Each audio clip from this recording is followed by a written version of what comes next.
This story is read in the Kingdom of Heaven, a very beautiful place where the islands soar in the clouds. The unprecedented heights of the towers rise above the mountains, and the roofs of houses are lost in the clouds. Night. The dim light is visible from the gazebo. Its source turns out to be a huge bowl in the form of a lotus, a spatial eye, in front of which, with his hands behind his back, is a man. He says that he is interested in what fate he was prepared for by heaven, and that he started a whirlpool of providence, and he is not going to refuse. In the mirror surface of the spatial eye, he examines some guy. The man extends his hand and touches the image with his finger. At the same moment, a ray emanating from a spatial eye rushes down to an ordinary world, to where it is now located. The guy stands in the ring in a defensive rack. Many students gathered around the site. Considering it, the man says that he has never seen a more ridiculous level of skill of Tai Chi, one of the species of Wushu. Paranek, the external student of the sect of Udun Yunchun-un, is determined, and he does not agree with such an assessment of his abilities. He hopes that everything is not so bad. The teacher asks what nonsense he mutters, and tells him to concentrate on sparring. Enchunun asks for forgiveness, but he is confused. He certainly heard someone's voice and does not understand what it was. A person who is in the heavenly kingdom, what is happening amuses. It turns out that a guy can hear him. Enchunun turns his head to the sides, not understanding where the voice comes from. The face of his enemy shouts with anger. He clicks through his teeth. Did you completely lose fear? And then he quickly rushes on the attack, indignant. How does the guy dare to ignore him? Enchunun decides to block the attack first, and covers his face with his hand. The enemy is gloating. He offends the guy, and says that he is completely open from below, and then hits him in the stomach. The blow of a red-haired youth is excluded. His fist crashes into the body of Yunchun-una, forcing him to suffocate in pain, while he, bent in half, takes his breath. The external student of the sect of the Udun Yun-shi-hu Evil the Evil. How did the guy only be enough to be distracted and ignored him when he stood right in front of him? Clutching his fists, he promises that today he will kill him with his own hands. Students standing around the site are talking. Again, Yunchun-un was beaten without a single chance of victory. They are striking in perseverance, with which the guy constantly challenges Yun-su-hu. One of the guys believes that his ability to take blows is more surprising. Friends agree with him, and Evil laughs at Ian Chun-won. Meanwhile, the fist of the young Sea Hollow crashes into the guy's face. Getting angry, Yunchun-un shouts, "Do they really think that his patience is endless?" And clenching his fists, he rushes at the enemy. He strikes the blow, but Yun-shi-hu easily evades his fists. The red-haired youth is amused by the fury of the guy and his barren attempts. Yun-shi-hu puts a bandwagon, and his enemy, trying to stay on his feet, takes a few steps forward. To the hearing of Yunchun-una, his words come. I wonder how such worthless people get here. This makes him grind his teeth more tightly. Rushing at the enemy, the guy shouts that he, like Yun-si-hu, came here to become stronger. But he again evades, and Yunchun-un simply waves his hands in vain. He is cursing, and the enemy says that he is just ridiculous to hear it, and the guy should leave this venture for the next life. Yun-si-hu strips a powerful blow with his foot into the chin, Yun-chun-unan. The guy's body throws high into the air. Having lost consciousness, he falls to the ground. The inhabitant of the heavenly kingdom is upset. Watching how the guy is pulled from the ring, he thinks that it is damn unpleasant to look at all this. He thinks Enchun-un has the potential. Does he really have any progress, only because he does not know the correct methods of training? Sparring continues on the site. The guy lies nearby. The students dragged him aside and left him to recover. Enchun-un thinks that he always wanted to become a master of martial arts, even when he could not really go. Thanks to them, he realized that a person created from blood is intended not only to crawl on the ground. The inexplicable admiration that he experienced in childhood oversaw it into envy, which became an incentive that prompted him to enter the sect of Bud as an external student. The guy wonders, perhaps because he had no talent from the very beginning. In the end, he will finish it. He hears someone persistently demands that he wake up. Enchun-un, turning to one side, muttering in response, another 5 minutes. But the loud roar makes him jump in fright. A resident of the heavenly kingdom asks, how can he sleep when he was beaten so? And he screams in response, sorry. The guy sits with his eyes round with fear. The students look at him in surprise. One of them says that he scared them, and asks, what is he doing? The man standing at the spatial eye is satisfied. Judging by the reaction, the guy hears him exactly. Enchun-un continues to sit with a dumbfounded look. He asks the question, what was it? Did the others not notice anything? Is this telepathy? The students passing by do not understand what is wrong with him. Are they really beaten in a dream? The man grumbles. Telepathy. Does anyone have such skills here? The guy continues to look around, looking for the one who is talking to him. He dares to ask, who is his interlocutor? The man seems to be Zhang Xianfeng. Its monolithic statue rises, closing the guy the sun. Yun Chun-un raises his eyes up. His amazement has no limit. Zhang Xianfeng also calls a stupid, uncouth Taoist. He was known as a bizarre person, known for his same attitude, both to the emperor and to commoner, despite their ranks. He is known for developing a Taoist philosophy and founded a sect of Bud. It is believed that he was the one who created Tai. The guy dares to ask, is he the same, known to everyone, Zhang Xianfeng? And he hears in response, yes, exactly. Yun Chun-un sits, opening his mouth. He is able to pronounce only, yeah. Zhang Xianfeng is outraged. What is this reaction? The man asks. Doesn't it seem absurd to him? He considers the guy strange. The image of Yun Chun-un from the spatial eye answers, is it not better if the matter is absurd, and he has not gone crazy? Zhang Xianfeng laughing means choosing between unusual and abnormal. Will he prefer something unusual? Certainly. The guy must grab everything on the fly if he wants to become the best master of martial arts. The man is interested in, what is En Chun-un doing now? He makes a figure of stones and leaves. He explains that due to the fact that he looks at this high stone statue, his neck hurts, so he made such a small figure. Zhang Xianfeng laughs. He considers the guy funny. And Chong-un now communicates with Zhang Xianfeng, looking at the figure he created. He says that a man does not pick up expressions, as expected from an uncouth Taoist. His interlocutor laughs. He admits that he missed this nickname. A young man in the form of a student approaches Yun Chun-un. He asks, what is this guy doing? And then it reminds that the time has come for sparring analysis. He is interested. With whom is this, En Chun-un says? Really with stones? The guy replies that he will come now. He leaves, mentally unflattering, responding to the mental abilities of Yun Chun-un. The guy sighs heavily. Rising, he shakes the dust from his trousers, thinking that the repetition of morning exercises is intended to analyze errors. He sighs again. Unfortunately, Yun-su uses them as an excuse to beat him again and again. The guy decisively pulls the belt. He does not want to run away. He is not a coward that is surrendered at the first opportunity. Looking at his hands, he thinks that he wants to become stronger and win. And Chun-un resolutely squeezes his hand into a fist. A pebble depicting a head on a figure created by a guy. In a voice, Zhang Xianfeng says that he seems to be in a very difficult position. The guy who grabbed pebbles with him to continue the conversation agrees with him. The interlocutor is interested in whether he smiles too radically for the one who will have problems now. He replies that maybe he and a strange guy, but doesn't the uncouth Taoist like strange things? Zhang Xianfeng replies, of course no. The man is even lower than the spatial eye. And then adds, he just loves them. The guy has a strange feeling that the nape from the sun bakes. But the shone was in front. He does not notice how the ghostly face of the interlocutor looks at him from heaven. The enemy's fist crashes into the guy's cheekbone. He falls on the site. Around are students. A shout is heard. Yun Shi-hu! The teacher recalls that the review lesson is not intended for fighting, and he asks to refrain from direct hits. Yun Shi-hu asks for forgiveness, but Yun Chun-un understands that this is just an empty warning. Due to the active support of Yun Shi-hu, even the internal students of the sect are careful with him. An invisible interlocutor of the guy gives a hint. A blow to the elbow needs to be applied without any preparation. Trying to hit harder, it too much strains the upper body, loses stability, and it is counterattacked. He asks, the guy will try to do this? The teacher asks Yun Chun-un to concentrate. He asks, the guy got a blow to the chin instead of hitting the elbow. What basic technique for protection can be used? The hint immediately comes to the head of the guy from his invisible interlocutor, and he obediently repeats, 6 captures and 4 seals? His opponent is surprised. He is mockingly interested. The guy wants to use this technique, standing so close. He mocks at Yun Chun-un and insults him, saying that his body is forced to suffer from his head. Yun Shi rushes on the attack. Zhang Xianfeng warns a guy. Comes. The red-haired youth running to him screams, try to do it. En Chun-un receives commands. Group and move the weight.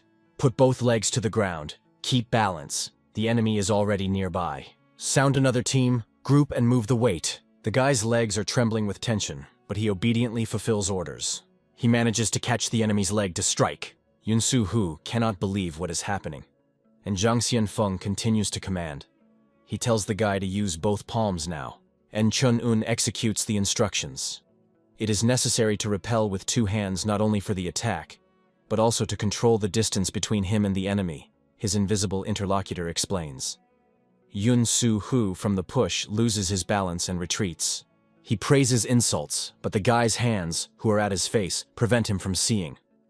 Zhang Xianfeng, meanwhile, advises the enemy to block any review. In front, back, right, left, from above, and below. Yunsu Hu with anger grinds his teeth. The guy, listening to the teams, strikes. Then he receives a new order, the dynamic circulation of qi, but Zhang Xianfeng advises not to control her directly, but to let her flow. His opponent is lost in space. He cannot navigate and respond to a blow. The students watching the battle are surprised. The coach notes that the guy's movements suddenly became smooth. The enemy races the name of the guy. Yun Chun-un slowly exhales. Yunsu Hu rushes to him, wondering what tricks did he use to slip away from him.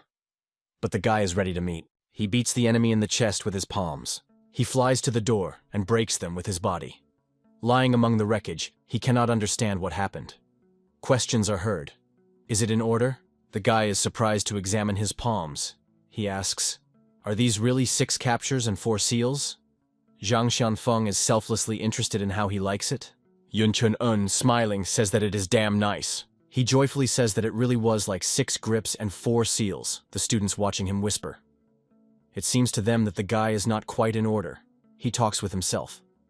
One of the students says that before that, he was talking to a stone. Zhang Xianfeng laughs. He is amused by the situation. He turns to the guy, saying that he does not know why the heavens made such a choice. Then he suggests, if Yun Chun-un wants, then he will teach him martial arts. The guy is delighted. He gestures the interlocutor with a gesture, and readily answers, "Yes, master." In the early morning, when the students are still sleeping, the man sweeps the yard. And Chun-un meets the sunrise on a high cliff. It stands on its very edge, and its school is far below. The guy's face expresses determination, and his hands are clenched into fists. When a voice calling him a lousy is heard, the guy looks around in fright and hesitates. Behind him, a rather caricature image of Zhang Xianfeng is visible on a stone. The man asks, what is his hands for him? The inhabitant of the heavenly kingdom is outraged. He is interested. Does he really look so terrible? The guy, the check of the back of the head, and with difficulty restraining laughter, says that he has a question for the teacher. Zhang Xianfeng tells him to stop laughing when he looks at the drawing. The man infuriates this. And Chun-un asks, if his words are true, now he is in the heavenly kingdom? He considers it just incredible. When the interlocutor answers in the affirmative, the guy is interested. Does this mean that the place exists? The man does not understand what he was talking about, and the guy explains what he meant paradise. He heard that this is a magnificent and cozy place. But Zhang Xianfeng replies that he is disgusting here. Yun Chun-un is amazed. Without believing the ears, he asks, what? And the interlocutor repeats, it is simply disgusting here. The guy asks, how can he say that? The man answers, so what? What is good to stick out here? He says that in this place Bodhidharma, the monk from which Zen Buddhism began, plows all day under the scorching sun, and the heavenly demon is busy carrying buckets with slopes. Moreover, this wretch gets in trouble whenever he gets drunk. He poured all these impurity on the inhabitants of hell and angered them. The guy is surprised. Heavenly demon? He clarifies. The interlocutor speaks of that very heavenly demon. In his head, the idea is carried that paradise is a rather terrible place. Swaying back and forth near the spatial eye, Zhang Xianfeng tells him it seemed to him that it was worth getting used to it and everything would work out. But he died as a fool, but did not leave the successor after himself. If only he had the heir, then life here would not seem so terrible to him. Almost crying, the man complains that he is almost the youngest here, and this is terribly infuriated by him. But since he turned away from the spatial eye at that moment, the guy stopped hearing him. Hearing the complaint of Yun Chun-un that was not heard, the men came to their senses and fell silent. He tells the guy that he sees a little potential in him. He does not quite understand what he was talking about. Zhang Xianfeng explains. He does not know how the spatial eye broke through the barrier and created such a miracle. But this should have a reason, and in order to recognize her, he is meaningfully silent, not finishing the phrase. The guy complains that for some reason, goosebumps ran through his skin. The man believes that he needs to make a decision. Yun Chun-un, trembling, is interested. What did Zhang Xianfeng spoke so suddenly about? He is worried. Did he get unconvention? The interlocutor replies, not yet, and promises that they will be seen tomorrow.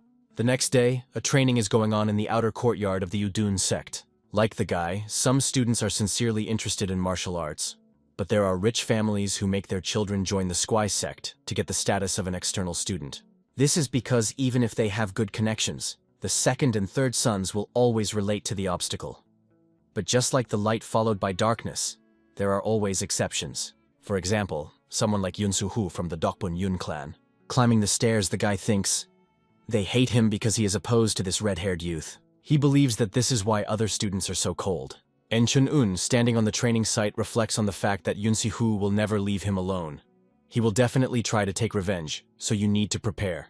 Medical hall in the courtyard of the sect of Udan. Yun Si-hu sits on the bed. His torso, shoulder, and hand are bandaged. The man who enters the room says, it seems that the young man is very angry. The manager of the medical hall of Shin Jayen asks him to calm down and promises that he will take measures. Yun Si-hu, curving with pain, says that the usual punishment will not suit him.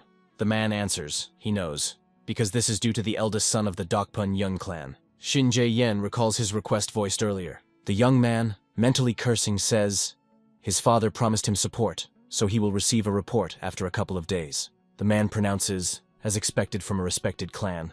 He takes out a box out of his pocket and puts it in front of the young man. Removing the lid, he demonstrates the pill. Yun Si-hu jumps up from the bed. He does not believe his eyes. The interlocutor says that this is a manifestation of his sincerity to the eldest son of the Dokpun Yun clan. The young man, with a joyful anticipation, considers the offering. Shin Jae-yun says this is a rather rare elixir, and he asks to accept it immediately. Yun Si fouls a pilule to the lips. He swallows her and feels how she walks through his body. His face is transformed, and a blood-red aura flashes in his eyes. He pronounces promisingly, Ian Chun-un. Zhang Xianfeng asks a question to a guy lying near a stone with his image. Does he want to know how to survive against Yun Su? He answers in the affirmative. He knows that he does not have a single chance of victory if he does not weaken vigilance. The interlocutor likes his objective self-esteem.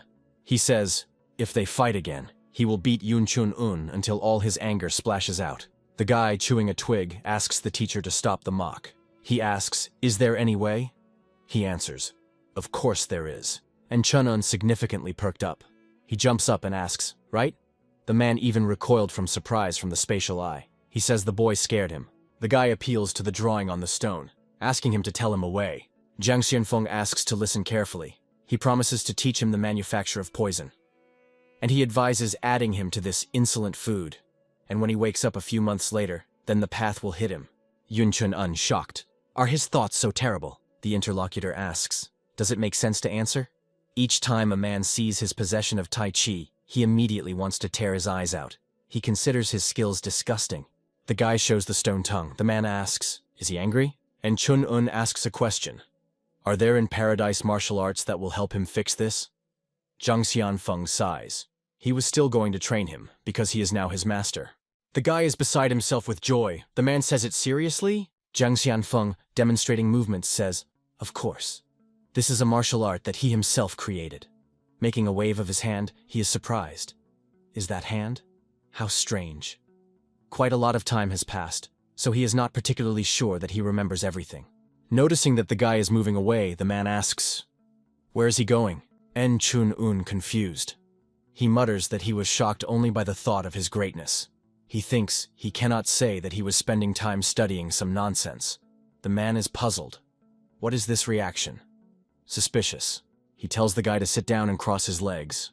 Zhang Xianfeng says that from that moment, he can be offended by how much he wants. As soon as he accepted his proposal, he immediately became his student. Does he understand this? Ovoidably sitting down and taking the required pose, the guy as confusedly asks, what? Suddenly, a chill ran down his back. The man, directing his energy down, tells the guy to accept her. He promises to teach him to control the mind. And Chun Yuen is undergoing a study of the cultivation technique. It is akin to illumination. This is a guide for those who want to follow the righteous path. Nothing can be missed. No. Its strength is so swift that it breaks the leaves from the tree, and they circle in the air. After a while, the guy still continues to sit on a cliff. The energy transmission process is over. Zhang Xinfeng, laughing pretty. He tells the guy that he can now get up. It is quite difficult to fully master this cultivation technique. Now she can only help him not get injured during training and get rid of useless habits. Seeing 2 leaves in the hands of the guy, he's suddenly silent. He himself looks at them with surprise. A man cannot believe Chunun can do it? The guy does not know what to say. He says he will try. He performs the necessary actions, concentrating energy in the solar plexus.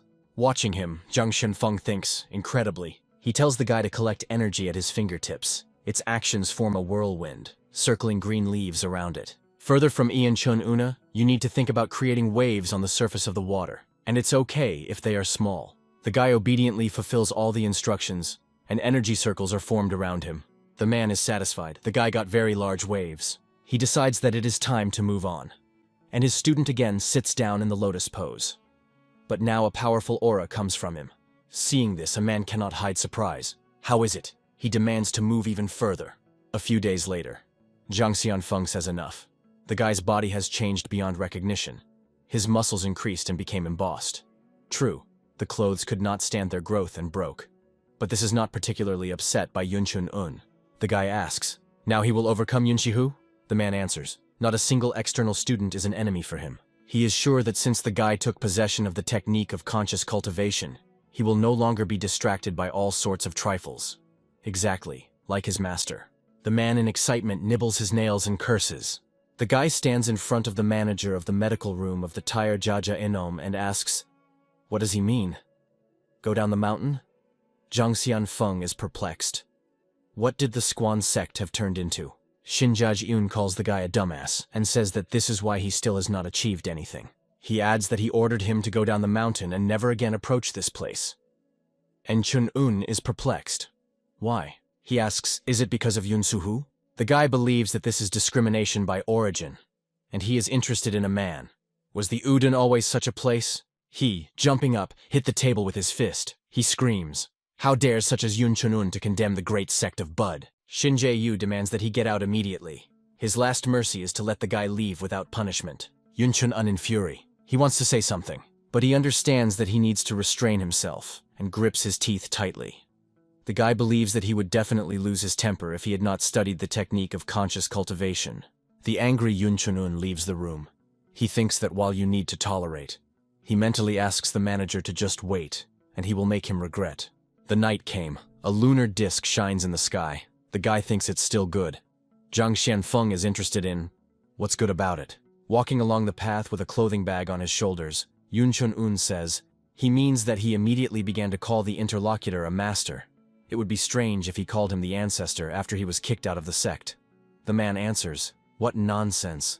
The guy stops and looks back. He casts his last look at the school, where he comprehended martial art for some time. Yun Chun-un lowers the clothing bag to the ground. Turning, the guy knelt down and bows his head low.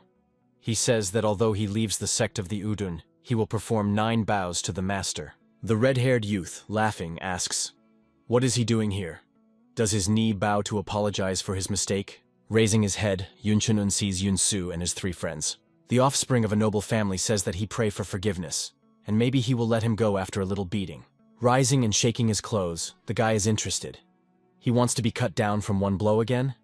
The enemy showers him with curses. 3 youths, on the command of Yun Su, rush to Yun Chun-un. They are already looking forward to quick reprisal. The guy is surprised. He sees everything, each of their movement. Zhang Xianfeng considers it natural, which is why the technique is called conscious, and Chun-un easily avoids the attack of opponents. Realizing that he does not have time to dodge, he strikes, and one of the youths flies to the tree, painfully hitting his trunk. After a few moments, all attackers are already lying on the ground. Yun Shihu cannot believe his eyes. The guy is interested. Why did he freeze? He calls the bully, beckoning his hand. Well, come here. Yun Suhu looks at his friends whom Yun Chun-un laid on the ground. The red aura covers the hands of the youth. His face distorts anger. He does not flatterly speaks about his victims of his assistance. Rushing the attack, he promises to remind the guy of the good old times. Zhang Shenfeng advises his ward to be careful. He says that, judging by the eyes of Yun Shihu, he is clearly not in himself. The guy agrees with the mentor. Meanwhile, the enemy is rapidly approaching him. Zhang Shenfeng says that the young man has combined 2 techniques, a step, and a heavy palm. He tells Yun Chun-unen to wait until he puts the block with his hand and intercept her like a hook. And then he will be able to evade. The man advises him to feel it and understand. He explains that this is an intuitive understanding, and Chun-un does everything that the mentor tells him, and after a moment his opponent cannot believe what is happening. The guy easily blocked the attack and put him a bandwagon, sending him on a short-term flight. Yun Su-hu is rapidly approaching the ground. Having fallen, he hardly tries to rise, thinking that even the accepted elixir does not give him the opportunity to deliver at least one blow. And Chun-un turns to the enemy, repeating the prompted Zhang Xian-fan to the words. He demands that he stop. He accuses him of trying to suppress him with rough power, and this is not the martial arts of the sect of Buck. Yun Shi-hu asks what kind of nonsense is he carrying. Then he rises sharply, and verbally insulting him, hits the guy in the face. And Chun-un is forced to retreat under his pressure. The red-haired youth, continuing to attack, says that when it comes to a fight, there is no place of honor. The guy replies that maybe he is right, and then he sends the energy impulse into the enemy with his fingertips. His blow falls down in the forehead, forcing him to recoil. Above the guy's eyebrow is visible. He is somewhat discouraged. Yun Chun-un is enough young man by the breasts, got caught. He inflicts a crushing blow to him with his fist in the solar plexus. Yun Shi-hu, bent in half, settles to the ground. The guy goes to his clothing bag. The enemy, with difficulty squeezing out the words, is interested in how he became so strong. But Yun Chun-un does not intend to frankly with him. He replies that this does not concern him. Throwing the bag on his shoulders, the guy says that he never reappeared in front of him, unless, of course, he wants to be trampled again. Yun Shi-hu, never recalling his defeat, is indignant. Trying to get up, he screams after a stinging guy, "Stand! Stop!" But he does not react to his cries. Zhang Xianfeng rejoices. Finally, he passed his 10 years of chronic stagnation. Looking around, he wonders, was the heavenly kingdom always so beautiful? He believes that it cannot be. Having cleared his throat, he turns to En Chun-unen, whose figure is visible on the surface of the spatial eye. In the martial arts of the orthodox fraction, he himself is the only enemy that needs to be thought, first of all. To improve martial arts means surpassing your former yourself. Do not focus only on victory over others. Does he understand this? The guy answers in the affirmative. A man asks for distrust, right? En Chun-un says, of course. He realized how much he realized. Zhang Xianfeng is incredulously interested in. He thinks so seriously? He was worried that the brutality of the guy would be so strong that he could not get out of heaven. But this small one surprised him. He wants him to himself. His attention is felt as a sudden impulse of a warm wind. It seems a little unpleasant to him. Suddenly, Zhang Xianfeng recalls the order of the Jade Emperor, who needs to be urgently completed. He tells the guy to find asylum for himself and promises to return soon. The man says, if he correctly raises this youth, then he will no longer be considered one of the younger ones. He does not notice that someone is following him. The unknown is interesting. What is he doing here? Okruk Shenyan. And Chun-un is in a hurry to the house, near which a man, woman, and child await him. The guy still shouts from afar that he was returning. Father Yun Kyun-jin, Mother Kan-sok, and younger brother, Yun Chun-ao joyfully meet him. The man, cracking him on the shoulder, says, he is glad to see that the future master of martial arts has returned intact. The boy hugs the guy. Yun Chun-un, dropping his eyes, tells his father that he has no forgiveness. En Kyun-jin replies that everything is in order. If his words are true, then this sect is unlucky. Mother, wiping his tears with a handkerchief, reports that his father could not close his eyes when he heard the news. The husband asks her to calm down.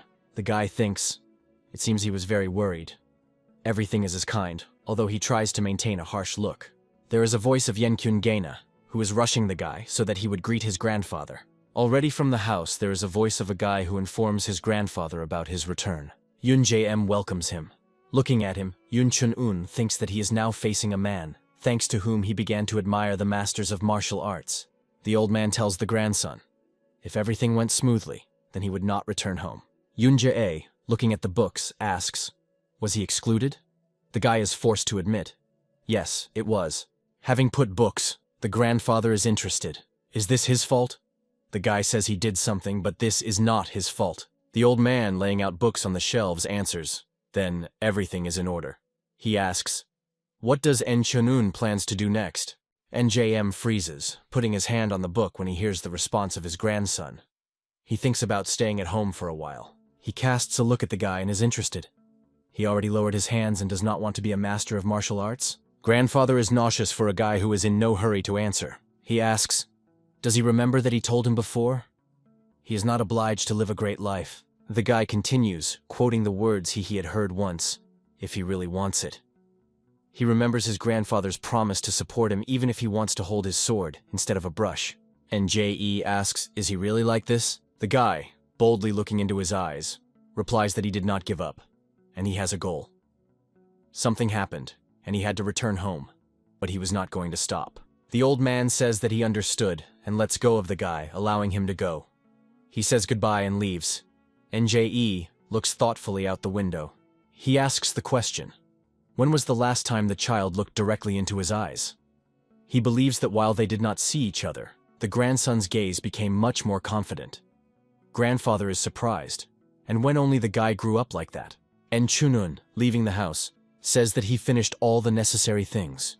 He believes that you cannot take off from training. His gaze falls on the stone lying at the wall of the building.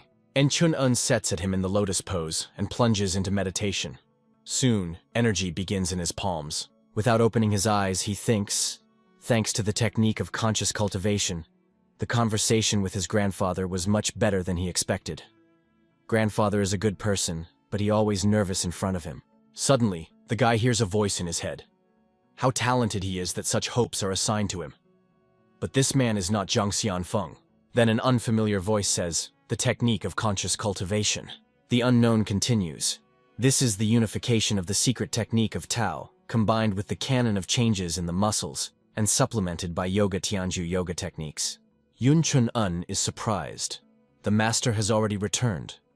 But he spoke as if he planned to leave for a long time, and his voice changed a bit. The spatial eye now has a bodhidharma. He did not know that the guy hears him. Yun Chun-un. It seems strange to the conversation. Getting off the stone and stretching, he asks, maybe the master will stop joking. Not hearing an intelligible answer, except for exclamations, the guy believes that it seems that the mentor has become bored. Bodhidharma is pleasantly surprised. He had not been called a master for a long time. The guy thinks, Zhang Xianfeng said that you can complain as much as you like. Maybe that's why he makes him train so hard, strict and serious regime? He asks the master to speak with him the same way as before. A man offers to teach him one martial art technique. The guy happily agrees. He says that it will be honored for honor, and asks him to teach everything that he only wishes. Bodhidharma likes when the guy calls him a master. He even feels a surge of strength. Its muscles increase, tearing the tissue of the robe. He promises that he will show the guy a technique until he completely masters it, so he may not rush and study it properly. Yun Chun-un thinks, strange. Every time his body absorbs this technique, he feels how a solid core is formed inside. It looks like an unshakable root system. The guy is immersed in meditation. The energy, concentrated in his hands, radiates a golden aura, and Chun-un continues to increase its power. He swings his eyes with surprise and asks the master, what is it? He has the feeling that the Chui flowing in him becomes his blood and flesh. Bodhidharma, observing his actions, replies that this is called Earth's essence, and what he taught him is the technique of earthly essence. The guy believes that the names are ideal for these martial arts, and Chun-un says that he felt a solid core in the body. His mentor is surprised. He comprehended the essence of martial arts so quickly. Bodhidharma believes that he is a really talented guy with a pure mind. The man says that he watched the guy for several days, and now he understands how Zhang Xianfeng laid such a strong foundation. Yun Chun-un is surprised. He asks, isn't it a man of his master? The tired Zhang Xianfeng returns home. He finally finished his affairs. Walking, he complains to the Jade Emperor, who, according to him, sucked his whole soul out of him. The idea that he can now devote time to his dear student is pleasing to a man. Suddenly, he notes that Bodhidharma bowed over the spatial eye. This is led by Zhang Xianfeng. He flies on an uninvited guest, asking, what did he forget here? And is he going to leave here? The guy hears the mentor's voice and rejoices in his return. But, hearing how the master, turning to the one who taught him to new martial art, calls him Dharam, he opens his mouth with surprise. In Sanskrit, this person is called Bodhidharma. On the central plains of Putidamo, the legendary master of martial arts is most often called Dharam, the founder who was the first to discover the gates of Shaolin in a small forest on Mount Sunhan. The venerable founder of Shaolin, the Shrine of the Mountains Taishan. Zhang Xianfeng demands to repeat from the guy again. What exactly did he study? He answers, "The technique of Earth's essence." Bodhidharma, folding his hands in an apologetic gesture, is following the conversation of a mentor and student. Zhang Xianfeng is furious again. He screams that it was supposed to be the divine technique of the Earth's core. Bodhidharma is trying with all the appearance to give him understand that he feels his guilt. En Chun-un confused. That is, he learned another martial art? If two methods have the same root, then they can be tied, the guy believes. But the Boon and Shaolin, if these two techniques collide, then be a disaster. He says that then, it seems, he will have to stop the practice of the Earth Essence technique, or the divine technique of the Earth's core. A voice comes to him. No, know her. He cannot believe that the mentor says it seriously. Zhang Xianfeng replies that this, of course, infuriates him. But this old Dharma really improved the divine technique of the Earth's core. It fills the gaps and even smooths those moments that would contradict the already studied technique of conscious cultivation. The guy thinks that the pride of the master is greatly hurt, but given that his pride is above heaven, then this is understandable. Someone else showed his student the best way. Such an outcome is not surprising. And yet, despite this, the mentor invites him to accept the best way. And Chunun understands. This means that a man values a student's development more than his own pride. Noticing the tears that performed from the guy's eyes, Zhang Xianfeng, as in surprise, asks, "What's wrong with his face?" The guy replies that he is very touched. The teacher believes that he was sympathetic because of some nonsense. Bodhidharma. The man somewhat embarrassedly says that he really was a little sorry for this guy. En Chonun asks, "Is he in debt to Dharam?" Zhang Xianfeng shouts indignantly, "Is he in debt?" "Yes, not in life. It's just..." But Bodhidharma interrupts him, he explains.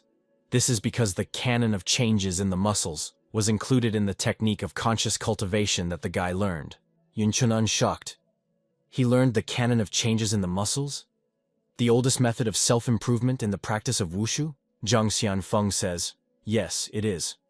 Since he could not change his fragile body only with the help of Tao's training, he added several methods of the canon of changes in the muscles, and through the technique of conscious cultivation handed them to him. The guy thinks, isn't that theft? The man looks at him with suspicion. What kind of facial expression? The guy is inclined in a respectful bow. He thanks the master and says that he is simply amazing. En Chun-un asks, but can he study the canon of changes in the muscles? Zhang Xianfeng answers in the affirmative. He says that his second master, who created him, has already given his consent. Bodhidharma silently rejoices. The man, throwing an oblique look at him, makes him understand that he is still the first and most important. Bodhidharma says that it is better not to disclose it to the public. As a rule, Shaolin attracts cruel people. He believes if the monks find out about this, then they will interest them. Where did he learn him? And if the guy gives the name of his teacher, then he will be considered crazy and beaten. En Chunun completely agree with him. He believes that he would have acted in their place. He rejoices that he follows the master Zhang Xianfan, and now he proudly considers himself a student of Bodhidharma. He welcomes his masters, folding in a traditional gesture. He says that for him, a great honor to be their student. Men calmly reply that it is natural. The guy sighs. Their pride is simply amazing. Zhang Xianfeng says, be that as it may, he will teach him so as to unite it as much as possible with Buddhist martial arts. He advises the guy to learn everything that he told him. Bodhidharma also gives him instruction to study hard. He promises that he will do everything possible, so as not to deprive him of his skills. Yun Chun-un rejoices. He agrees. Let them take care of him. Now all the difficulties that were before, behind. He is sure. From now on everything will go like clockwork. A month later. The guy stands 1 foot on a long club, erected on a pillar surrounded by stakes. On his shoulders, he has another club, to the ends of which huge cobblestones are tied. The mentor says, if he at least slightly pursues his breath, then in the end, he will become an idiot shy. Yun Chunun is kept with the last forces. Sweat rolled down his face. He thinks, this is not at all like clockwork. He believes that it is more like a road to hell. In front of his mental gaze, a staircase leading up, on both sides of which the fire blazes. At her foot, there are his smiling masters, inviting him to climb her. The training is finished, and the guy happily falls to the ground. Zhang Xianfeng immediately begins to scream. Did someone say that you can relax? Let's move. A wide smile appears on the guy's face. He agrees with the master, but tears flow from his eyes with a stream. Yun Chun-un is standing near a series of tall pillars. He walks along them, dodging the huge cobblestones attached to the rope, shaking from side to side. The guy overcomes one obstacle after another. He thinks, if the technique of conscious cultivation strengthens and saturates the mind and spirit, then the divine technique of the Earth's core develops and strengthens the body, like an Earth's crust, which covers everything. He believes that thanks to this, the recovery rate has also increased. And Chun-un overcomes obstacles with the help of internal energy. Thanks to her, he easily crushes stones. Slowing down later, the guy exhales. He jumps from the last pillar, thinking that the masters were making sure that he does not do anything after his sleeves. The guy sinks to the ground and takes his breath. He is sure that they teach him so that he is constantly in the balance of death. Hundreds of times he thought about giving up. He looks at his fist, which has significantly increased in volume during this time, realizing that he will not abandon classes. And the reason why he will not abandon is a burning desire to prove to the wrongness of Yoon Si-hoo and Shin Jae-gen. The voices of his mentors who are repeating in unison are heard. There is no time to relax. Sweeted, come on. The guy answers, I'm already going. Yun Chun-un rises with difficulty. At an incredible speed, the young man moves between the trees without touching the earth. Based on the trees, he moves forward.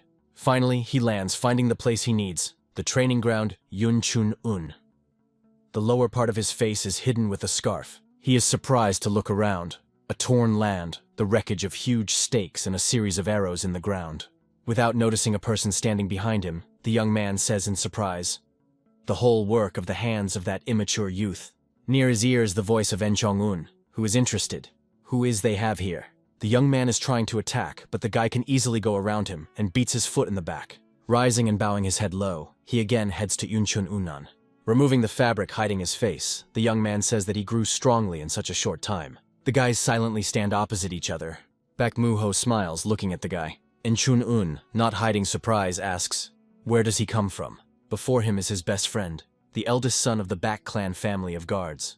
Among people, he is known as the most outstanding genius. Standing into the combat rack, the guy says, he only wanted to say hello quickly, and he took it and dodged. He warns, now he will see how the guy will escape this attack. Smiling, Yun Chun-un with a wave of fingers invites him to attack. The young man rushes to him at an incredible speed. He uses the MANHUA chaotic flowering technique, the variation of the shock technique of MANHWA. The guy easily avoids his blow. Mayu, rain from the petals of the falling plum of Manhwa. It is characterized by quick and unpredictable blows, but despite the constantly changing trajectories, the least moves of the elbows. Yun Chun-un intercepts the young man near the elbow. He makes a jerk, and Baek Moo-ho makes a forced somersault in the air. The young man falls to the ground. It is hard to call it soft to call it, but Yun Chun-un manages to put his leg under his back of his head, protecting him from injury. The guy holds out his friend's hand, saying that they had not seen each other for a long time. They walk along the forest path. The young man says, that means what he was doing. He reproaches the guy. Since he returned, then it was worth visiting his older brother at first. En Chun replies that such a genius cannot understand this. How can he look a friend in the eye when he was shamefully excluded? Baek Moo-ho, putting his hand on his shoulder, says that he became incredibly strong. He thinks, if we take into account that they excluded a person, like his friend, then the sect of Udon is now in the past. The young man believes that leaving the guy's skills to rot in this place will be a big loss. He has a great idea. The young man immediately breaks down, leaving Enun-chan in bewilderment. The guy screams after, where is he? But he, continuing to move, throws, see you later. En Chun-un has a bad foreboding. A few days later, friends walk along the street. The guy asks, Baek wants him to join him? He answers in the affirmative, and then asks, instead of sticking at home, will it be better to practice? The guy thinks about his words. Zhang Xianfeng believes that he definitely lacks experience. Bodhidharma also thinks that this is a great opportunity. En Chun-un accepts a friend's offer. He says, he knew that the guy would agree. They are approaching a huge building on which the sign, Security Bureau of the Baek clan hangs. Most of the goods in the Shenyang district are sold using this clan. Even after the cessation of wars, chaos reigns in the world due to the confrontation of orthodox, unorthodox, and demonic forces. Therefore, merchants are risky to move unaccompanied. So security agencies in Murim have a huge impact. En Chun-un's eyes are rounded with surprise. Baek-ma leads a guy to the hall. En Chun-un says that it is so spacious and beautiful here. A friend is complaining. Only here to get out here is such a hass. The inhabitants of the heavenly kingdom observing them agree with him. Even here she is not visible to the end of the region. And Chun-un thinks, what are his masters doing there? He is upset. Will he also force him to perform strange actions when he gets into heaven? A friend is surprised. Why did he suddenly spoke with himself? And Chun-un asks him not to pay attention. In recent days he has been practiced in martial arts in complete solitude, so sometimes he can speak with himself. But the young man all seems very suspicious. A beautiful girl approaches them and welcomes Yun Chun-un. The guy is glad to see the eldest daughter of the Bak clan, Bak Sol A. Pulling a friend, he joyfully screams, calling the girl a sister that they had not seen each other for a long time. She believes that he has changed a lot from their last meeting. The guy is interested in how she lived all this time. The girl lowers her eyes, and here Bak Muho intervenes. A squeaky voice, pretending to be responsible for his sister. He says that the guy does not even imagine how she sobbed when he left them. And when the news came that he returned, she did not sleep at night in anticipation of their meeting. The girl, laughing, says, "Stop joking like that," and he beats his brother in the face with his fist. She says Yun Chun-un that they will see herself later, and waves his hand. When the girl left, the guy looks at a friend who's spread on the floor. He is interested. How does he feel? Steps are heard. A man comes to them, accompanied by a group of people. The head of the security bureau of the Bak clan, Bak Jin Song, says they have not seen each other for a long time. The guy's trepidation through the hair and applying excessive efforts to this, the man asks, how much time has passed? He notices that the guy's body has become quite toned. Bak Jin Song says, he was worried when he heard that he wanted to go with his son. But now he sees that he was worried in vain. And Chun-un does not understand what is at stake. He looks at a friend who makes a carefree look and mentally scolds him. He does not like that he does everything that he will embarrass him, without taking into account his opinion. Looking at the guys accompanying the man, he thinks, it is not surprising that the guards look at him as if they want to kill. They definitely consider him an uninvited guest who came here with the help of ties. The man's hand lies on his shoulder. Bak Jin Song says, it seems he was able to know enough. This is only his decision, and the opinion of the people accompanying him is also important. The guy asks, before whom does he need to prove himself? Nodding at the guys, the man answers, to anyone who is dissatisfied but better to everyone. One of the guards thinks that he does not like the guy. He looks like a person who lives in the illusion that anyone will cope with work in their bureau. His hand clenches into a fist. Even he had to go through brutal competition in order to get this place. He does not recognize this young man who came only thanks to the connections. The head of the security bureau turns to the guys. Are there any people? The displeased guard, stepping forward, claims that he will be the first. Most of all, he infuriates that the young man put his eyes on their mistress. Going to the guy, the guard is mentally indignant. How does a short distance laugh, who did not even withstand the training in the outer sect and escaped, look at the young mistress? Approaching En Chun-un, the guard says. He heard that the guy was thrown out of the outer sect of the boots. He asks, so what? The guard calls him an arrogant maul and brings a fist to strike, but the guy deviates, and the enemy's fist passes by without hitting him. Continuing to dodge, Yun Chun-un thinks that the attacks of the guard are filled with emotions. He must be very hostile to him. The enemy thinks, even though the guy is weaker than Bakmu but is quite serious. He asks, how much more will he be defended? And Chun-un understands. Since his attacks are full of anger, he clearly wants to hurt him. The guy hates Yun Shi-hu, so he fought with him without hesitation. But he has nothing against the current enemy. Protecting, Yun Chun-un cannot decide how much strength should he use. The head of the security bureau, observing the battle, reflects. Even if there are claws that can break others, mildly heart may not allow them to be fully mastered. He looks at the diverging guard and thinks that this is a battle in which one will necessarily harm another. Thoughts give rise to excitement, and excitement, indecision. And in the end, there is absent-mindedness, he believes. And Chun-un retreating, almost falls and stops. Opponents stand opposite each other. The man closes his eyes, thinking that this is the end. The guards are talking among themselves.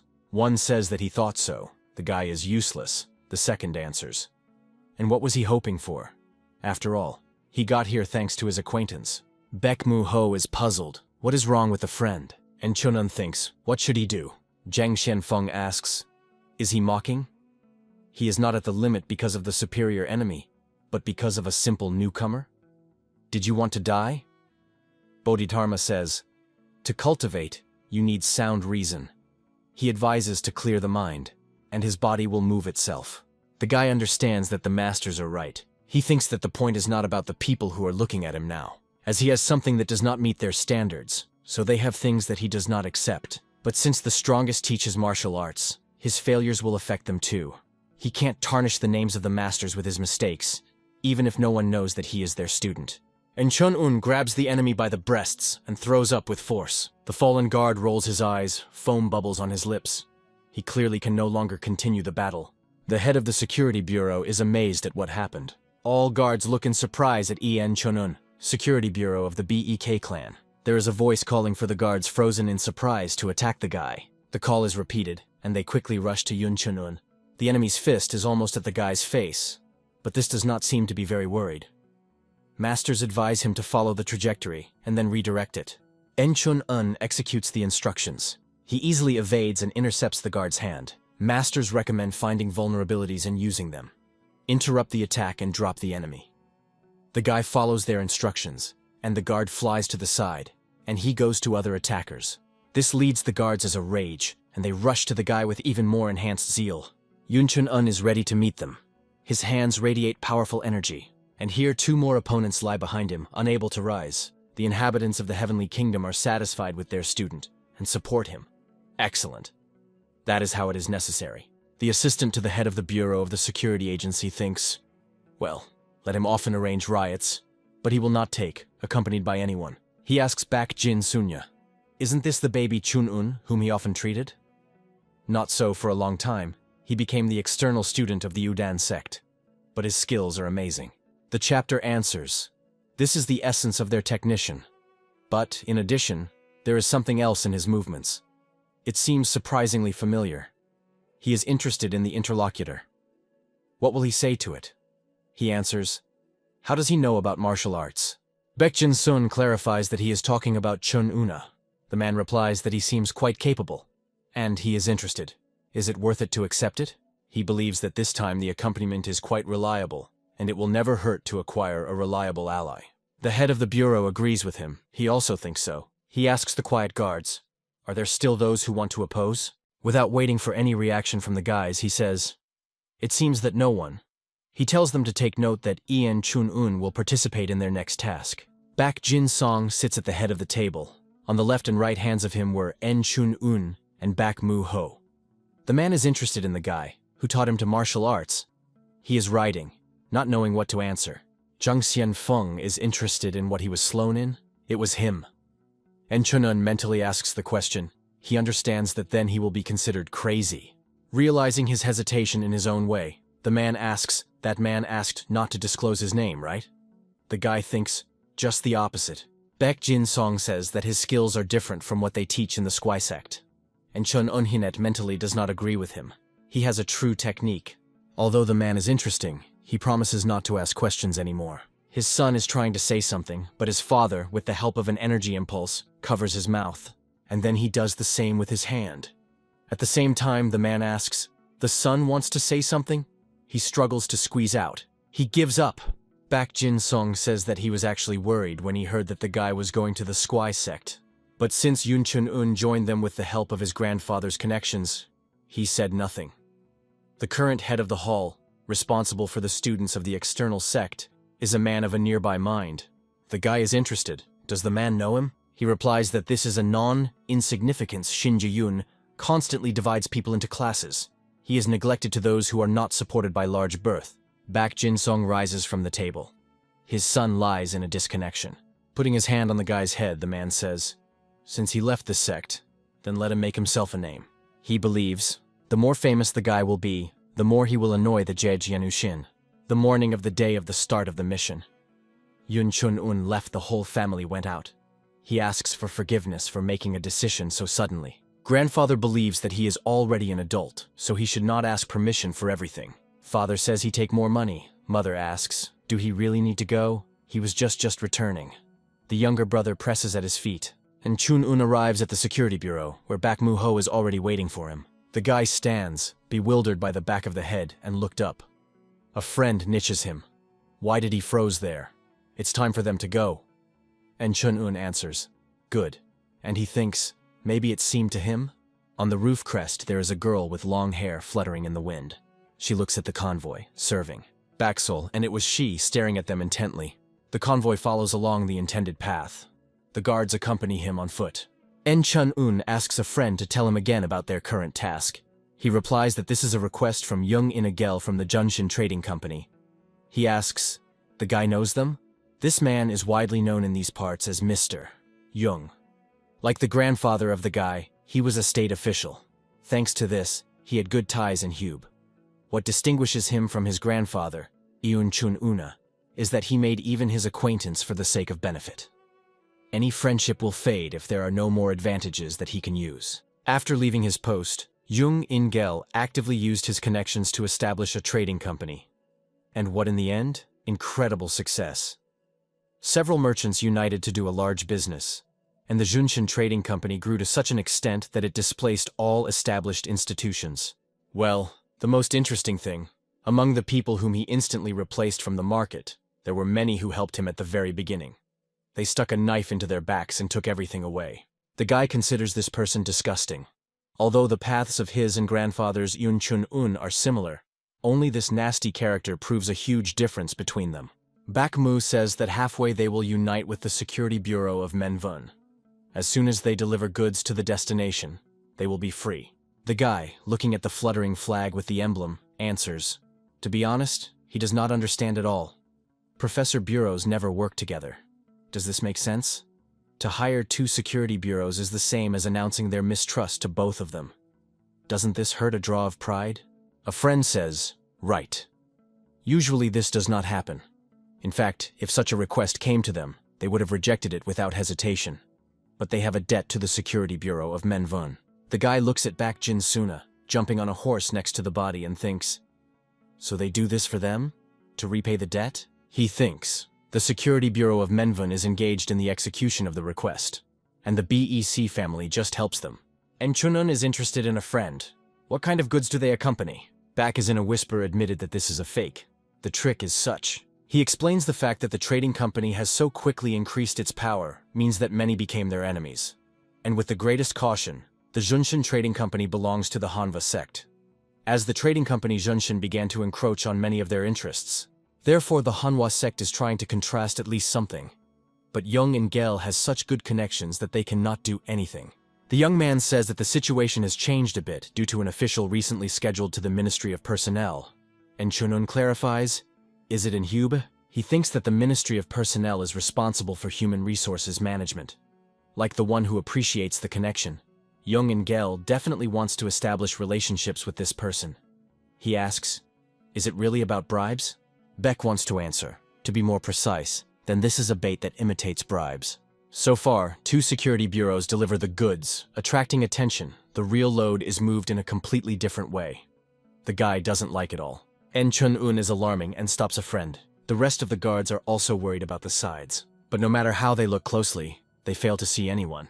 The guy resorts to inner power and understands that the danger is very close. He feels the intention to kill. The guard says that there is no one here who is to be afraid of. Some kind of noise in the bushes attracts his attention. Suddenly, a man with a blade in his hands jumps out of the thickets. He does not have time to react in any way. But someone's hand, grabbing him by the scruff of the danger zone.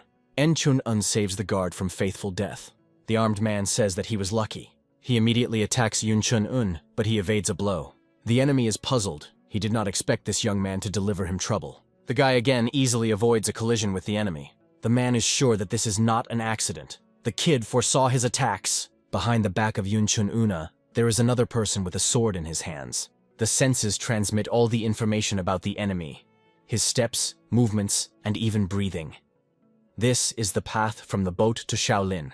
The guy gives out a powerful energy surge, and his opponents fly apart. The accomplices of the fallen attackers are somewhat discouraged by their failure. They cautiously look at Yun Chun-un, from which waves of powerful energy come. The guy notices that they are confused.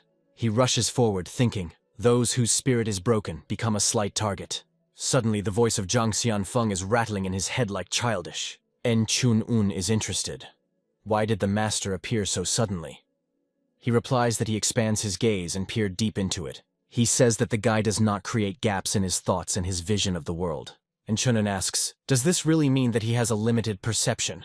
What did he miss? Looking back, he sees fighting guards and understands that the load is in danger.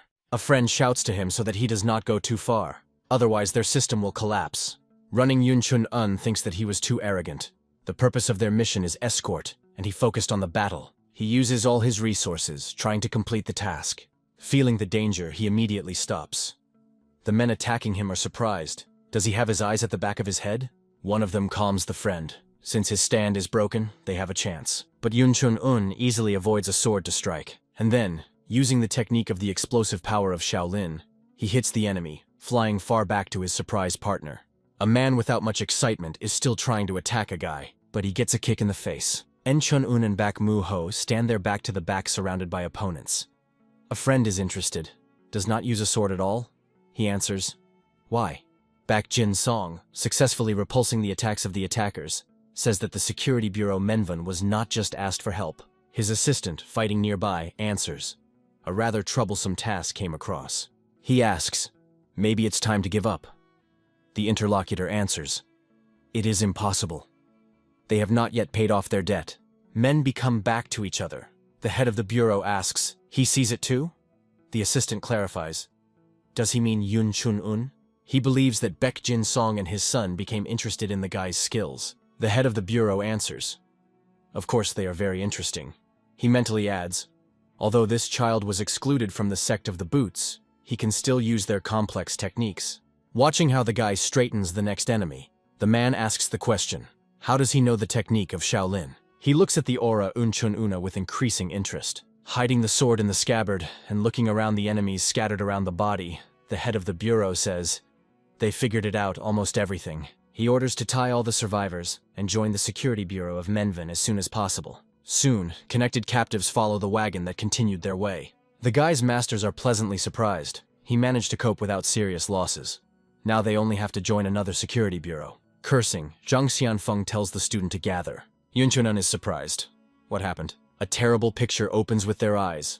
The meadow is strengthened by the corpses of the guards from the Menvun bureau. Baek Jin-song is perplexed. What happened here? Having dismounted and examining the victims, the man says that these villains cut all the insides with their swords. The guy asks a question to his masters. In their time this often happened? They answer, countless times. These were truly terrifying times. And Chun-un thinks, there is a big difference between the awareness of something and the contemplation of this. Now that he was faced with all this, he understands how terrible it is. If it were not for the technique of conscious cultivation, he would not be able to control trembling in his hands. The head of the bureau orders the captives. When the bound men were brought, Baek Jin-song turned to them. He will not complicate the situation. He tells them to tell everything that they know. Otherwise, he will not stand on ceremony with them. Realizing the seriousness of his intentions, the captives prayed for mercy. They promised to tell everything they know. But the first to whom he turned his eyes begins to cough and is in no hurry to answer. The man declares, if he is not able to give an answer, then he is useless. And with one blow of the sword, the prisoner decreases. Then he again addresses bound men, urging them to listen carefully. He says that he will spare only one of them, the one who will give the most useful information. Baek Jin-song asks, putting the sword to the throat of one of the captives. So, in the Junshin Trading Company there is a spy? He hastily answers, yes, it is. The head of the bureau considers it strange. If they have such a reliable source of information, they would know that the operation to escort was to distract attention. His son does not understand why then they had to attack the guards of Bureau Menvun and back. The guy believes that their goal was not just to kill. It looks like they were looking for something. Zhang Shanfeng says, a lie hidden by a lie? The guy does not understand what he has in mind. Baek Jin-song is conceived, and then he orders to search the carts. He says that you need to look for something small, such that you can hide even in the human stomach. One of the guards is surprised to look at the contents of the chest. To the hearing of the head of the bureau and his assistant, screams are reached. They found it. The find turned out to be the purest white nephritis. Baek Jin-song mentally Kosterit Chong in gel. He understands that Menvun's security bureau was still a bait. Only now the real load was hidden from them. He asks the question and what to do now. The assistant believes that now their contract is invalid.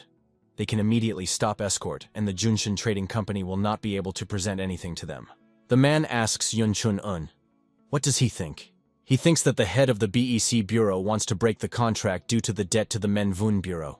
He is sure that Baek Jin-sun is not one of those people who would take money. The debt that he did not return is connected with life. Since their comrades were attacked, they cannot sit aside. He turns to the chapter. He said that they have a debt to the Security Bureau of Manhwa. He confirms. Right, it is. The guy offers to continue. He believes that they will still come for them in this jade, so they will not even need to look for them. The man laughs. It is strongly said. He believes that the guy will become a good warrior. Then he announces to the guards that they had all heard. They will continue escort. Baek Jin's song suggests showing these villains with whom they contacted. The decision has been made. They continue escort. The guards answers together. There is. And Chun-un, does it feel guilty? Are they really because of him? A friend replies that this is just his hands. Suddenly something attracts their attention. In front of them is the deputy head of the sect Honva Hong Mongduk, accompanied by his warriors.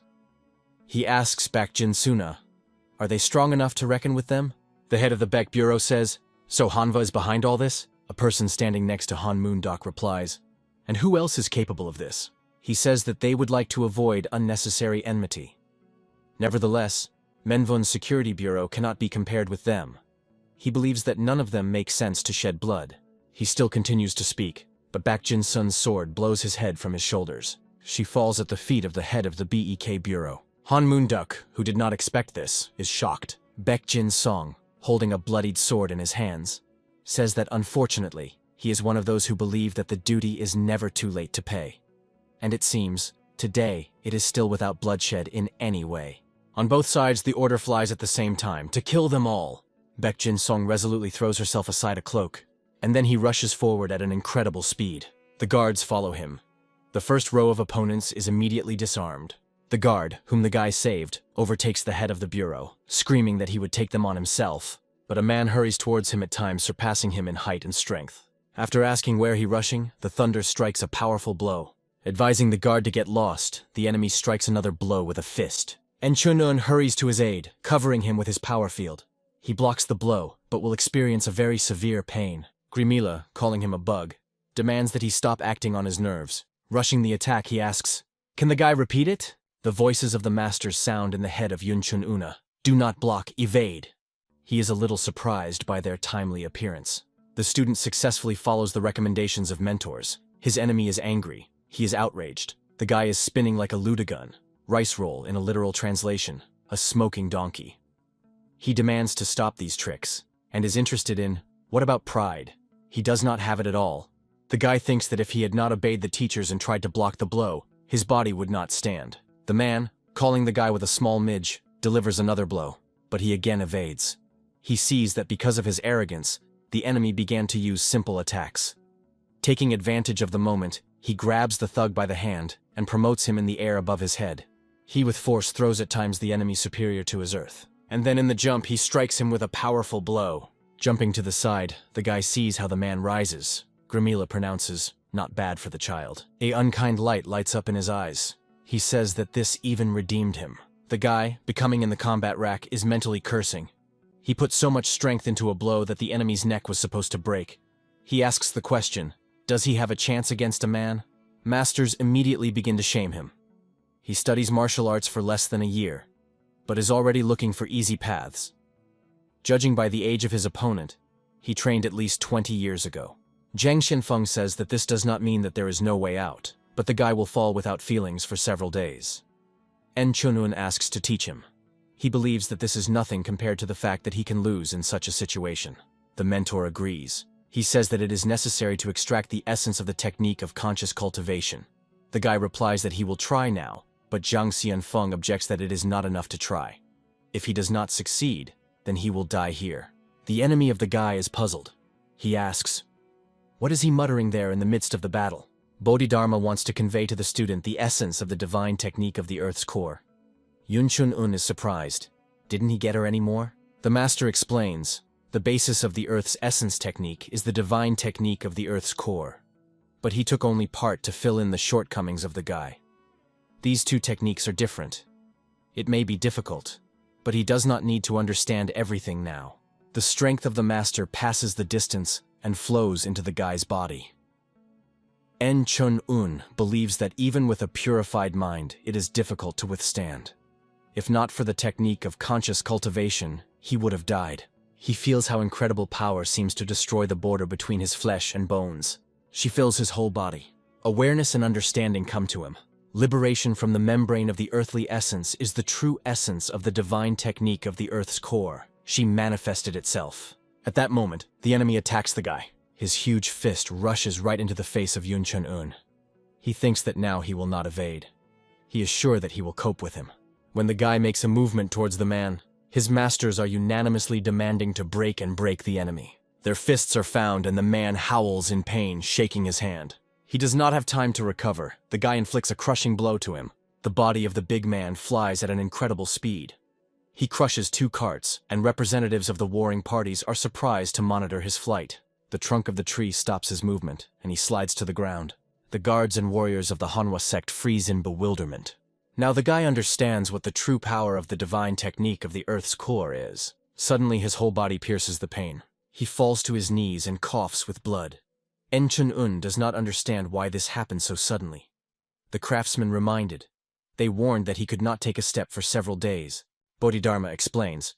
Since he by force handed him the divine technique of the Earth's core, he began to experience side effects.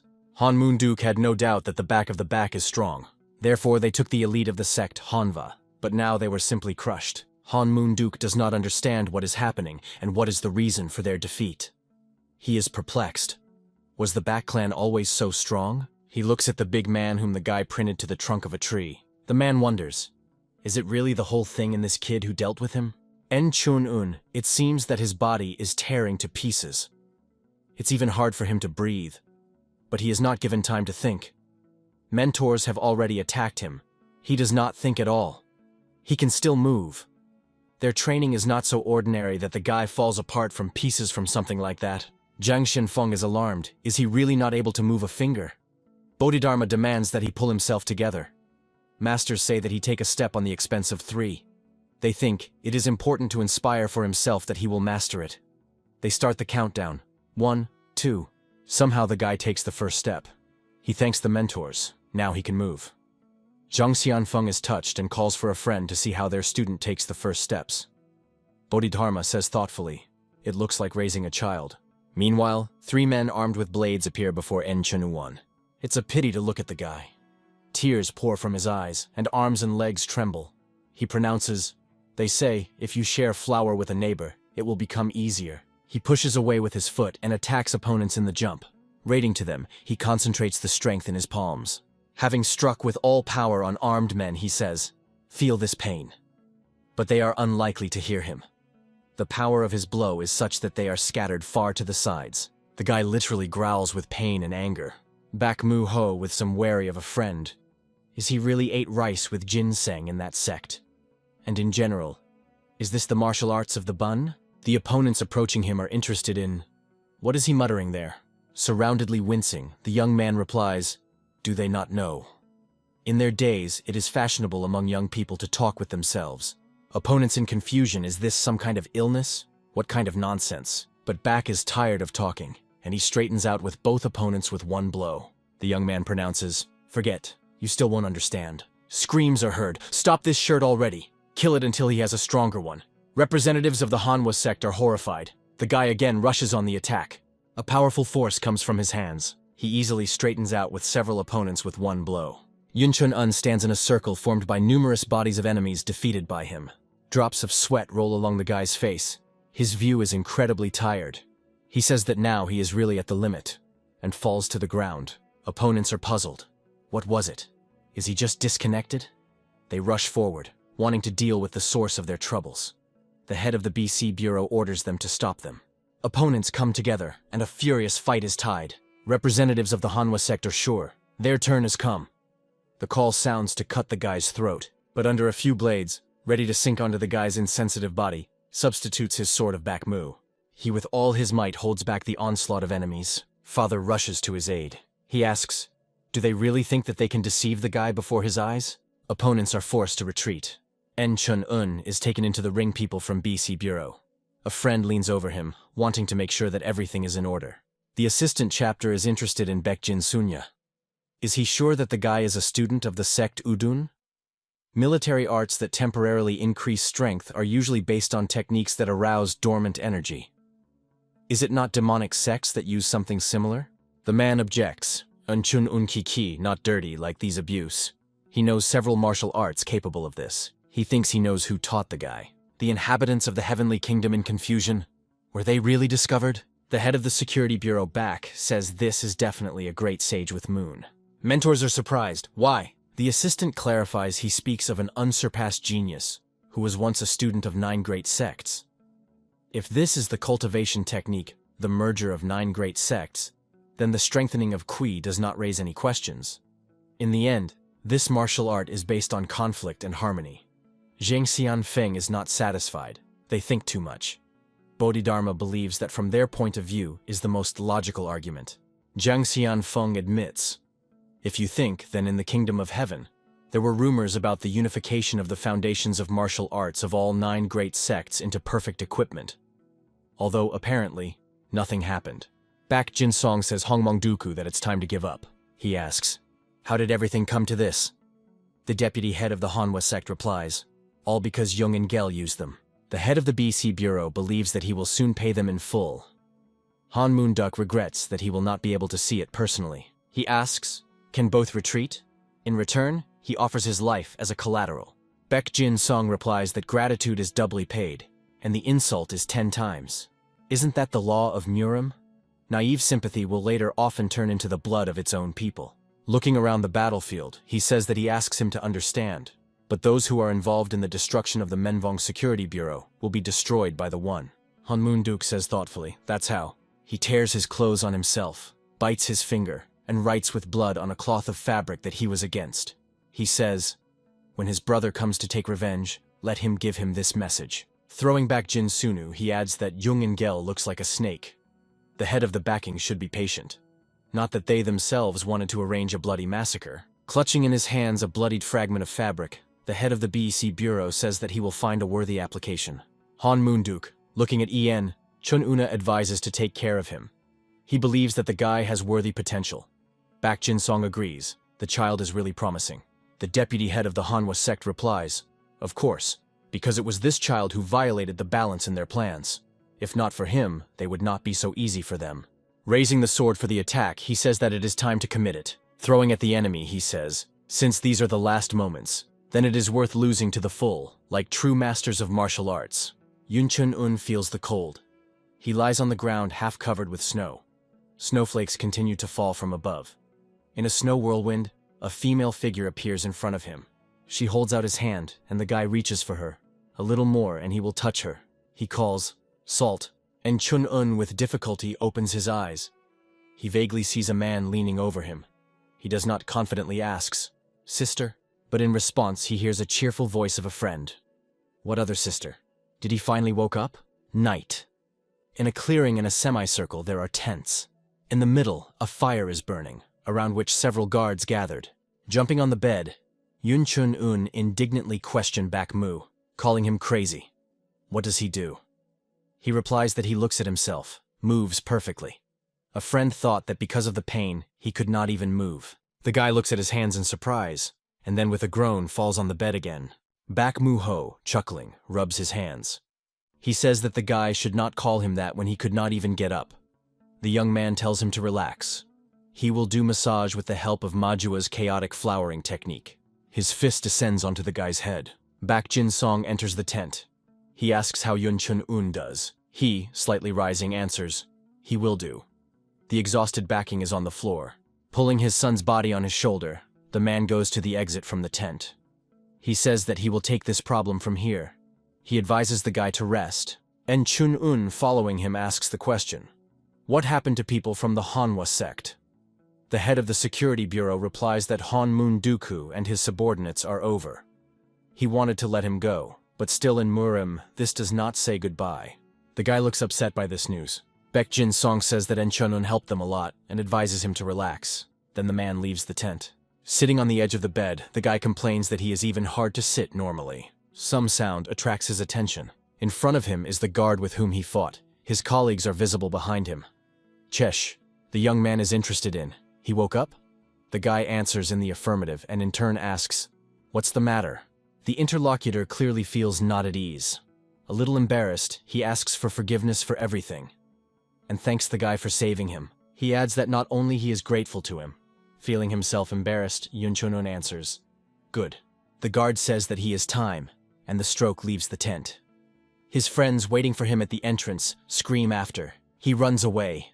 Their voices are heard to the guy. Someone asks, is he there, admitted in love? In response, rushing, slam! Sitting in the lotus pose, Yun Chun-un asks the masters, will they hear him? They answer in the affirmative. They believe that there are no serious problems, and this is good. Determined falling on the bed and shedding later, the guy says, okay? Yes, he has the feeling that his whole body is pierced with needles. And Chun-un is interested in how long he will be in this state. Mentors cannot give an exact answer. Maybe 2 days? In this opinion, they are unanimous. In the meantime, it will even be difficult for him to move. Yun Chun-un in horror. How much? The inhabitants of the kingdom of heaven are recovering. It is more correct to say only 2 days. Zhang Xianfeng says. And this is because he laid the foundation with the help of the earth essence technique. Otherwise, he would have to spend about 6 months in bed. The guy thinks, here it is. The term decreased from 6 months to 2 days. Now he realized how well his teachers developed his body in various ways, but still it seems to him that 2 days are a lot. And it upset him. Zhang Xianfeng is angry, is upset. Does he complain of such luck? The man considers him spoiled. The guy is trying to justify himself. No, he did not mean that. And Chun-un is concerned that in these 2 days a friend may throw out that it is unknown.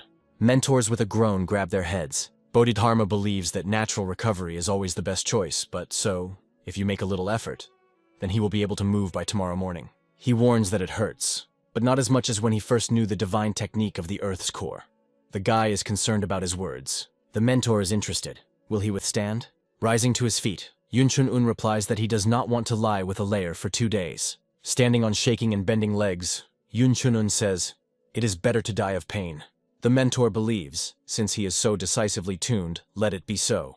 In folded palms of the guy, energy is concentrated. Bodhidharma pours his strength into his body. He delighted the guy to endure such a pain, and believes that his willpower is simply incredible. Zhang Xianfeng stops him. Having carefully looked at Yun Chun-un, he notes that he was exhausted while standing. Bodhidharma is puzzled. The guy makes a further path sitting in a wagon.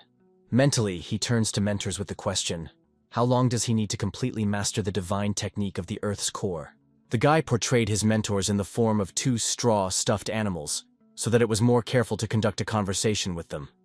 They think, if you do not harass themselves, then it will take 20 years. It seems to their student that this is too much. He asks, seriously? And Chun-un hoped to do this next year. Bodhidharma says, if he has in mind the manifestation that he used in the last battle, then he will be able to repeat it in a month. The guy is delighted. Is this really just the level of manifestation? He believes that this is incredible martial art. Bodhidharma, looking with what delight the guy raises his straw stuffed up, agrees with him. Zhang Xianfeng says he waited. He promises to give him what will surpass the divine technique of the Earth's core. And Chun-un exhausts incredulously. Does this really exist? The mentor is furious. He is ready to pounce on Bodhidharma. The guy asks them not to quarrel. Behind the body, followed by Baek Mu. He seems to be puzzled by a friend. The young man thinks, even being wounded, he can chat so much. Last time, he easily defeated him. He is going to torment the guy until he restores his strength. Baek Mu has pounced on a friend. He says he will take care of him, but Yun Chun-un interceptions his hand. He makes a throw, and the young man, having jumped out, falls to the ground. Father and his assistant, jumping on horses, are interested in, what this time? Baek asks, so the friend has already recovered? And Chun-un laughing answers yes, thanks to him. Finally, they reached Hubei. In the courtyard of the mansion, a man, pleasing, turning to the elder. He promises to take care to deliver the gift that he prepared. He replies that he is counting on it very much. He adds that the rest depends on them. He bows in a bow, promising that he will not let him down. A man extends a sign with the inscription Security Bureaus of the BEK clan. He carefully examines her. Then he asks, did they deliver the cargo of Mr. Chan? Baek Jinsong answers, it is. The man, looking at him and the guards, thinks, a gang of thugs. He condescendingly invites them to go through and says that they hurry to unload things. Then he adds, looking at gloomy guards, when they finish, then let them do not stagger here but immediately leave. Such as they cannot stay in such a place for a long time. And Chun-un demands that he show respect. He says that people risk their lives to deliver the goods. The guy recalls everything that happened to them on the road. He adds that he did not expect a warm reception, since this is part of the work of the Security Bureau, but they cannot treat them with contempt. The man, without hiding neglect, answers, "Why would it be?" He himself in childhood grabbed his sword before the brush. He believes that the guy does not even know his place. Yun Chun-un becomes furious. He asks, "What did he say?" A hand lies on his shoulder.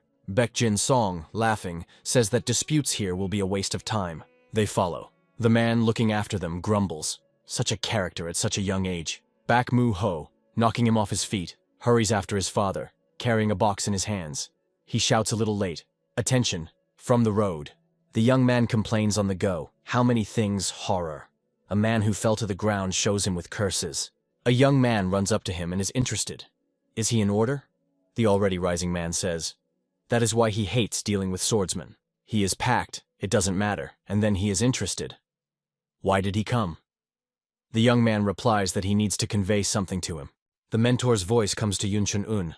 It seems that that minister is much more important than he seems. A person passing by the back unexpectedly drops the box, and the guy is alarmed as he asks, "What's the matter?" The courtyard is full of warriors with outlined heads who simply shine in the sun. The young man, covering his face with his hands, screams, "My eyes!" The guy is surprised. Shaolin? Behind them, a man with a scream rushes unfriendly to them. "Wait!" With difficulty breathing after a quick run, he clarifies. They are from the Security Bureau of the Baek clan that arrived from Shenyang? The man asks, maybe they know someone with the surname En, and the name JJ or the Jia? They say that the master delights this man very much. He assures that the master will be glad to hear news about this man. Baek Jin-song, laughing, answers, "Of course they know." He asks Yun Chun-un to approach them. The head of the bureau, pointing to the guy leaning in a welcoming bow, says that the man was successfully hit. In front of him is the grandson of that man. Baek Jin-song assures that no one knows about the master more than a guy. He, again bowing, calls his name. The man is confused and does not know what to say. The head of the Security Bureau frankly laughs. Is this not fate? Joining the common fun, the man laughs with a jammed manner, thinking at the same time that he is the end. Previously, a non-friendly man is now trying to please guests. He accompanies them to his master. The head of the bureau thanks that he spent them. The man reports that he brought people from the Security Bureau of the Baek clan. The elder welcomes them. He is glad that they got intact and unharmed. He asks them for permission to present his interlocutor with whom he discussed something before their arrival. The head of the trading company Junshin Jung-in-gel says that his name is with Yun En. He holds the post of Deputy Minister of Personnel in Kubei. The head of the bureau is inclined in a welcome bow. He also seems to say that his name is Baek Jin-song, and adds that he is the head of the small security bureau from Shenyang. With Yun En, Mr. Jung talked about them. Jung-in-gel says that the head of the Baek is a pure soul man. He has a great reputation, and the best skills of the known to him. So it is worth contacting him if a man needs someone who knows how to fight. With Yun, smiling politely, he replies that he will surely trust him, since Mr. Jung recommends him. Yun Chun-un is looking closely at men.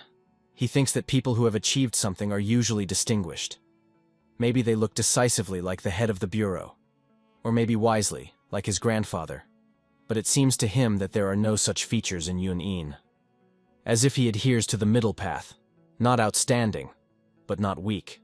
In a way, he is an ideal candidate for a civil servant. But he understands that it is impossible to judge the book only by the cover. Jung-in-gel standing next to him is a good example. He smiles as the most innocent person in the world, and this hides his completely different side. He knows that the master admires his grandfather, so he used the Security Bureau as a one-time instrument, which was inadvertently falling into the Backwood clan associated with his grandfather. Jung-in-gel, looking around in surprise, says that he does not see people from the Manhwa Security Bureau. He asks, really something happened? En Chun-un is indignant at his hypocrisy and mentally insults him. Baek Jin-song is warningly coughing. He says, regarding this, he needs to tell something. Before they united with the Security Bureau of Manhwa, they were completely destroyed by a group of unknown evil creatures. He asks with Yun-in, is it really true? Jung-in-gel is lamented. It cannot be like that. How so? What a blessing that none of their bureau suffered. Do they really not know who it was? Baek Jin-song mentally wonders, does he want him to accuse the Manhwa sect? Jung-in-gel will win if Mr. CO hears about it and leaves with a negative impression of them. Looking at the smug appearance of the head of the Zhunshan Trading Company, he mentally calls him a cunning villain. But he is not going to play along with him.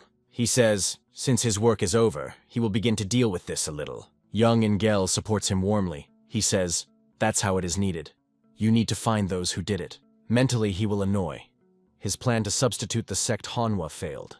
And Chunun thinks that Jung Ingel crossed the line. The head of the trading company says, since this happened because of his assignment, he will do everything to help in the investigation. Baek Jin Song, smiling, replies that he is glad to hear it. The guy is intrigued by him with a grin. He thinks that Baek is so smiling when he wants to care for someone. Jung Ingel, with Yoon En and Baek Jin Sun sit at the table. En Chun-un and Baek Mu-ho stand behind the head of the bureau. The head of the trading company Junshin asks what the head of the backing person wants to tell them. The young man asks his father to ask about her rather, showing him something in a small knot. When the fabric was deployed and laid on the table, Jung Ingel recognizes nephritis. The head of the bureau says that there was nothing like that in the list of goods that he asked to deliver. Baek Jin Song, chuckling, answers, if this does not belong to anyone, then his son would like to take it to himself. Then he adds, but it seems to him that she belongs to Mr. Chong. He, trying to laugh, does not even know what to say. The head of the security bureau understands that he cannot answer not. He thinks that as a bribe, Jung Ingel does not use it. He is interested in how the old snakes will react. The head of the Junshin Trading Company, holding out a hand to Jade, says, it seems that this is what he has lost. He adds that he is very ashamed. The man explains that he was looking for her and thought that he gave Mr. Ko, but she finally returned to him. The inhabitants of the Heavenly Kingdom with interest follow the development of events. Zhang Xianfeng is amazed. Jung Ingel does not even give up in such a situation. The head of the trading company appeals to Yoon Enu. Since everything turned out so, he hopes that he will accept this gift. Silence reigns. The deputy minister of personnel, after some thought, asks the guy, is he the grandson of Mr. Ian? He answers in the affirmative and calls his name. The man asks, how does he think if he should accept this gift? And Chunun does not know how to answer. The head of the security bureau and his son mentally appeal to him. Act. The guy answers, why not? He doubts with Yun Yo, still accept? Pointing to Young Ingel sitting nearby, he adds, as Mr. Young said, this is a gift. He believes that gifts are given when they are waiting in response.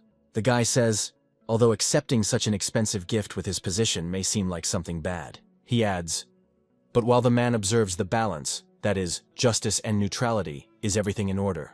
Does Yoon Ian absent-mindedly asking for a balance? The guy believes that he copes well with this. The man laughs, and then asks for forgiveness. Just the memories of the past surged. Once upon a time, when he was still an inexperienced official, he turned to his grandfather for advice, and he told him the same thing. If he retains the balance without being biased, and will adhere to the middle path, he will achieve a lot. He adds with Yoon Yen, the guy is definitely his grandson. He says he accepts this gift. Jung Ingel is satisfied. He thinks, it doesn't matter whether it is a bribe or not. After that, he will definitely look at him with favor.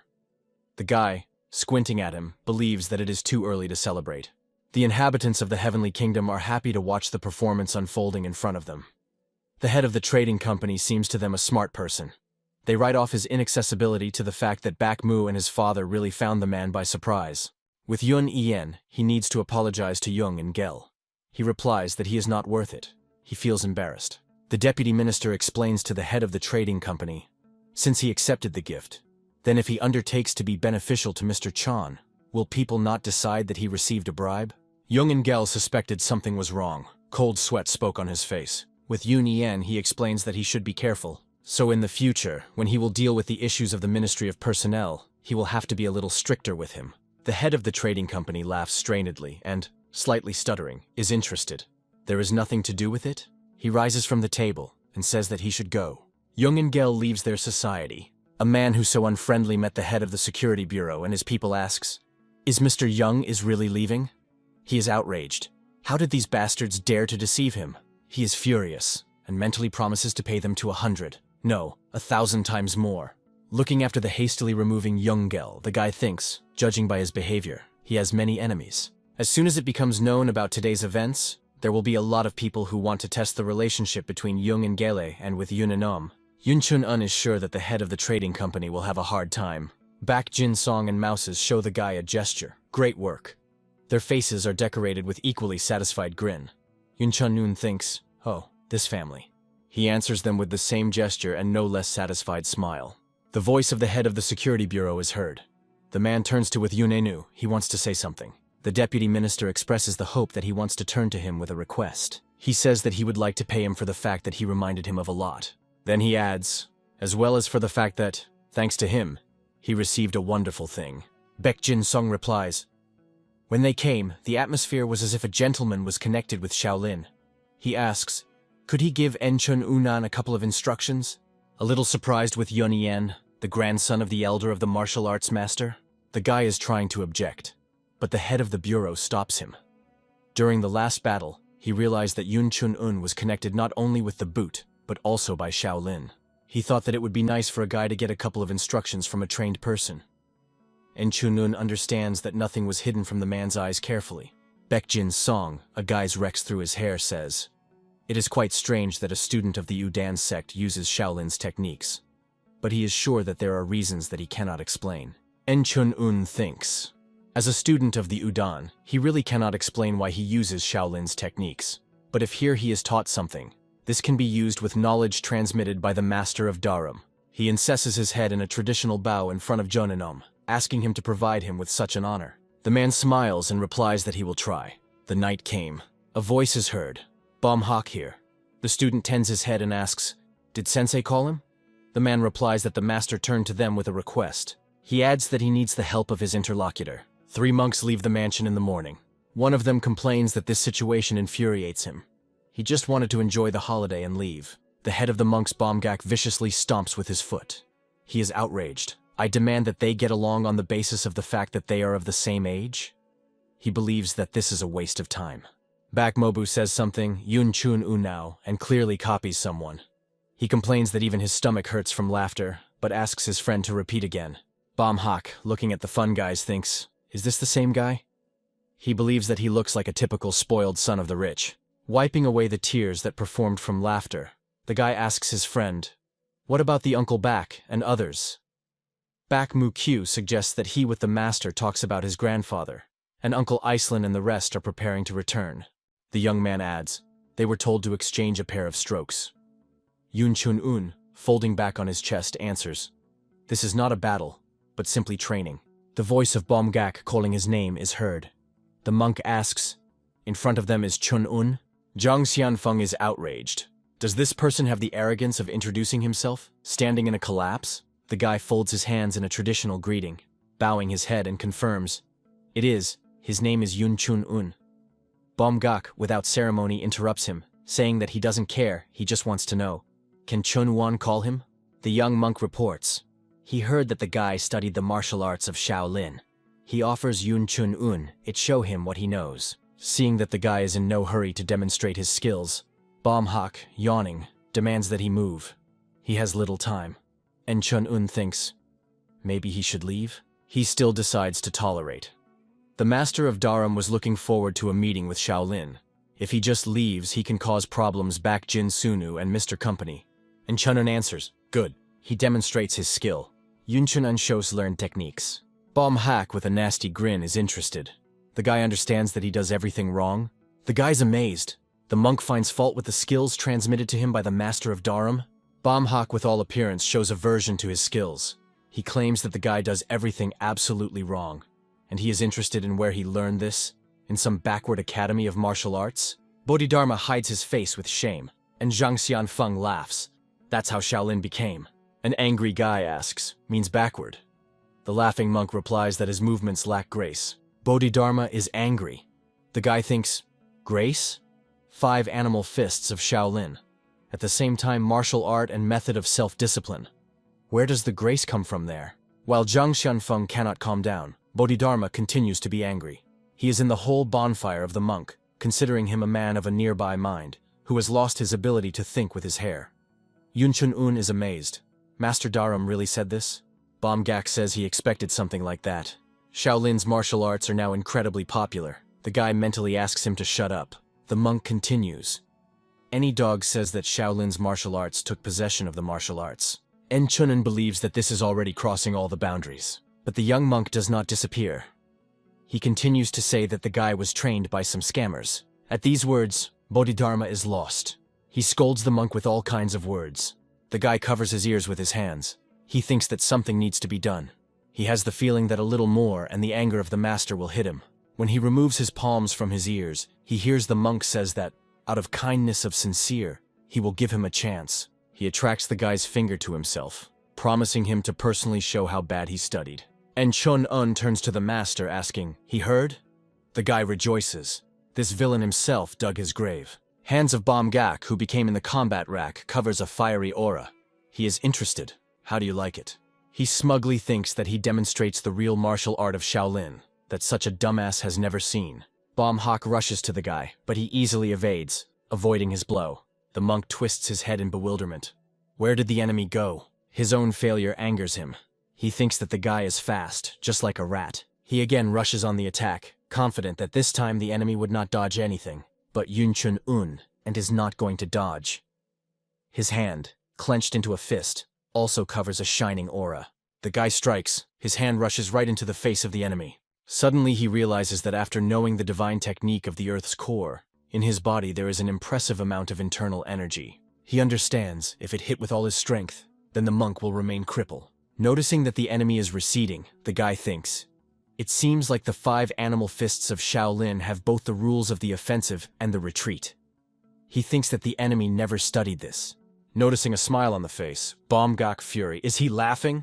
The monk attacks using the technique of the palm of progeny. Watching him, the guy thinks, quickly, but too many shortcomings. The hand of Bomgak, listed to strike, does not reach the goal.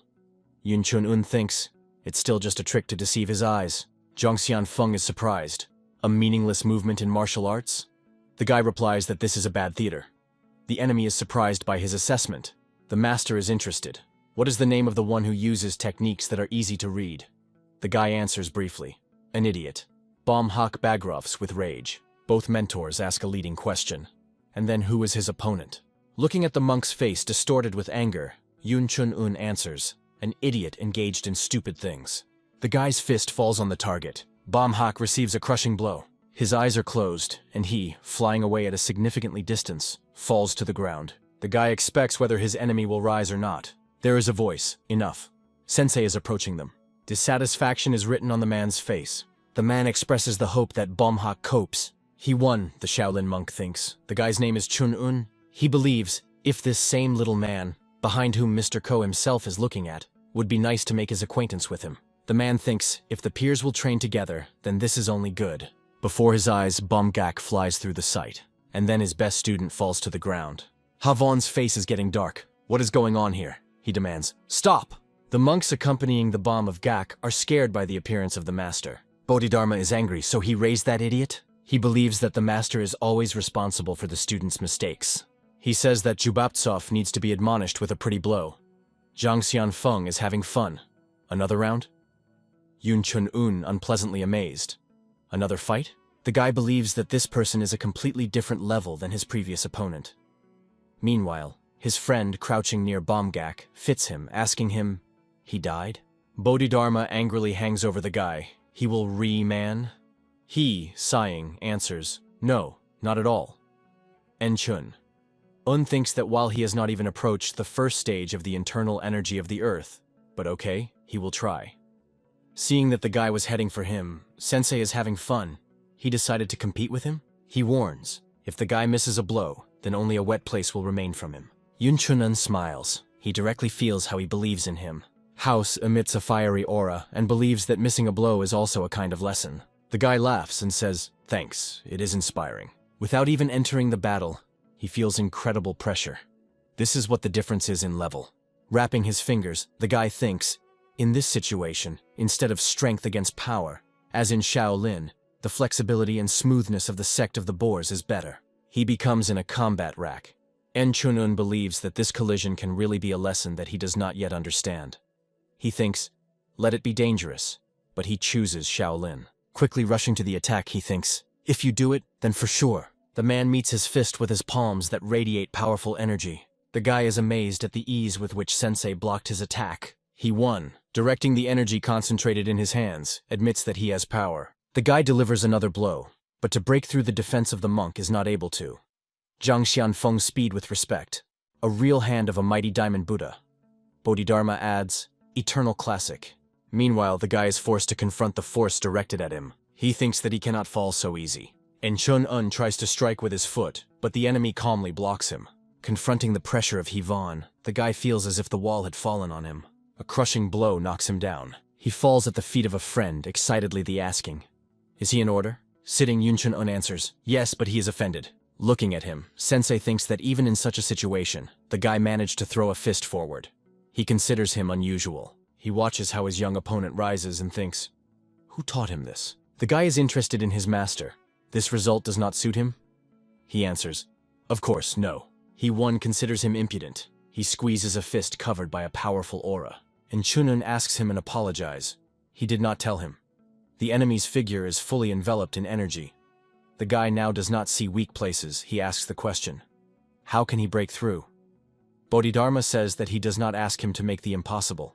And Chun-un considers, if the master of Dharma said that this is possible, then this is really possible. Assessing the enemy's gaze, he thinks even if he strengthens the Earth's essence technique to the limit, then something will hardly succeed in him. He hears the question Zhang Xianfeng, what is it? To stand opposite the enemy, who cannot be defeated, no matter how hard it is.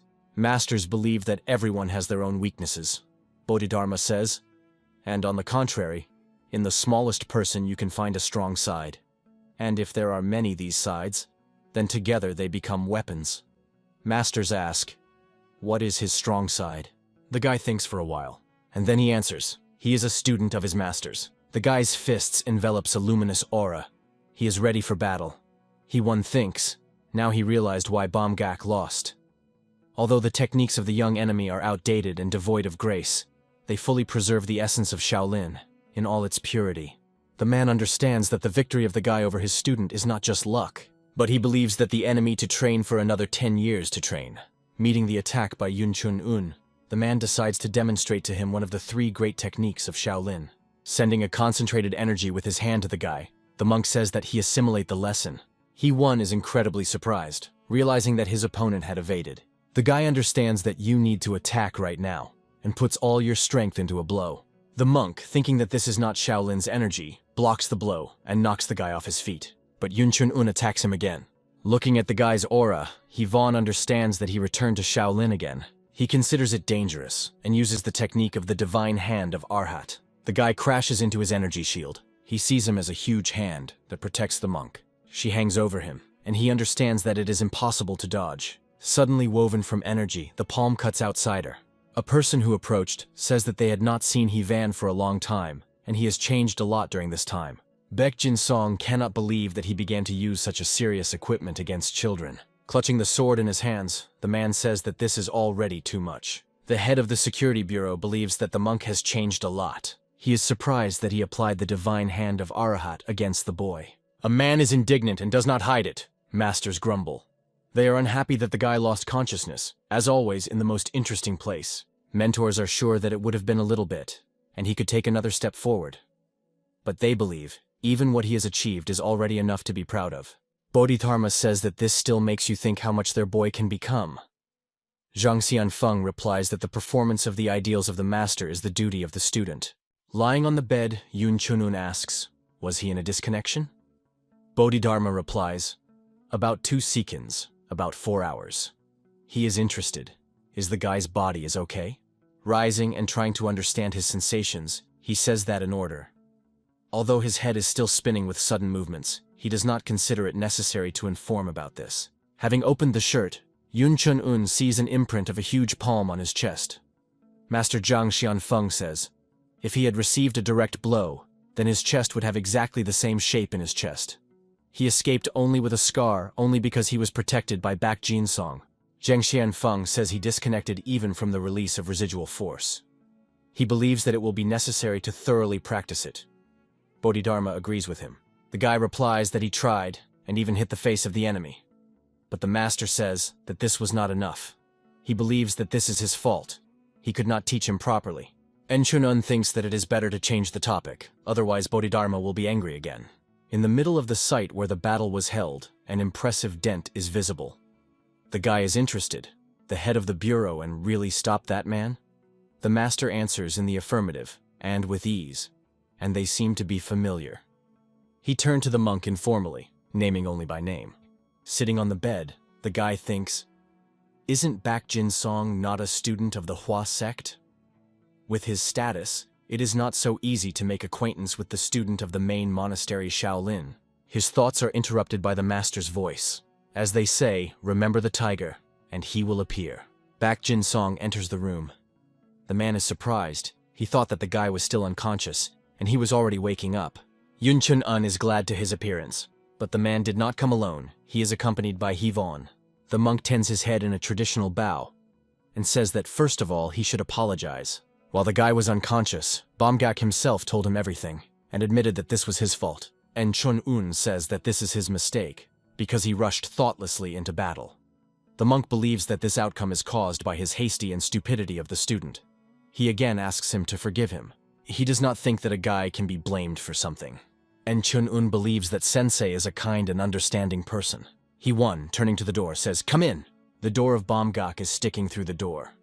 With a guilty look, he asks the guy how he feels. He hopes that he is already easier. Entering the room, he bows in a bow and asks the guy forgiveness. The young monk is interested in, is it all right with his head? And Chun-un replies that she is still buzzing. Bomhak admits that he was too rude and spoke too much. Looking at the bruise under the eye of a young monk, the guy holds out his hand with the words, "Well, now they are on the calculation." They shake hands with each other and Bomgak thanks the guy. Hee-von asks, now there are no more offenses between him and Yunuan? The guy answers in the affirmative, believing that the incident is exhausted. The monk says, if he is interested in Shaolin's techniques, then why not come and not see it himself? Bodhidharma is delighted. Zhang Xianfeng did not delight the news. The man is outraged. He is the first master of the guy. Why go to Shaolin? He is against. Why should the student go to Mount Sun? When is Mount Buck in Hube? But the second master does not even want to hear anything. He requires a trip to Shaolin.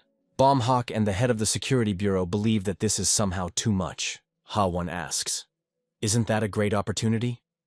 Baek Jin-song did not want to arrange a meeting for them? He does not decisively answer that it is. Attempts by Bomgak to say something Sensei suppresses. The head of the security bureau says, if you send there only E and Chun-un, then Salt will not leave this just like that. The monk asks for incomprehensibly. He talks about his daughter. He confirms, it is. He-won smiles knowingly. The guy is perplexed. Where is the sister Sol-A? The monk says, he heard that women in his family are simply incredible. The guy, listening to the dispute of the masters, thinks that he does not have to go to Shaolin with his mentor Dharma. Mentally asking for forgiveness from Bodhidharma, the guy decides to speak. But he suddenly declares that in Shaolin there is something that he left. If the guy takes it, then this will help greatly in his training. En Chun-un exclaims with joyful face, Shaolin! He certainly wants to go there. Master Zhang Xianfeng curses. And then he is interested in the merry Bodhidharma. Is he too happy? The village near the Shaolin monastery. En Chun-un asks a friend with whom he walks along the street. Did they definitely go here by himself? The young man replies that in any case the father is busy, so he could not go with them. The guy is interested. Why did he not remain to help his father and got into him? He replies that he could not help but go. Baek Mu-hu adds, if the guy shaves his head, then his sister will definitely demolish her. The approaching Ha-won asks him, his mother in good health? The young man is surprised. Does he know his mother? The man answers, of course. In their generation, few people did not hear about her. Baek Mu-ho cannot hide surprise. Is his mother really so famous? The interlocutor answers, of course. He-won, putting his hand on the shoulder of Yun Chun-un and looking testively into his eyes, says that in fact he wanted to invite him to think about staying in Shaolin. Both guys are stunned by his words. Looking at the young man who drenched in a cold later, the monk adds, it seems that he has many friends who would not want him to go to the monastery. He-won continues, he does not know why the boys refused him, but, in his opinion, the guy is more suitable for Shaolin. En Chun-un thanks him for a high assessment. At this time, a friend persistently slows him off. Refuse. The guy expresses regret and explains that he cannot join the ranks of Shaolin. The monk replies that his proposal remains in force, so if he changes his mind, then let him not be shy and addresses him. En Chun-un says, if his plans are changing, then he will do so. Then remembering something, the man puts his hand on the head of Bomgak, holding multicolored bundles in his hands, and makes him raise his face. The young monk says they have to go. When he raises his head, his swollen cheek and a swimming eye immediately cast in his eyes. He says that he would like the guy from time to time to communicate with this Prochinde while they go to Shaolin. Bomgak, recalling the heavy hand of Yunchun Una, votes. If he once again training with these guys, he will die. The mentor gives him a slap. They are already close to Shaolin, so let him follow the words. Monastery Shaolin. Looking at the crowds of people, the guy admires. Shaolin is much more than he heard, and there are a lot of visitors. Zhang Shanfeng rings. It's just some kind of bazaar. Bodhidharma replies. We can assume that this is evidence that their teachings spread widely. Enchun Un asks Bomgak. There are always so many people here? The young monk answers. Not to such an extent. In front of them is a procession in which one man stands out with its growth and strength. Bomhak says that many people here are precisely because of them. These are the Vasramling students of 9 schools. He explains, they say that they gathered in Shaolin in order to strengthen harmony and educate a noble spirit. Then adds, funny, of course. En Chun-un looks inquiringly at the satellite. Suddenly in the crowd he notices Yun Su-hu. The guy wonders. The students of 9 schools meet from time to time, arranging meetings. But why does he represent the sect of Udan? Is he too weak to come here? Yun Chun-un is not able to hide surprise. The guy hears Bak Mo-ho exclaiming in surprise. And he is here. He is interested. A friend knows him too. He replies that he is talking about Mi Genfen. Looking at Yun Shi-hu, the guy asks, who does he mean? He understands that we are talking about someone who is standing next to the object of his attention. A friend answers, if he does not know, then he does not need to know. He turns away and leaves. Yun Chun-un looks thoughtfully after him. He asks the question, and that he did not share with this Ma Genfun? Bak Mo-ho throws over his shoulder. Mr. House waits for them. He offers to hurry, and Chun-un continues to storm the back of Yun Su-hu. His hand involuntarily clenches into a fist. The guy reassures himself. He did not come to Shaolin for such trifles. He decides that it is better not to pay attention, and goes to his companions. While they climb the slope of the mountain, Hivan admits that, in fact, he had another reason to invite the guy to Shaolin. And Chong-un asks, he wants to introduce him to someone? The man confirms his hunch. He says that this someone is very close to the origins of the martial arts of Shaolin. The guy replies that he can't wait to meet him. Bodhidharma became interested in his words. Source? Are there such people in Shaolin? And Chun-un thinks that even the master of Dharma is not too pleased with the current Shaolin. He hopes that the guy will be able to learn something from this person. En Chun-un mentally asks for forgiveness if the monk is disappointed. But he has no special expectations from the so-called master of the source, because he already has a mentor of Dharma. Following the mountain trail after Hivan, Yun Chun-un thinks that now another thing is more important. You need to find what the master of Dharma in Shaolin left as soon as possible. Hei is knocking on the door. Satellites stand behind him in anticipation. They are allowed to enter. The room reigns twilight. At the foot of the Buddha statue at a small table is a man immersed in reading. Having looked closely, the guy sees a rather elderly monk. He notices endlessly deep eyes, a look full of adamant will and appearance similar to the beggar. Masters rejoice. Undoubtedly, this is him. Crazy! The old man asks, again they dragged anyone? Suddenly he screams loudly. Infuriates! Yun Chun-un thinks, a really strange old man. His masters are howl in unison, and the guy covering his ears with his hands is indignantly interested. Why do they behave like that? Mentors are delighted. They believe that this little man seems to have the potential to achieve an elevation. Bodhidharma rejoices. Now they will finally get rid of the obligation to be younger. And Chun-un is surprised. This old man can reach an elevation? Looking at the old monk, he thinks that he is a very strange person. It is difficult for him to understand the heaven. He humbly tends to his head. He says he met a guy in the world. He seems to know the origins of Shaolin, so he led him here, to the great master of Thasajo.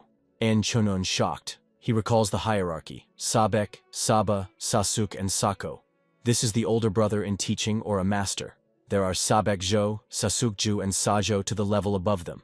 Thasajo is one more level higher. The guy thinks that the mentor Hivan has a pretty high title, but even for him this old Thasajo. He is a monster who has lived for more than 100 years. The old man screams, no matter. In any case, the origins no longer have a place in Shaolin. He fearfully pulling his head into the shoulders. Pointing to Bomgak, an elderly monk says that his student eventually betrayed them too. He is trying to hide behind sensei. He tries to convince him. He says that accelerated courses are a forced measure to fight the followers of the demon cult. The old man interrupts him. Nonsense. If it is difficult to achieve skill in youth, then it is better to go out into the world and take possession of art later, at a more mature age. He screams. Such stupid thoughts as the desire to become famous in his youth lead only to empty hopes. The old man does not want to see all this, and demands that the uninvited guests be cleaned. Bodhidharma asks the guy to speak with him, otherwise he will not be able to do anything. Enchun-un sighs okay, and feverishly tries to come up with something. His gaze falls on the scrolls lying on the table near the old man. From his angry movement, they scattered on the floor. Bodhidharma is surprised. Junto Singun? This is his incomplete technique that he used before reaching heaven. But he did not think that she was still preserved. The guy is amazed. Is she, Junto Singun? His gaze is fixed to the scroll lying on the floor. The old man, jumping to him, asks, "What did he say?" Enchun-un shudders in surprise. When he was there, grabbing the guy by the breasts, the old monk demands that he repeat his words. He obediently says, "Junto Singun." Thasazo exhales. Really? Holding a deployed scroll to him, the old man demands that he read. Enchun-un cannot read. Who dares to read it at all? The old man, flashing his eyes, replies that he can. He demands, "Read." The monk fiercely shakes the guy's breasts, and poking a scroll in his face, requires him to read. Having closed his eyes, Enchun-un resists. He cannot. He is just an outsider in Shaolin. He does not know what it is, but even he understands that reading the contents will cause a problem. Bodhidharma calms him. Nothing. Junto Singun is a technique that he brought to perfection in heaven. It differs from the incomplete version, so it can be conveyed. The old man says he had a great idea. He offers Enchun-un to become his student. He asks him to stop. Thasazo is surprised. Isn't that what he wanted from him? He asks. He won, after all. He wanted attention. So why is he dissatisfied now? The guy thinks, enough from him. Using his skills, he eludes the old man's hands. He is furious. He angrily asks, "But how does the guy laugh?" Throwing a scroll, the old monk is attacked by Onjung-un. He defends himself. Having stopped, Thasazo is interested in, is he by chance not from the sect? Studging his foot, he proclaims, "It doesn't matter. From today, a guy is a student of Shaolin." Enchun-un replies that he cannot. The golden aura envelops the body of the old man. He repeats that he doesn't care what he thinks. Around the guy there are many copies of Thasazo. He is wary around, not knowing what to do. Smiling ominously, the old man says, "It seems that he can't convince him with words. But if you break a couple of bones, then he thinks that the guy will become more accommodating." Around the guy, the innumerable many copies of the old master are spinning. Trying to protect himself from all this, he covers his ears with his hands. The old man will not calm down. He asks again whether Enchun-un will become his student. The guy grabs his head. It seems to him that he is about to lose consciousness, if at least a little weakening control. Unable to stand it, Enchun-un is screaming. If the Sajo continues to crush like that, then he will bit his tongue. The old man is surprised. He thought that it was worth pressing a little, and the guy would give up, and he was going to commit suicide. He stops the entire bustle, and his copies disappear. Silence reigns, and Chun-un is trying to recover. Holding a scroll to him, the old monk asks, "Is it impossible to do anything?" Bowing in a bow, he asks Enchun-un for help. The guy is surprised, so urgently that he has changed his attitude in an instant. He believes that it would be better if he continued to crush his strength than that. Bodhidharma asks him to help the old master. He asks, is he really not sorry for the old man? Enchun-un thinks that even the master of Dharma took pity on him. After such words, it is difficult to refuse. But he also does not want to stay in Shaolin. In addition, he directly feels how the friend's eyes drill a hole in his back. He says he has an offer. If we are talking about not to be strangers in Shaolin, then you can become a student who remained in the world. But this will not solve the problem in essence. The guy explains, the students who remained in the world, and the students of the main monastery cannot study martial arts on the same level. The old man does not understand what he is leading to. Enchun-un says, he heard that in Shaolin there is a title that is given to those who provided significant assistance to the monastery. The old monk clarifies, does he mean the title of honorary student? The guy exhales, yes. The old man is a little puzzled. Is this option possible? It was so long ago that few people remember this. He plunges into thoughts. Enchun-un smiles. Grandfather loved to tell him stories about the world of martial arts. The Sazo thinks, an honorary student. If we are talking about the last legacy of the Master of Dharma, it has sufficient value. He agrees and demands that the guy begin to read the scroll. He is surprised. Right now? The old man hisses violently. If these is-holes bother him, Then can he get rid of them? The guests are frightened from him. The guy answers is not the point. First, he needs to officially get the status of an honorary student. The old man insists. He said that Yun Chun Un student, then everything. If anything, then he shakes the abbot by the scruff of a couple of times, and everything will be decided. He throws a scroll into the guy's hands.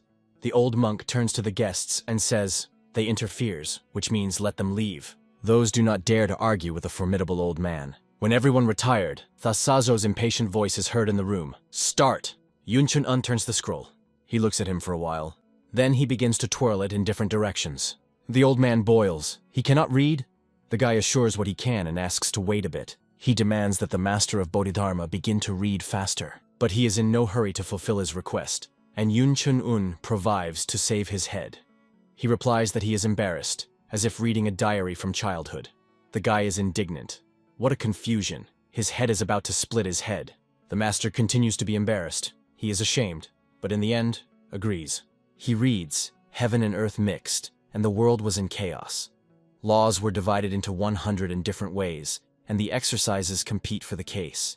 It became clear that many are looking for the true path, and these lines will remain for the seekers of truth, eager for enlightenment." The guy thinks, compared to that version of Junto Singun that he studied, this technique seems more imperfect, as if there are gaps in it. After a while, Un Chun Un says he finished, but the old man is now far from him. He meditates surrounded by lotuses. He quietly thanks the guy. The old man says he thought that in life he could never touch the true teachings of the master. He asks, the guy wanted to become an honorary student because he does not want to be attached to Shaolin? The old monk pronounces, if in the future Un Chun Un encounters difficulties in Murim, he can name his name. Those who remember him do not dare to harm him. The guy asks, what is his name? The old monk answers, Gunna. The guy smiles broadly. It was this name that he often heard from his grandfather when he mentioned Shaolin. This is a great man known in Murim under the nickname Holy Monk. The old man confirms, yes, he is the Holy Monk Gunna. Since the guy found out everything, now he could also leave. En Chun Un does not believe his ears. What? But the old man rinses him. Kish! The guy is outside the door where the satellites are already waiting for him. A friend is interested. How is he? The head is intact? He once says that this is not quite what he planned. But one way or another, Yun Chun Un became a student of Shaolin. The guy for the first time in Shaolin and asks for permission to look around a little around. Sensei does not mind. He says that now Yun Chun Un honorary student Shaolin, so let him look around how much he wants. The guy thanks him, thinking at the same time, excellent. Now you need to find what the master of Dharma left. He invites a friend to go with him. He asks, where? Bomhawk carefully listens to the conversation. The young monk tells the mentor that the guy's for the first time in Shaolin and is called to conduct them. He won him by the ear. He believes that he needs to be training to manners again. He wishes good luck to the guys. He advises them to take a walk slowly and leaves, dragging the student behind him. Bakhmukov asks a friend to tell what Junto Singun is. The guy answers, let him shave, become his student, and then he will tell him everything. The young man thinks, shave? He asks Yun Chun Un. He is in his mind. The guy smiles. Looking at the friend walking ahead, he thinks, it is not known, of course, that the master of Dharma left here. But it would be good to share it with Bakhmu Ho. After all, he is the one with whom the guy has to go further. If only he will grow, then this can confuse their relationship. He adds mentally, besides, you will never get bored with him. Suddenly, Yun Chun Un collides with Yun Shihu. He is instantly poured with rage. He asks that the guy forgot here. En Chun Un looks at the red aura, which is radiated by the red-haired youth. The guy is interested.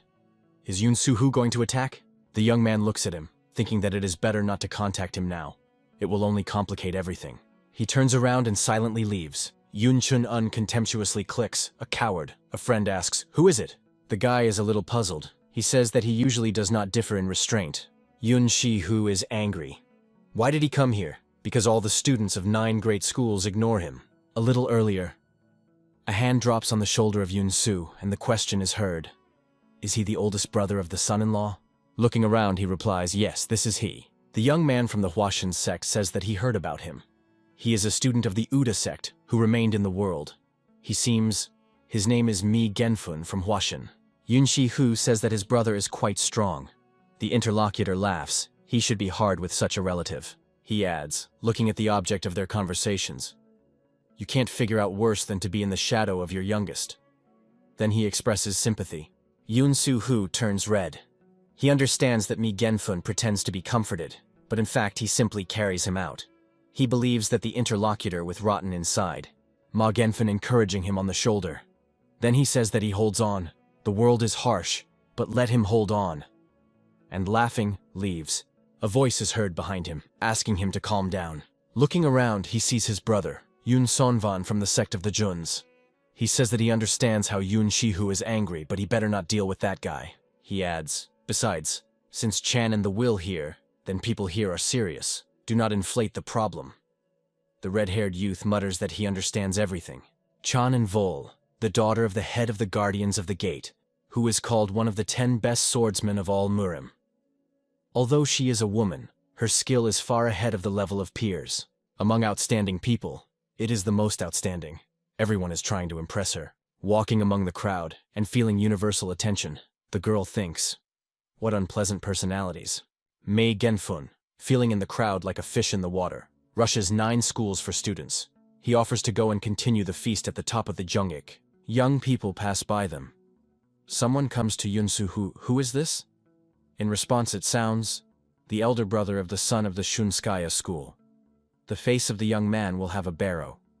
Someone is joking, asking the son of a son to be a good older brother. Mentally he is cursing, and he wants to kill all of them. Mount Sunhan consists of 3 large peaks. In the center of the Jungik, Junji. In the west of the Sosil, Xiaoxi, Xiaoshis. And in the east Pasil, Taisha. Shaolin is located on the northern slope of the top of the sausage, so it got its name. Friends go along the slope of the mountain. Suddenly Bodhidharma declares that here the guy needs to practice the Jongo technique. He is surprised. Right here? The master asks, will he handle it? En Chun-un, squinting at the yawning satellite, mentally answers, he, of course, will look at him askance. But he will try to take care of the moment. He calls a friend, he asks, what is it? The guy says that he is hard, and offers to rest. Back is a Murti. Now? Here. En Chun-un explains that after Taisado he feels exhausted, and wants to rest a little. The guy sits in the lotus pose and closes his eyes. He is glad. It turned out naturally. A friend looking at him thinks that he is still strange. Did you think something again? Meanwhile, the figure of Yun Chun gets covered by a luminous aura. The young man sits down to rest nearby. The radiance of energy attracts some monster sitting on a cliff. At the sight of a bright glow in the forest, his eyes light up. He hastily rushes down. Its speed is simply amazing. With gigantic leaps, he rushes over the trees in the direction of the friends who crouch to rest. The monster lands right in front of the affected guys. They look at all their eyes at the huge one that arose in front of them so unexpectedly. In unison, they are a little stammered, pronounced gorilla? In the guy's head, the voice of the contented master of Bodhidharma is heard. He finally came. The inhabitant of the heavenly kingdom says that he had to rise to heaven for a long time, but he did not. Yun Chun-un is indignant. This one? To heaven? Bodhidharma explains, although outwardly he looks threatening. In fact, it is a spirit that has been more than 1,000 years old. The guy, looking at the gorilla standing opposite him with a golden fur, is interested in... The master used the Junto technique to call him. Noticing that the monster wants to get closer. Back is screaming so that he does not come close. Otherwise, he will kill him. The guy stops his friend. He says everything is fine. He is most likely not going to attack them. The gorilla with a wave of a huge paw invites them to approach. Back does not doubt. Is it definitely safe? En Chun-un uncertainly answers, it seems. The gorilla holds out their paw. The guys ask the question, does he want to shake his hand? The guy gives his hand, and the monster carefully squeezes it. Back Momo is struck by the courage of a friend. Suddenly, the gorilla throws the guy up.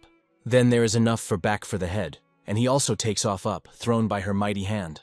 En Chun-un, who founded himself on the back of the beast, is trying to get comfortable. A moment, and next to him is his friend. The young man scolds the beast. What is he doing? But the guy tells his friend to stay stronger by the wool. Back Mu does asks, why? En Chun-un does not have time to answer. Gorilla makes a giant jump. The young man reproaches his friend. He said that it was safe. En Chun-un asks him to tolerate a little. He assures that it will definitely cost it. The guy is delighted with what is happening. Back is interested, is this one of the legends? En Chun-un answers, maybe he himself certainly does not know. A friend asks, Did he accidentally learn about this from a scroll? The guy thinks, if you think, then it may look like that for him. Gorilla continues to carry them in an unknown direction for them.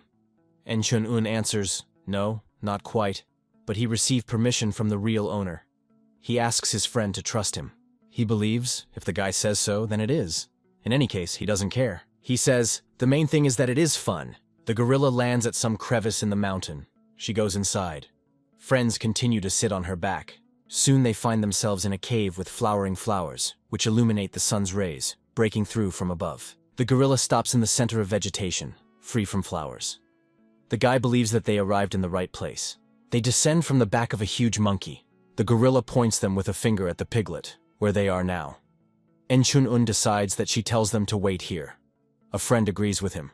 Bodhidharma confirms, right. He is not a person, but better than any of the people. The guy understood everything correctly. Let him wait.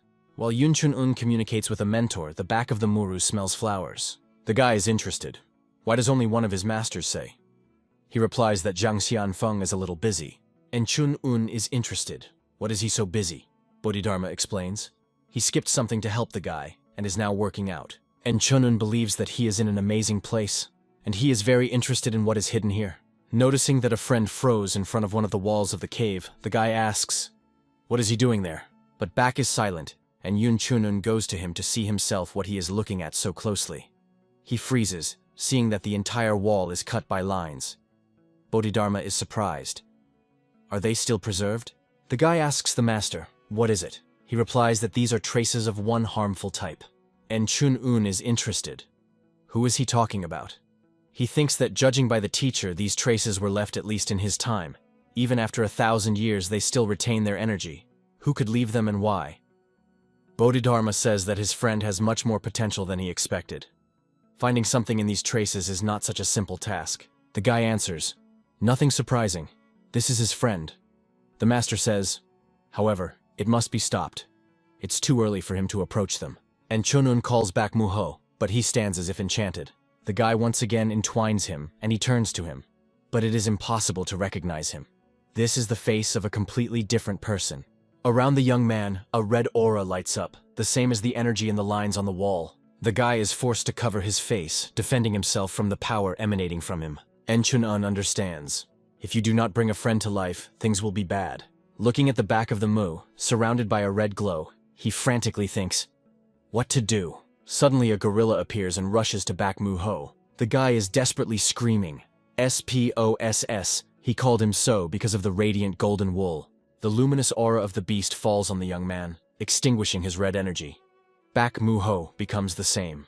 Yun Chun-un is in a hurry to a friend. He asks in alarm, is he in order? He exhales and is interested. What happened to him? The guy puts his shoulder suddenly weakened to his friend. He says, does he really remember anything? If not for SPOSS, he would probably never have woke up. Back Muko is surprised by his words. Gorilla puts a huge jar in front of them. The guy looks at her puzzled. Back asks, is this water? And thanks, Gorilla. Spas extends a huge bowl with a young man's liquid. He drinks the proposed drink in one gulp. A squeamish expression appears on his face. Bodhidharma says that the liquid is valuable, so let not spit out. Yun Chun-un immediately closes his mouth with his hand to his friend, forcing him to swallow the drink. He insists that he would drink everything. Having swallowed the liquid, the back of the Mur is exhausted to the ground. The gorilla watches them with a smile.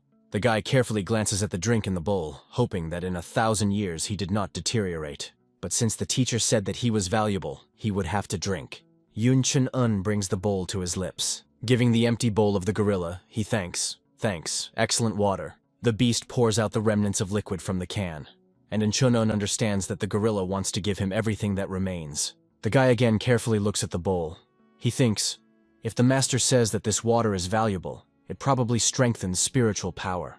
The beast guarded its millennium without gnawing. Indeed, this creature is much more noble than man. The guy thinks then Spas must get something. He holds out a bowl with a gorilla liquid, saying that this is her. The beast is surprised, but the guy calms him. He asks him not to worry and drink it calmly. The guy, pointing a finger at the hieroglyph drawn by him on the floor, says that they are friends now. Back Muho, smiling, nods according to. On Earth, a hieroglyph is clearly visible, meaning friend. The gorilla eyes are expanding knowingly. Then Sposs begins to joyfully jump and beat himself with paws in the chest, as in a drum. Friends look at each other and laugh. The beast devastates the bowl. He is enveloped in a golden glow, and he infuriates above the ground. The guys watch him in surprise. The radiance is becoming brighter. They do not understand what is happening. Then a blinding flash follows. Bodhidharma, standing at a spatial eye, pronounces the words of prayer. The energy emanating from him rushes down to Sansan. The body of the beast is constrained by the energy shell, which he breaks after a moment, breaking into freedom. The pacified gorilla continues to steam in the air. She sits in a lotus position, folding her hands in a prayer gesture. Watching, the guys do not understand what is happening. Enchun-un turns to the master, and he explains, "This is deliverance." After a long time, Sports finally met a friend. The gorilla extends forward, the index finger shining with energy. Sansan draws a hieroglyph in the air denoting the word friend. He flashes with dazzling fire. Sparks from him crumble at the guys. They are covered by a flame. At first, they are scared, but then they understand that nothing bad happens to them. The guys fall on one knee in front of the beast. Sposs, smiling, raises his thumb up, and then he smoothly infuriates up. Enchun-un looks at him. Friends lie on the floor of the caves near the flowers. The guy hears the master's voice. He expresses the hope that one day he will also reach this place. With difficulty rising, Yunchun-un is interested in the mentor. How is Sansan? He replies that, thanks to him, he got well. The guy is glad of this news. The master asks, "How does he feel?" And Chun-un replies that he feels completely devastated. He says, "Usually when you drink mixtures, Dantian is filled to capacity, but now he is absolutely empty." Bodhidharma advises to try to activate the technique of Junto. The guy readily follows his advice. His body is covered by a flaming aura. He is surprised by such a result. Yunchu unanimes. Incredible. The fact that he could achieve only with extreme concentration, using the technique of conscious cultivation, is now given so easily. Empty Dantian is filled. He asks the master, "Where does the force come from?" A moan is heard nearby. The guy turns to the wild friend. Baek Mu-ho hardly stands on all fours, then asks, "Sansan?" And Chun-un replies that he has gone far. The young man complains that he did not even manage to say goodbye. The guy is interested in his well-being. He, sitting on the ground, analyzes his condition. Then he suddenly vigorously breaks away and begins to actively move. He is surprised. His inner energy has increased so much. He delights how easy his body became. And Chun-un believes that it is time for them to return home. They already lingered. A friend agrees with him, but the young man is in no hurry to follow another. He again looks at the lines with which the wall of the cave is dotted. It seems to him that he can repeat it. Having exposed the blade, he tries to follow the lines. Then, stopping, sighs heavily. Not even close. He thinks, who could leave this? Maybe this is the one who has reached heaven. A friend's shout is heard. "Let's go faster." Baek Mu-ho rushes after the guy. He thinks that at the moment this is enough. Just walking on the heels is already fun. Night. In the forest there is a group of warriors. The lower part of their face is hidden by a cloth. One of them, taking a sip from a flask, asks, "What did he say?" The second answers, "Yes. Everything seems to be as usual." "Ah, and yet?" He put on a red bandage, so that it was easy to recognize at night. A man with a flask asks to be more attentive, demanding type. "Well, if everything is as usual, they most likely are already heading to the top of Jungik." The interlocutor answers, "These rats from Orthodox fractions love to show off." The man laughs. This is in his hand. Then he is interested. "What are the results of intelligence?" Warriors bow their knees.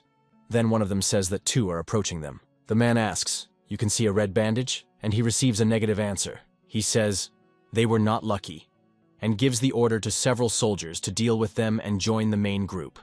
Those hastily fulfill his order. The man believes that they relaxed, being within the possessions of Shaolin. Throwing a flask, he pronounces, "You need to deal with them quickly and smoothly." He gives the command to the remaining soldiers. Forward. Friends return to Shaolin. And Chun-un is interested. "Why is it Baek Mu-ko smiling all the way?" He answers, "He became stronger." "Can't you be happy?" The guy wants to talk about the traces of the sword on the wall of the cave, but suddenly a warrior attacks him, the lower part of which is hidden by the fabric. Without hesitation, the guy beats the attacker with his fist in the face. The next two men are waiting for the same fate. And Chun-un walked defeated opponents, wondering, who are these people? Why did they suddenly attack them? A friend hurries to him, asking, "Is he in order?" Looking at the warrior who has fallen under a tree, the guy asks, "Back Mu Ho. How does he think? Who are they?" He, looking at the second man settled by the stone wall, answers, without a concept. They approach the third warrior lying on the ground, and who has lost his headdress. The young man says, "Maybe it was necessary to ask first, and then knock out?" The guy has nothing to say. Bodhidharma says, "A technique that they just used belongs to Maziao's techniques." Yun Chun-un is surprised. "The demon sect?" He says thoughtfully, "Maziao, that means. A friend is interested. Why did he immediately decide that they were?" And Chun-un answers, "His intuition is good." Bakmuku looks at him incredulously. The guy is thinking, the Master of Dharma said that these are people from Maziao. Did he really notice them right away? But if so, why didn't he warn? Maybe he kept silent about this because of some principle. Or is it a heavenly law? He considers his guess quite likely. Otherwise, why should he expose his dear student of danger? Some strange noise comes from the forest. Friends look at each other. What else is it? Yun Chun-un listens. Then he says, "The sound of the rattle? Did the demonic sect attack someone? But to whom?" A friend is surprised. Who could carry a weapon into Shaolin? Bakmuku suggests that the students of 9 schools were attacked, but he does not understand what could be the reason for this. He believes that only a demonic sect could attack young students. If this sabotage succeeds, then the war cannot be passed. The guy thinks that the goal is most likely the destruction of all students of 9 schools. This time, the meeting attracted more people due to the participation of Chan with the volume. If all future sect leaders are killed, this will be a serious blow for Orthodox schools. They would not have toiled in Shaolin, not preparing. Among them there is clearly a master of the level of the monk Havan. En Chun-un asks the question, what to do? To rush to the rescue right now? Or return to Shaolin and report it? But what if during this time Chan and the will or one of the students of 9 schools will die? In this case, as a friend said, there is no wars. Bakmukov asks, what will they do? Bodhidharma says, if he wants to intervene, then let him act. He will not help him directly, but as his master, he can teach something. The mentor continues. The guy reached the first level of divine technique of earthly essence. Now the master wants to show him how to use it correctly. Yun Chun-un, delighted with his promise, rushes a friend. Let's go. He is a little puzzled. Again, he spoke to himself. He asks, where? Yun Chun-un is surprised. Where else? To help those poor fellows. Bak wants to ask a question. The guy understands how dangerous it is, and Chun-un answers carelessly. It's okay. The guy is clearly inspired and torn into battle. He promises to bury them all. Meanwhile, the battle is in full swing. The attackers believe that the students hold well. The squad commander thinks, even though it is young, but they can't occupy the strength. Watching the course of the battle, he thinks, a proverb in the world of martial arts. Young masters are in demonic sects, and the old ones in orthodox schools now seem to be deprived of meaning. But of all students, he especially distinguishes one. Seeing how the girl fights with his warriors, he calls her a frantic girl. She easily paves her way for herself, with one wave of the sword, dealing with the opponents. She is like her eyes on the back of her head. It is impossible to take her by surprise. The commander carefully observes her. This is the very art of the sword, uniting the best features of all fencing techniques in the world. The absolute skill of the guard guardians. Chan in the will masterfully wields a sword, enhancing it with his own energy. The girl attacks the detachment commander, and he is forced to retreat before her pressure. She knocks her hat off his head. He obviously did not expect such agility from her, but the man quickly came to his senses, and reflects her blow with his blade. Their swords are crossed. They look into each other's eyes. The girl says, the technique is murder in the void of darkness, right? He is amazed. How? She adds, the martial art of a demonic sect. Now she understands why they attacked them, but she believes that it's time to finish. The man interrupts their confrontation and jumps back. He says that he should not decide when he is finishing. The girl attacks again. The energy between them literally explodes. Chan and the will continue to advance. She says, now that she found out who her opponent, his tricks on her will no longer work. The man is furious. This girl was much stronger than he represented. To defeat her, he will have to fight in full force. A warrior warning is heard nearby, on the right. Looking back in the indicated direction, he does not understand who lit a signal bonfire. They tied everyone with a battle. Is the first group failed? If you do not finish quickly, Shaolin will intervene. The girl's voice comes to him. If they want to escape, then this is their last chance. He asks, Will she really let them go? Chan and the will answer. It is better than allowing to die even more people. The man screams violently. Something else. They came for their lives. He gives the command to use pills to his soldiers. Those hastily fulfill the order. Their bodies are filled with blood-red energy. She makes them be painfully changing. Pupils of 9 schools are in surprise watching the transformation. A man whose eyes burn red chi tells everyone to kill everyone. Its energy is so strong that it is not able to withstand even Vul in the will. She literally knocks her down. Rising, the girl thinks, this is the power of fiery pills. The situation is critical. They will not last at such a pace for a long time. If at least one student of 9 schools will die, they lost. Yunchun, Un and Bakmuho burst into the thick of the battle. None of the warring parties expected their appearance. Hurrying to the rescue, friends are talking among themselves. Bakma says, if a forest fire begins, then it will be on the conscience of Yunchun Un. He answers, this is better than returning to Shaolin.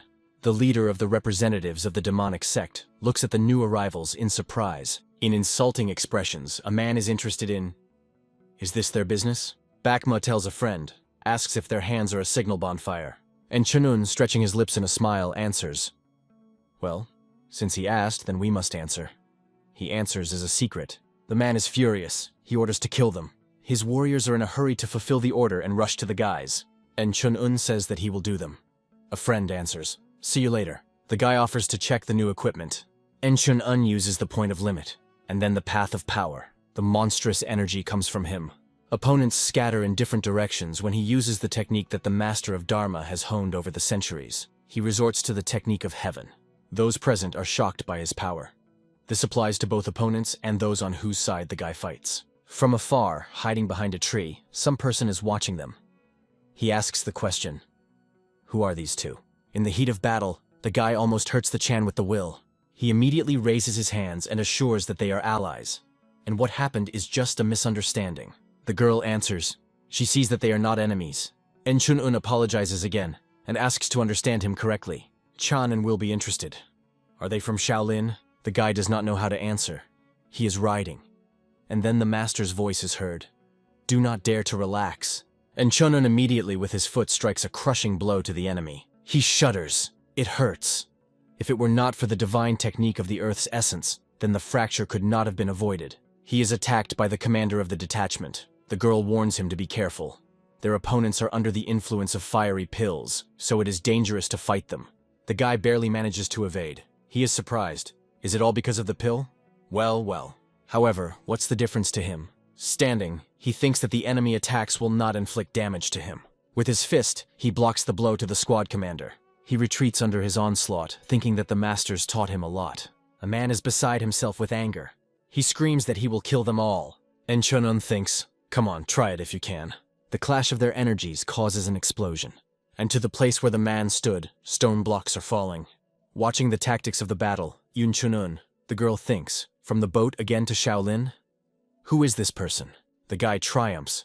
The last attack was not particularly smooth, but otherwise everything went fine.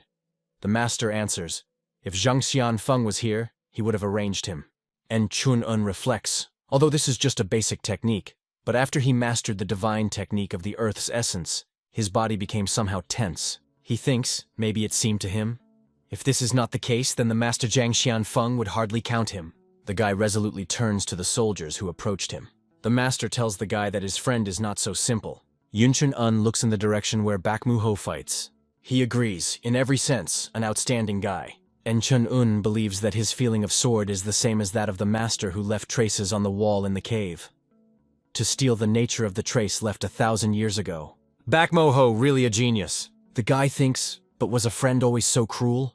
Bodhidharma replies, should he judge him? The guy says, indeed, he has masters. Bodhidharma replies, although if we are talking about pure talent, Enchunen conceived talent? Was he once? He barely managed to maintain the status of a worldly student of the sect of Udan. The master reminds, however, now is not the time to be distracted. Explosion. Stones fly in different directions. The detachment commander is selected from under the blockage. He says good. Now he will not restrain himself.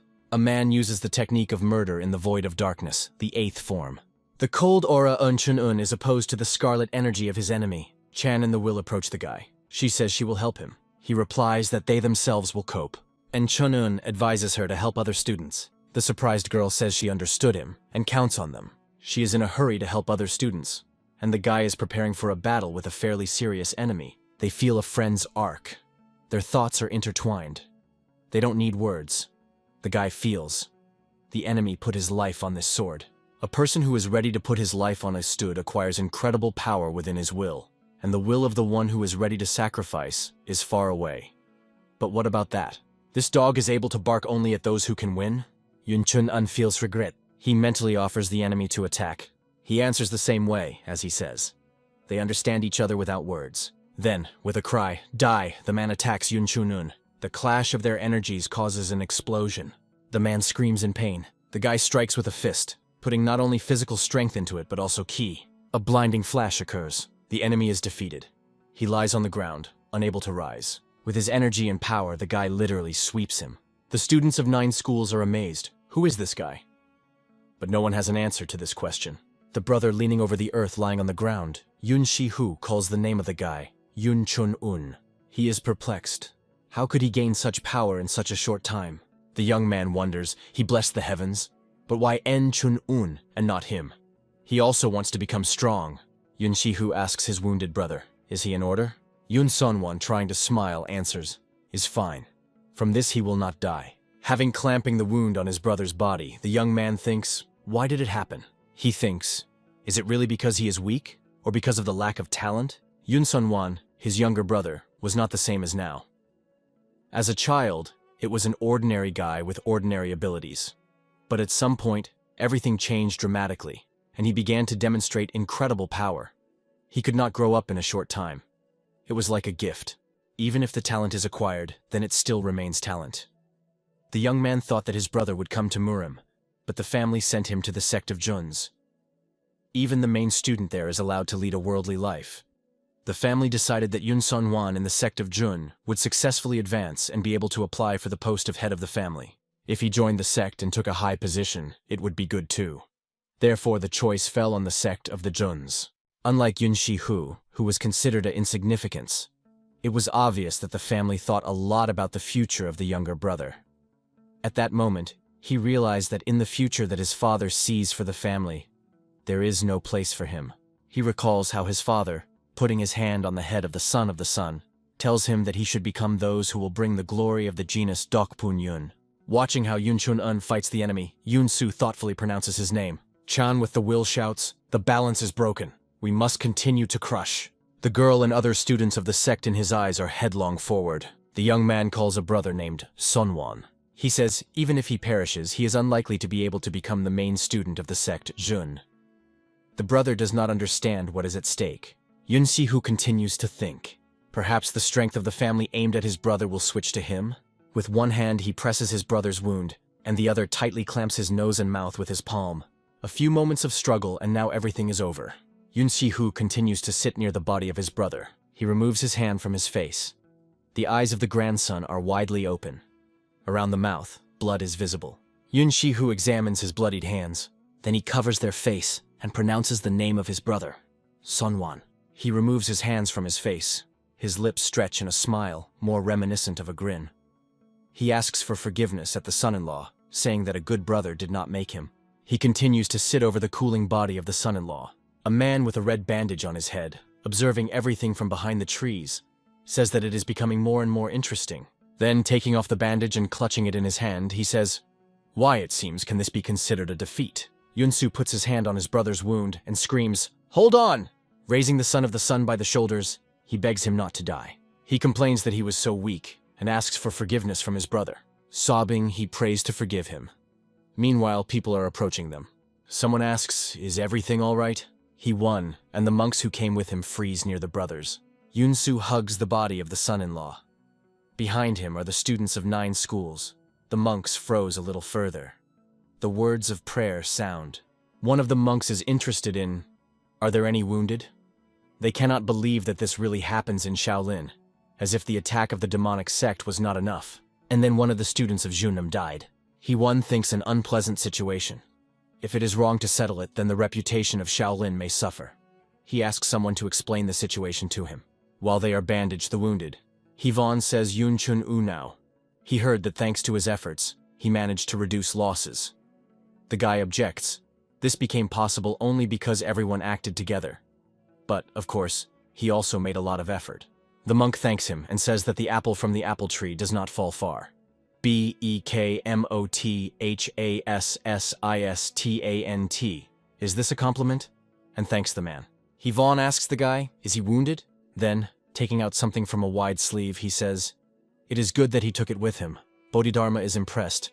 He says this medicine is an elixir of conservation of vitality. The monk holds out the box Yoon Chun-woo now. The master explains to the guy that the elixir is included in the category of rare medical means. The guy timidly notices that this is a very valuable medicine. The monk agrees with him. It is. This is a unique tool. A man smears a wound on the guy's hand with a medicine and says that the elixir really is of particular value. Yoon Chun-woo impressed. The pain is gone. The monk laughs. He said that this is a very rare remedy. Bodhidharma explains that the training in Shaolin is extremely exhausting, and the elixir of conservation of vitality is one of the best drugs to cope with the loads. The guy thinks that such a medicine would not hurt him. The monk says that, of course, they do not give him to every person he met in Transverse. He recommends using it economically. Yoon Chun-woo is amazed. Hee-Von gives him the medicine. The monk confirms, yes, he received permission to do so. Now the guy is no longer just a guest Shaolin. In addition, his help to the monastery was very significant. And Chun-woo, looking at the box with the medicine, thinks that he only followed the instructions of the Master of Dharma. But thanks to this, he transmitted his martial arts and prevented large losses among students of 9 schools.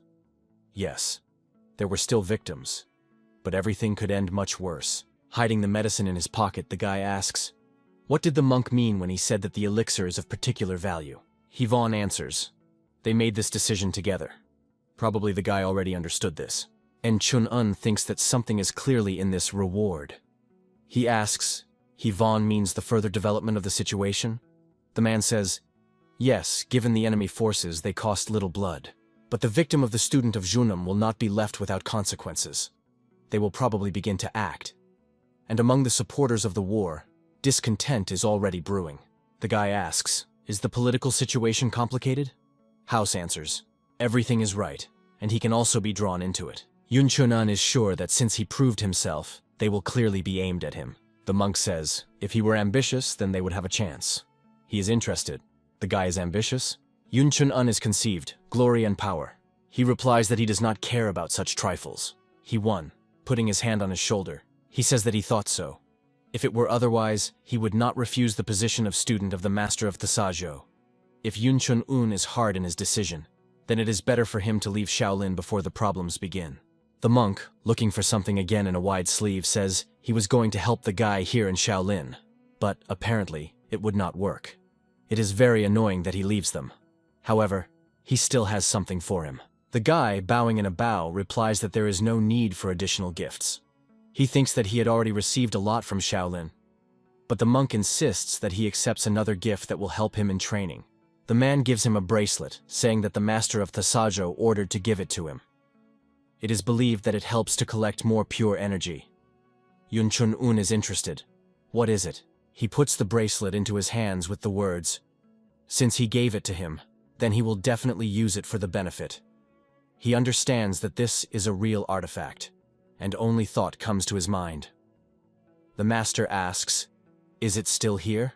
En Chun-woo, looking up, asks, what did he say? Is this what he thought about? A friend is surprised. Is the guy looking into the sky again? Bodhidharma confirms the guess of Yoon Chun-woo. Yes, this is what he used in due time. Yoon Chun-woo is delighted. He issues a wild cry of joy. Others look at him like a psycho. He-Won laughs, and his student believes that the guy gets out again. Chan and the Will watching what is happening in surprise. She asks the question, why did the Sajo presented him with this? Who is he? She thought his technique was a Shaolin, but it is also similar to the techniques of the Squen sect. The girl suggests that the guy is a special student of both sects. She is very interested in who he is, and she was still told that at a meeting of 9 schools it would be bored. Looking at Yoon Chun-woo and his friend, she thinks that this time her father was mistaken. She was able to find 2, the girl thinks. Well, she is sure that they will still see. From her gaze, the guys make his way a trembling. Right, the frost has passed on the skin. Chan and the Will leave, leaving friends with the monks. A person with a red bandage continues to hide behind a tree. Does he think luck or failure? Then it comes to the conclusion that it is not for him to decide it. A bird flies in the night sky above the heads of the guys. The fiery gates of hell. The arch of the cave shines like a starry sky.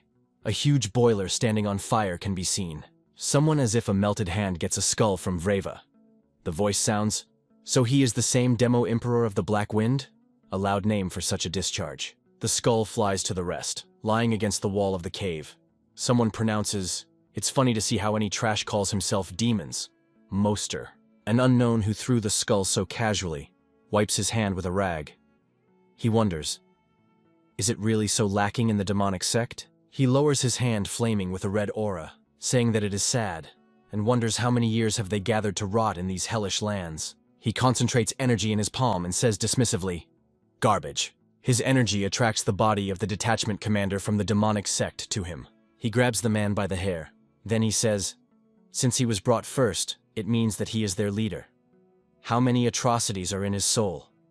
With these words, he forces him to look a man in a mirror surface. The face of this expresses painful pain. Suddenly, the owner of the fiery gates of hell was interested in something. In the memoirs of the detachment commander, he saw Enchunun. He was interested in his technique by the blow of heaven. He says that this is the technique of Dharma, created by him in heaven. Looking through further events, he says, "And this is the technique of sect of the Udan?" He releases the commander of the detachment. Then he pronounces Xianfeng and Dharma. What did they start there? In his hand, energy is concentrated. At this time, the guy's masters are jerking. Now their frost has gone on the skin. The owner of the fiery gates of hell knows the inhabitants of the heavenly kingdom, who taught the guy to this technique. He is wondering why they need him, and what goals they achieve. Meanwhile, Yun Chun-un and his friend descend the long staircase, leaving Shaolin. Bak Mu says that it does not even look like a flight in the middle of the night. The guy agrees with him. Everything is somehow too open. At the foot of the stairs, Yun Chun-un is inclined in a farewell bow. He says that they leave using the hospitality of the monks. His friend is surprised. What hospitality? Yes, they are in debt in front of them. He notices a flickering radiance around the presented bracelet on the guy's hand. Bak Mu-ho also folds his hands and bows his head in a traditional farewell bow. He says that he also tried, but he was not presented to him. It was necessary to take a bomb with him to take with him, he jokes. Yun Chun-un laughs in response. A young monk for a friend or something to take him with him. Walking along the forest path, friends continue the conversation. Bak Moth Asishan. A guy at least represents how useful is he. He also often gets food. En Chun-un answers. When they meet next time, they will make him a fix. The young man is intensifying. Are they going home right now? Yun Chun-un asks. He doesn't want to return. A friend believes that not every day there is a chance to go out, so he does not have much desire to return immediately. The guy says that he is already constantly rushing back and forth. Bak objects. But this is not the same thing. For the first time, he has a free trip to Murim. En Chun-un thought a little, agrees with him. Of course, he misses the house, but in a short time he used too much. Maybe it's better to return and calmly engage in training? The guy thinks this is not a way out. If the words of the monk Havon are true, then 9 sects have already become interested in them. If he returns home right now, he can create problems. He does not know what to do. Here, Bodhidharma intervenes. If the guy wants to travel the world, why don't he go to Mount Huashan? En Chun-un asking, Huashan? A friend looks at him in surprise. Bak Mu-ho is delighted. He believes that Huashan is a great solution. He has a special connection with this place. From an excess of energy, the young man climbs the trunk of a tree, and then, turning to the guy, he says, "What if there is something interesting there too?" Bak Mo jumps to the ground and depicts Sposon, drumming himself in the chest and dancing. Yun Chun-un laughs. He thinks, a friend said that he wanted to enjoy freedom, and in the end he was delighted to gain new power. The young man rushes around the clearing with a scream. Forward on the Huashan. Having folded his hands on his chest, the guy watches him, thinking at the same time. Although, if you think about it, from his point of view, it may seem that he becomes stronger, deciphering old manuscripts. Even in Sunshan, he received a good strengthening.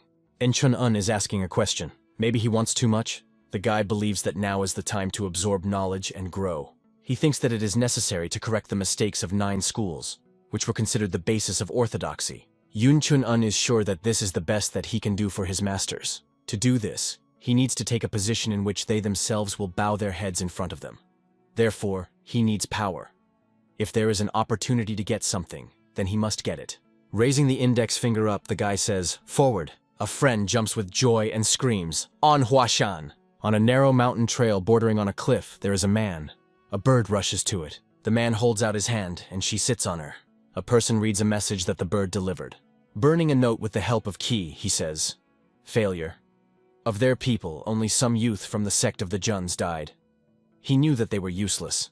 But so, the whole body and eyes of this man emit incredibly powerful ominous energy.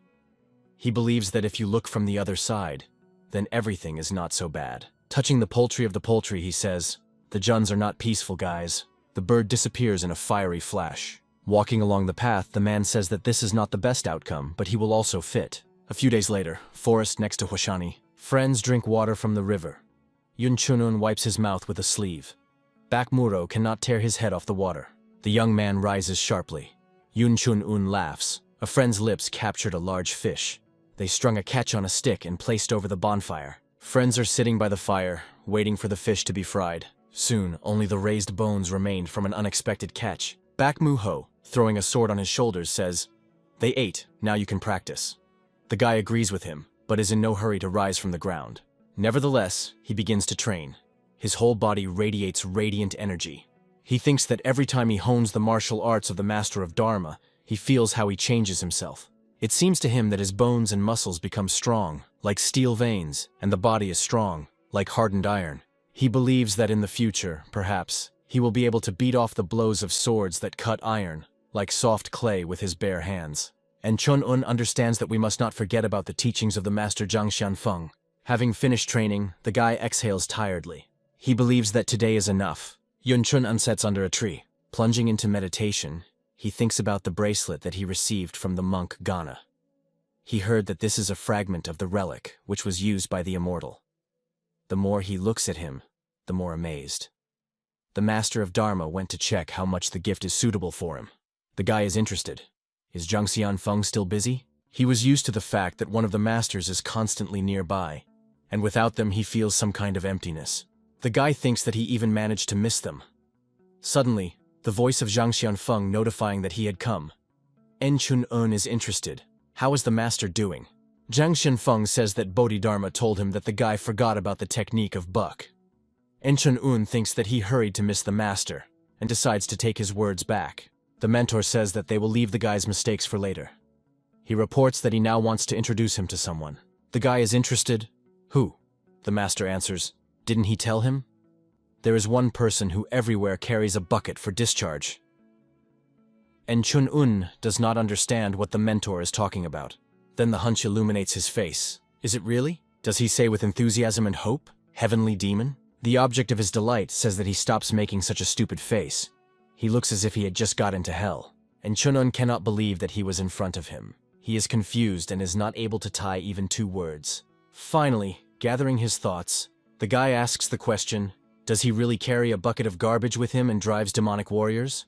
The man laughs. He considers En Chun-un funny small. The heavenly demon says that it will be a pleasure to train this. The guy is at a loss. Train? The heavenly demon wants to take him as a student? He decisively shakes his head. Asking forgiveness, Yun Chun-un categorically refuses to study demonic techniques. He says that he belongs to the Udan and Shaolin.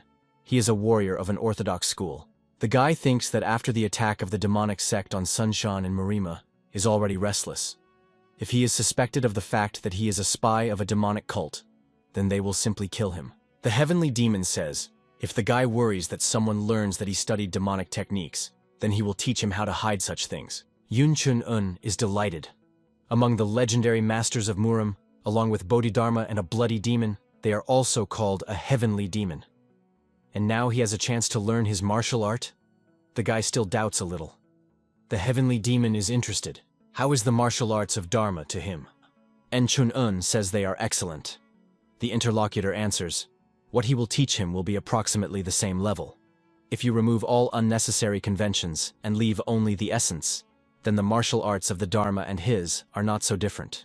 He explains that people are used to giving all the names and set the boundaries. Good and evil are also a kind of framework invented by man. In essence, martial arts are not divided into good and bad. The guy agrees. That makes sense. He asks, why is the master Zhang Xianfeng silent? But the first of his mentors continues to remain silent. And Chun-un asks a question.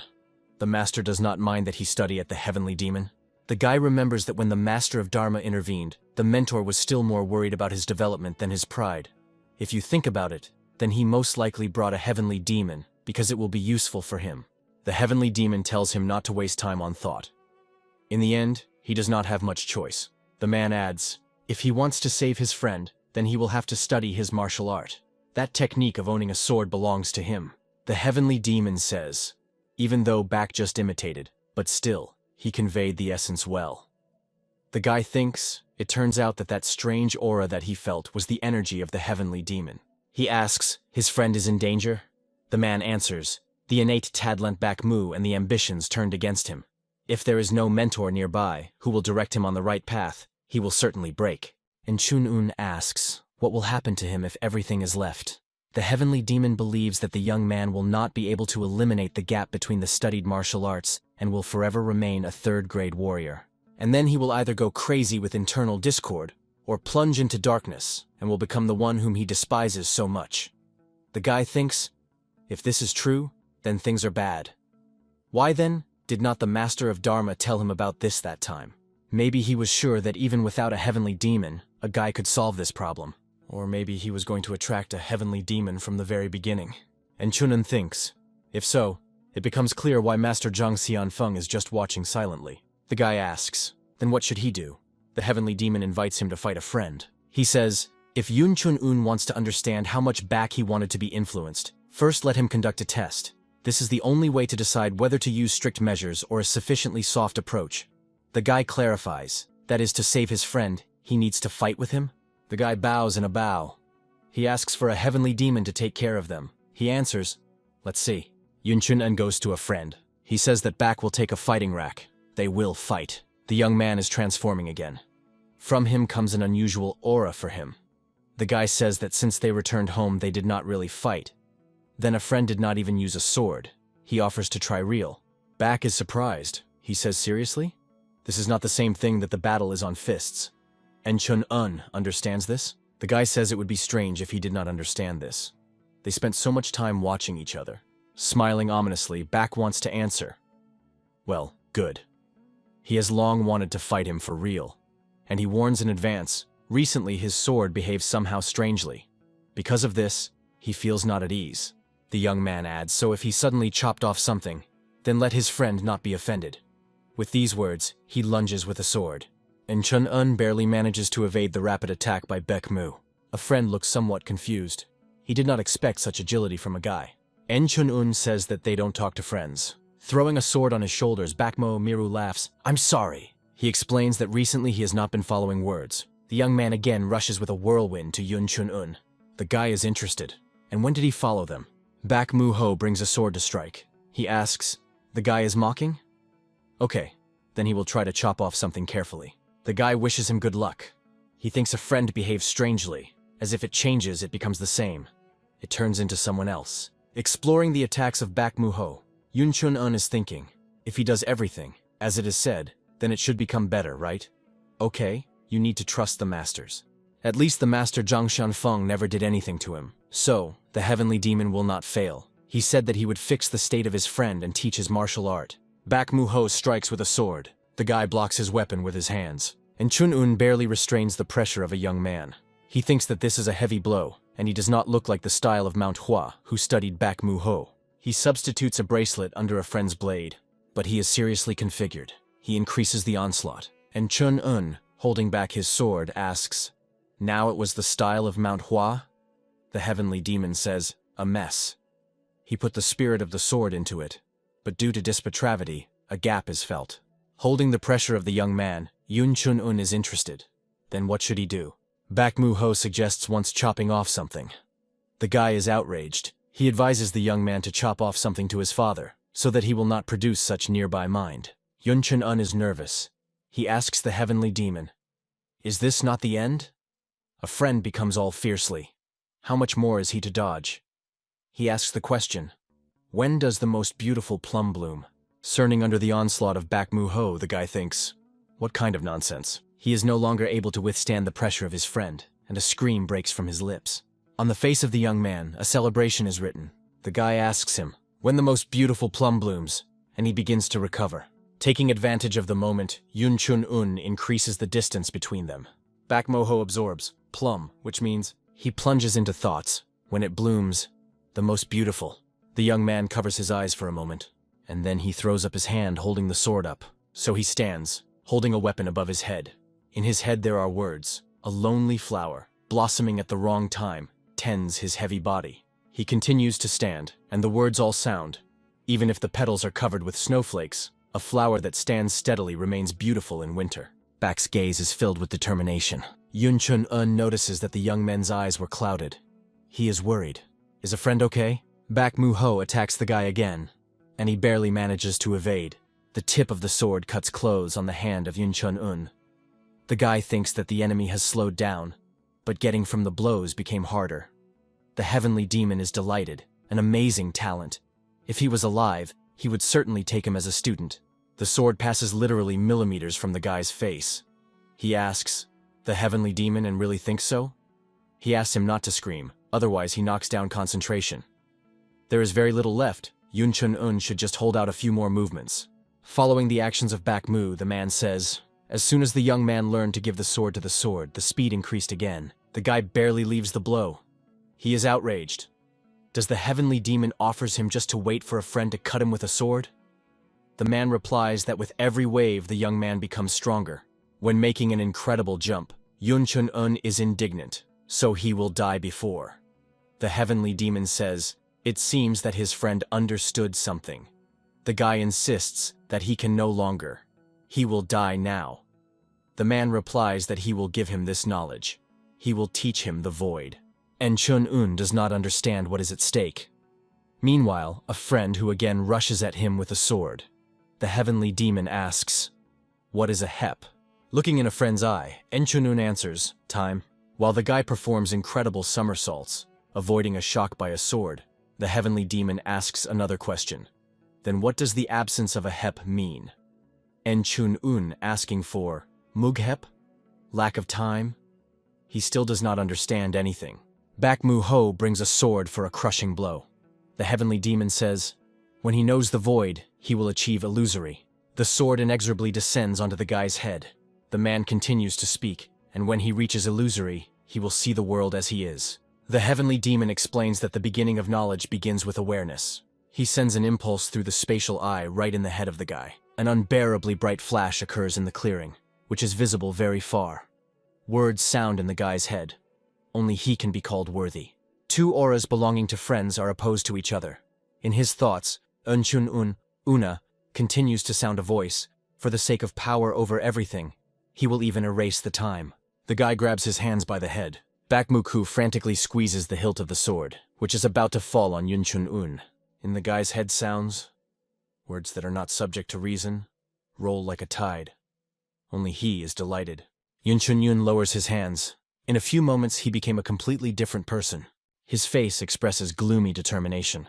It sounds in his head, worthy of one single-handed, in proud loneliness. Back Mu-ho looks somewhat confused. The guy uses a demonic handle technique. The heavenly demon looks in disbelief to the spatial eye. What is it? How is it possible? After all, he just explained to the guy the essence of the teachings, and he instinctively understood him. Standing nearby, Zhang Xianfeng says that this is not the first time. Does the heavenly demon ask, the highest skill? True, Dharma also existed. Zhang Xianfeng says, a genius who is able to comprehend martial art in a moment, while others study it all their lives. The interlocutor asks, does he really want to say that this is possible? Meanwhile, Back is in front of the power of Yun Chun-un. The guy continues to use the demonic handle technique. Unable to withstand pressure, the young man kneels, but still continues to squeeze the hilt of the sword. And Chun-un reinforces the onslaught, and the friend is forced to spread on the ground and release weapons from his hands. A guy covered by a blood-red aura calls him Hey. He says that because of him he again loses consciousness. Leg Yun Chun-un. He falls to the ground near a friend. The heavenly demon is puzzled, no matter how gifted the guy was. But all this seems strange to him. He asks the question, is that embodiment of the expelled god? Zhang Xianfeng laughs. That is why Dharma has been absent recently. Even by their standards, the guy's abilities definitely go beyond the usual. He asks, why complicate everything? And advises thinking easier. He says that this guy is their student. Looking at Yun Chun-un, he continues, there is no teacher who does not rejoice at the successes of his student. He offers the heavenly demon to just rejoice. The man's eyes light up with some kind of soft, warm light. He repeats, the student then. Arch of the gate, above the entrance of the plate is Shaolin. The man furiously asks, knocking on the table with his fist, what does this mean? There are no guilt in this? From the blow, its cup is overturning, and the drink spreads along the countertop. In addition to him, there are 7 more people at the table. He won, taking a sip from his cup, admits that there were shortcomings in the guard, but he cannot accept other accusations. He believes that in words there is nothing to solve. Since the attack occurred outside their territory, can they be blamed for slowness? The monk says that given who attacked, the fact of restriction of damage caused is already a miracle. He asks not to belittle this fact. He understands that he is on a platoon due to the loss of a potential student, but such an attitude is unacceptable even in such a situation. He says that he would like to listen to his point of view. He asks, so what will he say? A man, with a face skewed with anger, answers, be that as it may, this time the student Shaolin played a significant role. He is interested in where this boy is now? The monk says, there is no problem with him. He asks, maybe they will discuss something else. The man does not calm down. He asks, after such an incident, Yvonne states that there are no problems. Does he hide something from them? With a knock, putting a cup on the table, he warns that he does not make thoughtless statements. He was chosen by the great master. Is the man surprised? Master? If the master chose him, does this mean that he is his student? He adds, strangely he had to hear about the student of the Uden. And what is this news? Some of those present join him. They also heard. The woman asks. Rumors have reached her that he used the technique of Blates? One of those present answers. Surprisingly, he did not know about it. A man who pacified his anger a bit suspiciously narrows his eyes. A student of a master who uses the technique of Buck? If this is true, then he would like to look at him. All those present turn their eyes to Yvonne. He, taking another sip from the cup, thinks that he will not be able to completely take his eyes from the guy. He hopes that this boy will not suffer from such an interest. En Chunun with difficulty opens his eyes. Rising, he complains. He was cut through again, which is already again? How long will it still last? Looking at the friend lying nearby, the guy squeezing his fist says, this is all because of him. Finally, the awareness of what happened covers him. Approaching the back of the Mu, lying in his depression formed by his body, Yun Chun-un says, this is what power. He has the feeling that he is connected with everything that he sees around. Even for a short moment, but it seemed to him that the whole world was in his hands. Even back seems to him a joke. The heavenly demon, noticing that the student came to his senses, is interested in his well-being. The guy answers confusedly, yes, master. The heavenly demon asks, Yun Chun-un is surprised that he is stripping with him so gently?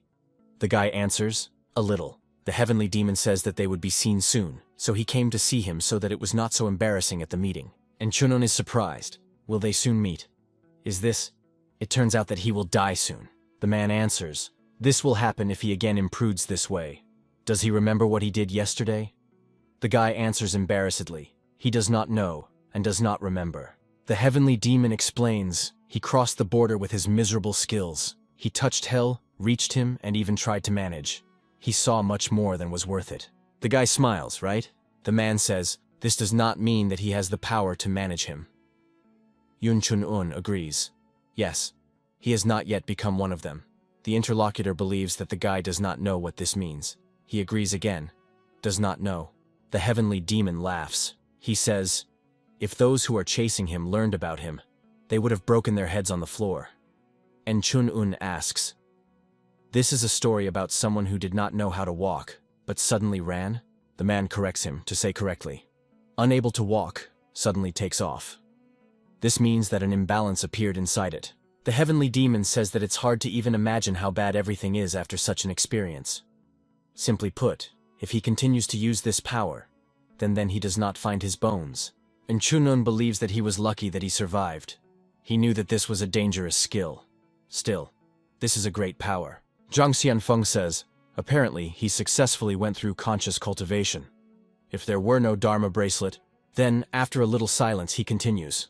Not every master of the level of 8 Danov would be able to survive this blow. The treasure of the Dharma is truly amazing. The guy looks at the bracelet with surprise. What? He was able to restrain such power? Yun Chun-un knew that the bracelet was not simple, but so much. Suddenly, a crack on the bracelet catches his eye. He talks about this to the master. He answers, "The glory of heaven that only cracked." Zhang Shenfeng explains, thanks to him he was able to survive. He asks the guy in the future not to go as far as this time, otherwise it can end badly for him. The man promises to teach him new technology soon. Yun Chun-un is delighted. He knew that the master had a plan. Zhang Xianfeng laughs. He tells the guy to relax and says that it is time for them to work. At these words, the face of the heavenly demon darkens. He thoughtfully says that he will also need to prepare something. Masters, having given parting words, are leaving, and Chun-un thinks, what technique will he be taught? Then his gaze falls on a friend who continues to lie unconscious. He pulls him by the scruff, demanding that he get up. Back comes to his senses. Seeing Yun Chun-un, he joyfully welcomes him. The guy sends him to a short flight. He asks, does he not remember what happened yesterday? Having landed, the young man asks, yesterday? He is interested. What does he need to remember? For breakfast they had a fish, and maybe a plum? No, he does not remember. And Chun-un believes that a friend is lying. Having folded his hands on his chest, the guy asked harshly, so he wanted to chop him into pieces, and his memory was chopped off? Maybe from another magic pendle something will clear up in his head? A friend stops him. He says that he seems to remember something. Yun Chun-un flashes with an unkind aura. Remembers then. It turns out that he was so waved in his right mind with a sword. Bak mu no ugot. He does not understand how everything has grown into it. Joking, he makes a guilty appearance, and admits that he was guilty. Friends continue the way. Suddenly, the young man declares that he chose. And Chun-un asks, what is it about? Baek-mol explains, a new technique for the art of a sword. He pronounces, a sword of snowplum. That's what he came to. The guy is interested. And where is his gift, since thanks to him he learned new equipment? He replies that he will show him a sweet face. He does not have time to finish, as a crushing blow with his fist knocks him down. Back is rising. His cheek was slightly swollen from the blow. He says, maybe, well, this mountain? It is better to stop nearby and practice. The guy is surprised. He asks, how so? Back, after all, did he want to go there? And in general, you should not be such anxious training, otherwise it will faint again. The young man's eyes light up. Maybe they just train? The guy answers is still light and tells him to move on. Back is humble. Good. But when it gets dark and two guys in the middle of the night, shedding later, fighting hard, the young man's eyes acquire an unhealthy shine, and he begins to mutter, a sword of winter plum. Come on once. And Chun-un mentally turns to the heavenly demon. He said that he had repaired a friend. But apparently, he is still not in himself. He asks the question, how to stop it? Pointing behind the friend's back, the guy asks, is it by chance that it is not a Baksalta? The young man twists her head in fright. Where is she? He turns to the guy saying that the girls are not here, but he sees how Yun Chun-un runs away from all legs. He starts in pursuit, pulling a sword and shouting from the scabbard. He dared to be sure to do it? He manages to overtake the guy and dump him off his feet. Substituting the bracelet under his sword, Yun Chun-un proposes, how about to save new equipment and show off with her in front of her sister? The young man thinks, to show off in front of her sister? Holding his onslaught, the guy says, if you debut, then with a grand scale. Yun Chun-un asks, how is this idea to him, or is he shy? Maybe then he better give up. He thinks, to show off in front of his sister? Then he asks a friend, only once? Suddenly, someone calls back Mu-ho. Friends turn their heads on the voice. A young man goes to them. The young man asks what he is doing here, and Chun-un is interested in a friend hiding the sword in the scabbard. Does he know this person? He replies that this is a student from the Skasan sect. A young man who approached them says, and he thought, who made his way here? Back Mo-ho politely interested. How are they doing? He says that he only lost time in vain. The young man, pretending to support a secular conversation, says, he also lived well. The young man believes that he has not changed at all. Beck wants to answer. How can he change like that? The guy does not understand anything. What kind of conversation is this? The student of the sect Slassen is interested in. What are the fate of the young man here? He swore that he would not even come to the sacred symbol of the Shasan sect, the window. The guy thinks about a friend, crazy. Baek Mu-ho in turn asks, and here he is in what business? And Chun-un recalls that the young man began the conversation with the fact that someone made his way here. He does not think that they come and check every time. He asks a question, something happened? He replies that recently near the mountain, but he does not have time to finish the phrase. His attention is attracted by a fire flared in the village. Cursing, he rushes there. Friends are bewildered after the student of the Slesan sect. Returning, Yun Chun-un says back Mu-ho, let's go. They rush after the young man. The guy asks a friend, he knows how the smoke comes from? He answers, from the village of Shtasan. And Chun-un, having caught up with their recent interlocutor, is interested. Who dared to attack the village that Skasan guards? He answers, let him just follow him. Batted with them, back mockingly says, apparently their unsurpassed student Skasan, Youngman Joku, is difficult to say about it. The young man continues, they always have so many secrets, you can just tell. He sighs. Oh, how miserable they are. The face of the young man is vigorous. He breaks forward, but the friends are not behind. En Chun-un says, he knows that Bak will not be silent until he tells them. The young man continues to mock, but actually he himself does not know. Young man Jock still dares to tell. He does not want to admit it, but recently those who dared to disturb them appeared. Baek Mu-ho cannot be silent.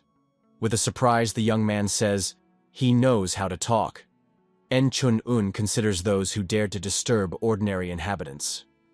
He says, although they have a strong sect, it will not be easy to protect such an extensive territory.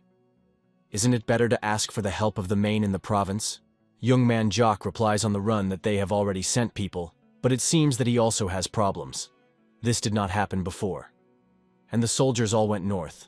They say that there are very few of them, and Chun-un believes that in this case there is only one way. The young man answers. He himself knows that he needs to catch and get rid of them. He is eager to find out who is behind this, and eradicate to the last. A man with a blade in his hand stands, looking at the dead bodies lying around and curses. Drops of blood flow to the ground. One of his associates is interested in, shouldn't it be faster to extinguish the fire? They can be noticed. The man swears dirty and tells him to think first, and then speak. How was he going to extinguish him? There is not even a well nearby. He replies that he himself missed everything, and now he yells louder than anyone.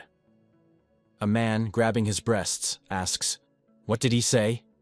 The ally answers, if he caught him, I would not have to arrange a fire. Sitting on the mountain of dead bodies and a person leaning on a sword, a man with a gloomy face tells him to shut up until he killed them. He believes that now is not the time to find out who is guilty. Better let them go and collect in one pile of surviving inhabitants. His assistants willingly hurry to fulfill the order. The guys who came running to the village see traces of blood on earth. Young man Jock says he does not know how many thugs are here, but he promises to kill them all to one. En Chun-un asks him not to cut everyone indiscriminately. You need to try to catch them alive. The young man turns his head to him. Does he tell him? The guy calmly answers, no, both. He believes that killing them all would be a good way to release steam, but they need information. They need to find out who is behind it. And the more prisoners who can give it out, the better. Looking in the back of a friend, he is interested in pressing. Did Bak understand him? He is reluctant to answer. Okay. Yun Chun-un sighs. Judging by the reaction of the young man, he wanted to kill everyone. When a person has a goal, he makes plans. But it is worth facing reality, and all plans are inevitably collapse. The guy thinks that the villagers set fire to their homes, hoping that someone would see a flame and come to their aid. But now their bodies are being cut into shreds. Friends with bitterness look at the body of a mother, unsuccessfully trying to save their child. She was nailed with a sword to the ground. Even after death, she continues to squeeze the child in her arms. The body of Yun Chun is covered by an evil aura. He reminds himself, to catch alive. The words spoken with pretense of confidence are now distorted in his head. At this moment, he again realizes how much experience he lacks and what he will have to face. He understood this, only seeing the work of their hands with his eyes, and Bak knew this without even looking. The young man says, they did not even get rid of the bodies, apparently in a hurry. They knew that smoke would attract someone. Young man Jock believes that they are somewhere nearby. He invites them to disperse in different directions. They are stagnant, rushing in the search for villains. The guy sees in front of an armed man. He immediately rushes on the attack. He clearly did not expect an attack. He reaches for the blade. The guy's hand, glowing by force, lies on his hands. And Chun-un put into the blow all the hatred that he experiences for the killers of civilians. But then he is forced to make an incredible somersault, moving away from a sword blow. In the jump, he beats the enemy with his energy, and he rolled on the ground with Kuburom. The guy lands on both legs, even for a moment without losing balance. The enemy's body lies at his feet. The impact power was such that in the place where it fell, a distinct dent in the ground is visible. The guy's body is covered by a blood-red aura. A voice is heard in his head, advising to break the neck of the enemy. He saw the bodies that until the last breath watched their families die. Does he not hear the cries of pain emanating from dead bodies? The voice insists on just killing. He demands, kill. Chun-un clenches his hand into a fist and delivers a crushing blow. But he falls on the ground, at the very head of a man lying without feelings. The guy's hand is embraced by an incredibly powerful aura. Bowing, he takes his breath. With difficulty, he manages to put his thoughts in order. Now he understands what the heavenly demon warned him about when he was talking. If he continues to use this power, then he does not even find his bones. Holding behind his head, he turns away from the body lying at his feet. Chun-un asks the question, is the side effects due to power? Is this its essence? He puts his hand to his chest, realizing that cultivation holds back the force that tries to break free. The guy recalls the initial plan when he calms down, not to kill. The enemy comes to his senses and tries to raise his head, and Chun-un says, he simply does not know how to do it. Therefore, let him enter the position if he hurts. The man looks at him with surprise. Behind Yun Chun-un, Vol sounds, all sorts of were grown here. Turning his head, he sees the leader of the thugs. He says, he would have to understand that he will die if he does not need to poke his nose. The guy answers, it's ridiculous to hear it from the person who himself does this. A man is angry and insulting Chun-una, mentioning his young age. Promising to deal with him, he immediately rushes on the attack. The guy intercepts the enemy's hand, covered by murderous energy, and makes a throw. Chun-un is easily leaving to the side, but the man attacks him again and again. The guy strikes a crushing blow, and the enemy, suffocating, kneels. Wrapping his hand, Yun Chun-un is interested. How is he a blow from a green youth? The enemy is interested. Who is he? Back wants to doubt. Do the guys catch the alive of the villains? He is not even heard by a rustle. Could they catch everyone? Here at least someone is obliged to stay. He believes that this is not like the handwriting of a demonic sect. He thinks that the raiders had a different goal. The young man grabs his head and complains that his head is cracking from these thoughts. He prefers to rely on intuition. And then, glancing behind his back, he adds, as now, for example. Baek Mu-ho manages to turn in time and substitute his sword under the enemy's blade hit by him. He manages to disarm the striker. The young man speaks, looking at the man rubbing his wrist. He heard that the essence of a person by his art of a sword, and by movements, his history can be found out. He suggests that he was taught the technique of a sword of black death, but not through normal training, but through practice. The enemy keeps silence. Baek Mu asks, where does he come from, and what is his goal? The young man's face is gloomy, he warns. If the answer does not satisfy him, then the man will die a painful death. Silence reigns in the village. There is a voice summarizing the information received. So someone poisoned them and threatened not to give an antidote until they destroy all the villages around Mount Shrasen. Pointing to the building near which they are, the guys ask the prisoners beaten and standing in front of them. The villagers in this warehouse now? Young man Jock complains that they could not find out who was behind the attack. Baek Mu-ho calls bandits people of a nearby mind. He is interested, and why did they decide that they would give them an antidote, even if they follow this order? The young man says that at least they found out that they have a customer at all. He believes that you need to try to go out on him. The student of the sect Shasen agrees with him. He asks, it turns out that this is the work of the demonic sect? Chun-un proposes to begin to free the inhabitants of the village. He says that he is anxious from the reigning around the silence. He opens the door to the warehouse. The guys stand behind him. Related people are on the floor. Yun Chun-un rejoices that they are alive, but he is worried that they are silent. Youngman Jock believes that they blocked key points. Watching how their captives die, he says that because of the poison, they will not know anything. Chun-un and Baek Mu-ho rush into a fight. The young man roots the friend, who said not to kill, but he himself finished these villains until losing consciousness. If the captives were interrogated before, they could have learned about the locking of key. He is justified, but how did he know that they were all poisoned? Young man Jock stops them.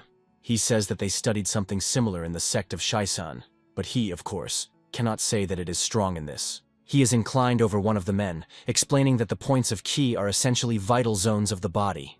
If you make a mistake, you can make a cripple out of a person. He believes that it is better to bring elders than to risk their lives.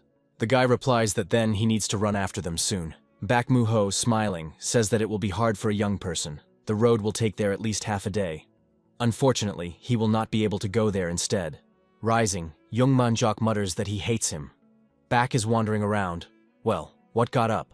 If Slauson does not go to his student, then the student goes to Shasan. Young Manjok hastily retires. The young man screams after, a passing wind. Looking at the retreating young man, he says that he is quite fast, and then adds that their captives eventually died of poison. But he does not regret this a bit. They earned such a fate. Yun Chun-un agrees with him. Friends standing on the porch, look at the bodies of dead thugs. The guy plunges into gloomy thoughts. With his back, he feels the rage of connected inhabitants of the village. En Chun-un thinks that this is not surprising. Their calm life was destroyed because of these villains. He returns to the warehouse. The woman looks at him imploringly. Tears flow from her eyes. En Chun-un promises that now it will help prisoners. He knelt down and folds his hands as if in prayer. He says only by this. His body is wrapped in a golden aura. It spreads throughout the room. Baek Moo-ho continues to stand on the porch. The guy leaves the warehouse. A friend is interested. Why did he relax so much? A little embarrassed by En Chun-un explains that he read them soothing prayers. He thought suddenly it would comfort them at least a little. He asks, was it strange? Baek Moshol. I answer that it was pretty good. So much so that if that crazy old man heard it, he would again try to recruit him. The guy says, do not bring nonsense. He believes that he did everything he could. Now they can only wait. Suddenly, some kind of noise attracts his attention, and he has one jump on the roof of the house. The guy sees galloping to the village of armed horsemen. He thinks, well, when was everything simple at least once? Yun Chun-un curses. Judging by clothes, this is really enemies from the north. Surprisingly, a friend, he explains, those who have been in the saddle since 5 years and can shoot from a bow. He says that there are about 50 of them, and is interested in Baek Mu.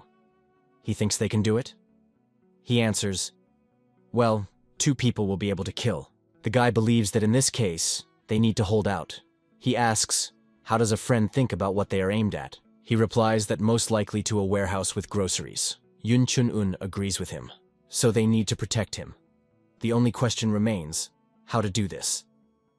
Baek Mo says, if they begin to shoot with fiery arrows, then everyone will die. The guy wonders, is it possible to avoid victims? He does not want this to happen. I really don't want to. His hands involuntarily clenched into fists. Suddenly it overshadows him. He says there is something. The master, of course, warned him not to use this, but in any case, he will have to sacrifice himself. Baek Mu-ka her question. What is he talking about? The guy explains that he will try to do everything in his power and let his friend cover him. Without waiting for the young man's answer, Yun Chun-un is sitting from the roof. Baek Mu-ka asks, what is he planning? But he did not wait for an answer. Raiding forward, the guy thinks, what will the masters say if they see? Praise? Or will they scold for recklessness? Overcoming obstacles, he summarizes the thoughts. He will find out later. Yun Chun-un gets up on the road at the detachment, jumping to the village. The riders are already very close. He clearly sees the face of their leader. One of the warriors asks a man what to do with the boy. He tells the archer to kill him. An arrow fired from a skirt with a skillful hand flies straight into the guy's chest. En Chun-un thinks, everything is in the palm of his hand, but they need to play along with them. He allows the arrow to hurt his forearm, thinking that the warriors will come closer if they take him for an ordinary guy. The leader laughs. What a brave boy. Pointing a saber to the guy, he promises to reward the one who falls into his heart. Arrows whistle near the guy, touching him from all sides. He suffers. He needs them to come closer. Yun Chun-un grimaces. It hurts, however. He makes a scream, notifying his readiness to fight. The riders are already very close to him. They, holding someone in their hands, and who are a spear, aimed at killing him. The red aura envelops the figure of Yun Chun-un when he raises his hand and extends it towards enemies. He calls on demonic power. The guy collapses all his power to the opponents. They are confused. What is it? The leader of a drop of cold sweat flows around the face. In front of him is a monster, and there is no need to wait for mercy. Memories rush in his head. He sits at dusk by the fire and asks, what this time? Near him there is a girl with a bag in her hands. She says, he knows that you can't rely on her strength so much. He objects. Thanks to her skills, they were able to win. He asks her to see the sake of interest what the heavens say there. The girl thinks she can see if luck will smile at them. She takes something from the bag and throws it into the fire. The flame flares up more and an energy clot appears in its epicenter. The girl carefully looks at him a moment, and he turns into a monster. In horror, she recoils from the fire. The man asks, "What is it?" She replies that she has a bad foreboding. He says thoughtfully, "That's how? Even heaven condemned their greed, but the customer gave them too good a job." The man decides. They will assume that this time she was mistaken. He tells her to stay behind if he is scary. The eyes of Yunchun-una burn with red coals. The thought beats in his head. I will kill. He uses demonic power. The girl, in horror, clamping her mouth with her hand, hides behind the cart. Around the chaos and death reign. Crying, she thinks. It was necessary to dissuade him. It seems to be over. Sobbing, she leaves her shelter. The girl makes her way to a horse nearby. She jumps into the saddle and spurred the animal. Desperately chasing the horse, she rushes at full speed. And Chunun comes to his senses. He tears him with blood. Healing, falling on one knee, he leans above the ground where the fragments of the bracelet are. The guy, collecting pieces, regrets, split. But it was presented by the Master of Dharma. He thought that he could endure, as at that time with Bakmuho. He understands that you will have to gain experience to use demonic arts again. The next time, he will definitely die without a shield. Yunchun-un is nauseous. He asks the guy, "What was it?" Yunchun-un shows pieces of bracelet. Back specifies, "So it was a gift from the Master of Dharma, in which part of his strength is concluded?" The guy answers in the affirmative. He is sure that he would not have managed without him. A friend recalls that he also received the legendary equipment from Central Lands. He thought that a friend put this bracelet not for beauty, so his guesses were confirmed. Yunchun units a friend's smile. Crazy lights light up in the eyes of Bak. He says that it immediately came to him that the guy's strength was like the energy of a black hole. He asks, "Is this also the merit of the Master of Dharma?" Chun-un answers, "Probably." Mentally, he asks for forgiveness from the heavenly demon. But he cannot admit that it was a demonic technique. A friend rejoices. So he has learned the famous sword of Dharma? The guy asks him to behave quieter if someone learns about it. Then they will be taken to Shaolin and gain. Bakmoho is outraged. Him? Fit it? What will the sister think? He agrees. Perhaps it is better to keep quiet. Yunchun-un exhausts. He hopes that this will be enough. Thanks to the speed of young Manjok, help arrived earlier than planned. One of the elders gives an order to help residents of the village. Although the bandits destroyed many buildings, almost nothing was stolen. Thanks to the students of the sect, Shisan, the village was able to quickly return to the previous look. Friends also helped to the best of their strength. Residents of the village, as they could express their gratitude to them. Children joyfully wave their hands, guys answer them the same. Young Manjok with a bag on his shoulders approaches them. He complains that he will die now. The guy is interested. Is he okay? He advises him not to contact Bakmu, otherwise he will suffer. Chun-un asks, "What happened to him?" A friend answers, "Yes, those poisoned villains began to fight in convulsions, and they began to tear them with blood." Chun-un lies incredulously at a friend. The question is heard, "Suffered from a fight?" The guys turn their heads to the person approaching them. In front of them is the elder. He says, just incredibly, "The students of their sect are amazing." He suggests, as soon as they finish, the guys can go with them to Skasan. He will help them recover. And Chun-un thanks him. When he leaves them, the guy is interested. Who is he? Beck wants to answer. An honest and noble person. The young man tells he is a little strange, but he never heard someone to scold him. Everyone says only good about him. He believes that the elder has not changed a drop. Yun Chun-un does not agree with him. He says that something in a man is wrong. He looks inhuman. Young Manjok interrupts him and tells him to follow his tongue. He decides that in general, the guy can rest. They will make the rest themselves. The young man leaves, dragging the resting Bakmuho behind. The young man resists and screams. Where did he drag him? He answers, "He is in order, so let him go." Yun Chun-un, looking after them, laughs. The voice of Zhang Xianfeng is heard. They beat him while they were absent? What about him? Together with the first master, Bodhidharma came to look at the success of the student. Chun-un rejoices and asks, "Where were they?" The guys who have not yet had time to go far have to look at the glances with worriedly, looking at him. Young Manjok suggests that he hit his head. Beck will not already that he is always like that. The guy disappeared behind the observation tower, and having built 2 small idols from the stones, symbolizing his masters, tells them about the events that had occurred. Mentors fall asleep him with questions. Did he use that strength again? And in the process, the defense weakened? He replies that everything is true, and he thinks that now they will scold him. Zhang Xianfeng asks, "Did he understand everything?" The guy is surprised at his question. The master explains, "He almost sacrificed his life for the sake of unknown people. And I also lost so few treasures." He asks the question again. What did the guy understand for himself? Remembering everything that he had to endure, frightened eyes, and then gratitude to the inhabitants of the village, Enchun-un replies that he does not regret anything. He is sure that he did everything right. Zhang Shenfeng says, "Then okay?" The guy asks, "Right?" Bodhidharma replies that everyone will ever die, and he is no exception. In the end, he will have to choose one of two, to accept this death or not. The guy echoing after him, "Take." The mentor quotes Confucius, "If you know the right path in the morning, then in the evening you can die." The guy's face brightens. Everything is true. Teachers say that now he does not have to ask their opinion. Masters can tell the road, but not manage it. Bodhidharma is proud of them. Zhang Xianfeng calls him smart. The guys leave the village and say goodbye to its inhabitants. Good luck and thank them for everything. Together with the representatives of the Skasen sect, they hit the road. And Chun-un notices that everything is not in the best mood. Zhang Xianfeng says that people are always angry when what they cherished is destroyed. Bodhidharma believes that therefore, anger is sometimes simply necessary. But he can suppress a person too much. The guy should remember this well. The elder says that everyone had a hard time, especially since they kept everything in themselves. He praises everyone. Well done. Show them true feelings to the inhabitants of the village. It would also be difficult for them to recover. The man believes that vulnerable places should be hidden from prying eyes. Everyone agrees with him. A mountain rises in front of them. Her top is hidden behind the clouds. And Chun-un is interested. Is this Slasen? And how to get there? Zhang Xianfeng says that he has not been here for a long time.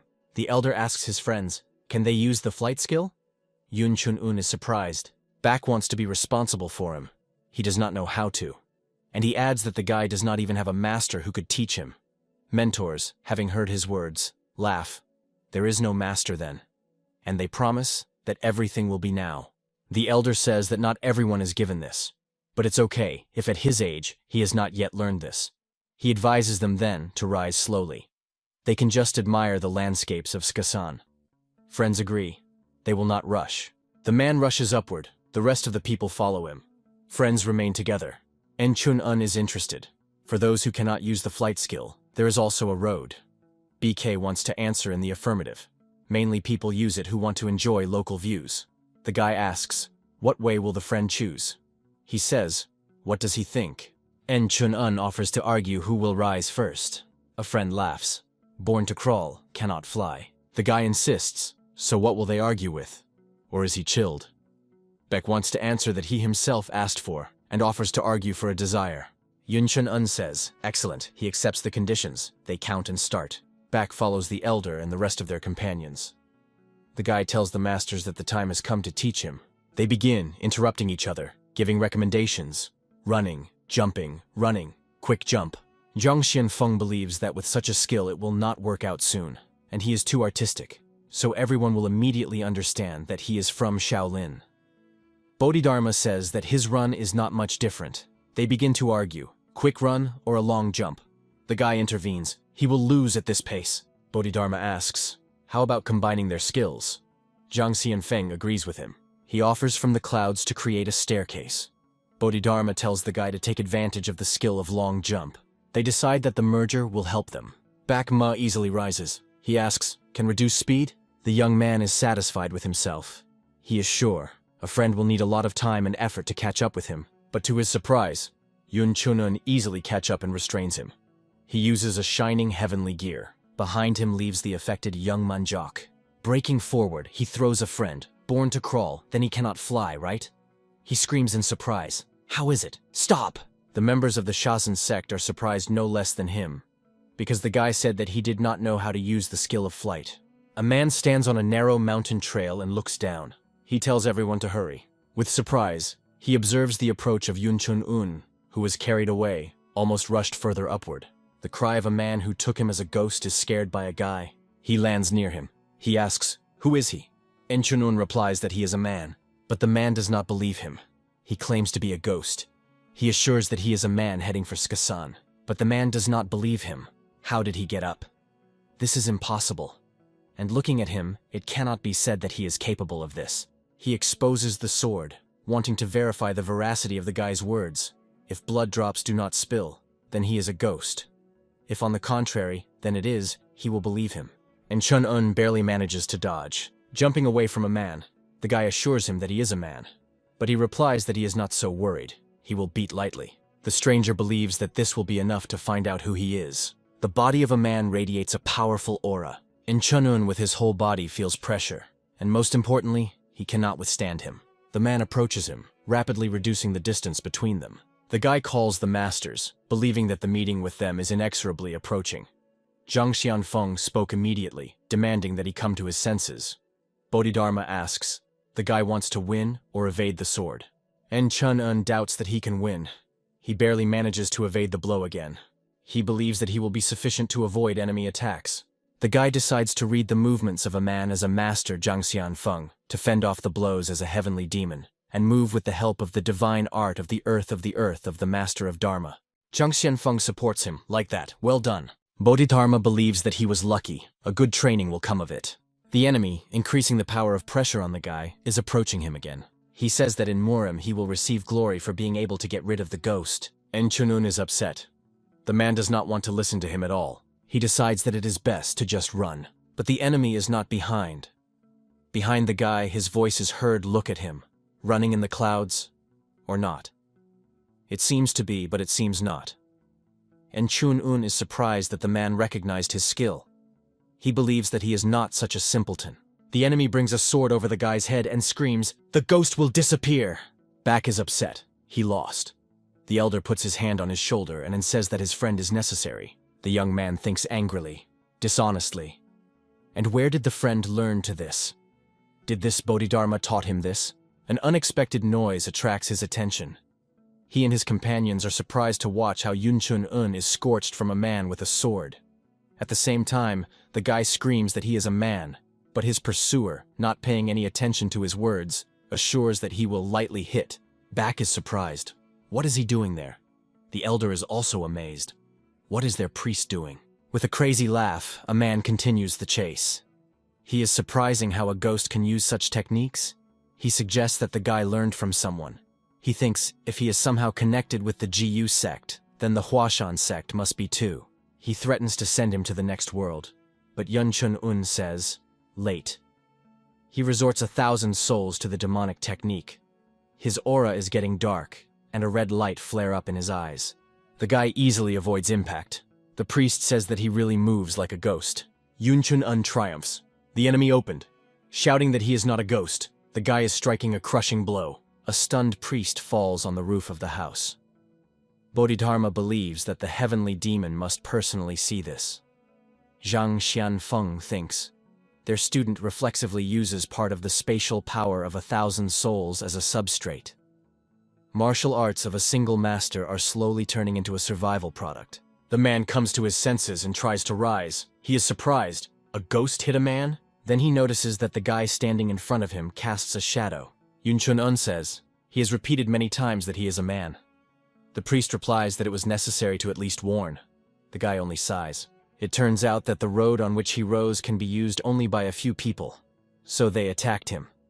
He appeared there so suddenly that the locals thought that they had a stranger with bad intentions. But all members of the Huashan sect began to sigh as soon as they heard that the priest was trying to catch the ghost. The elder asks the guy to enter the position. Their priest is a little strange person.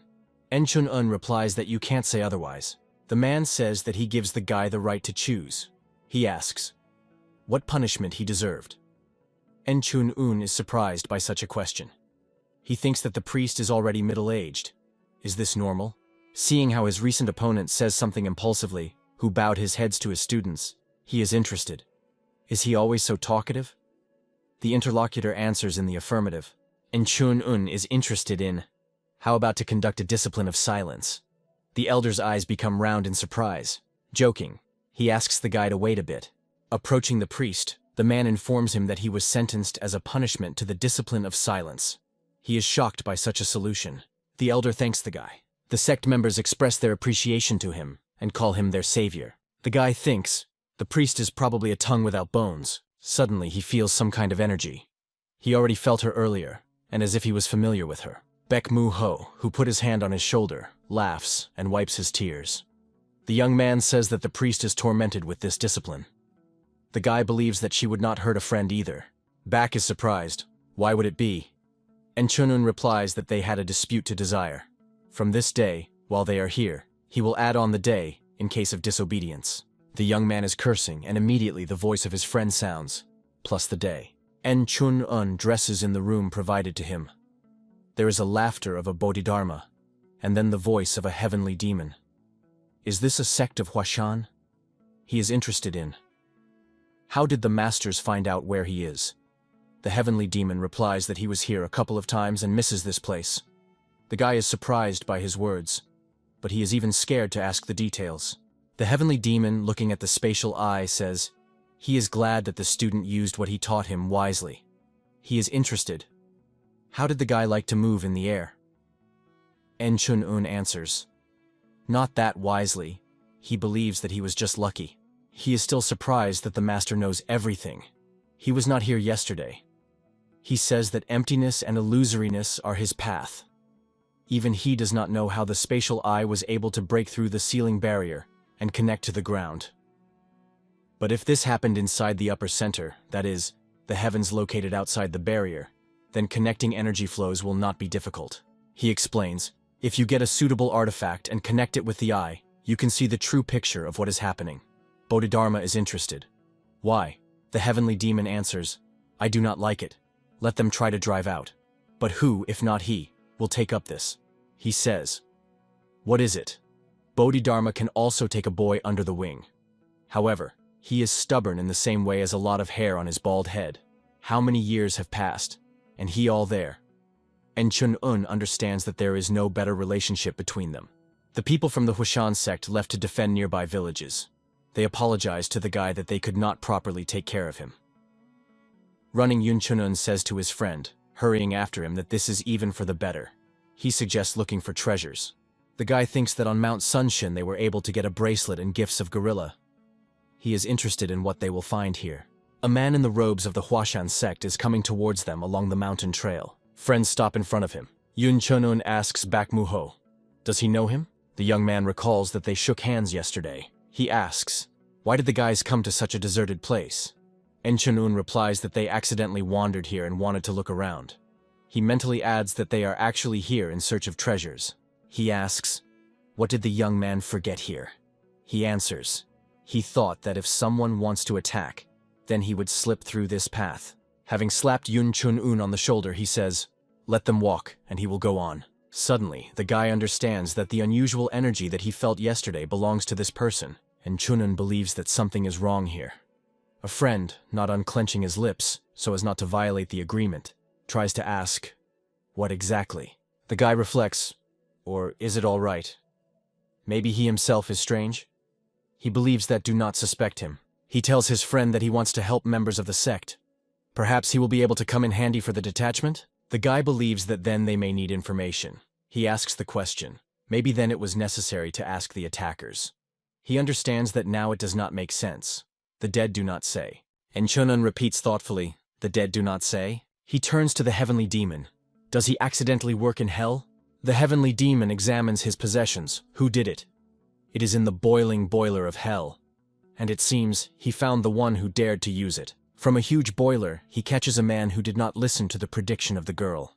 He asks, how did he dare to use it? He explains, at least you need to be a student of the heavenly demon to think of this. He is interested. How is the pain felt? Then he tells from this moment to answer his questions. He recently asked his student. The guy wants him to beat those who get to hell and find out information from them. Yun Chun-un is interested, but not. The heavenly demon believes that this is a good idea, but due to the law of causality, it will be difficult. The guy does not understand what he was talking about. The heavenly demon explains.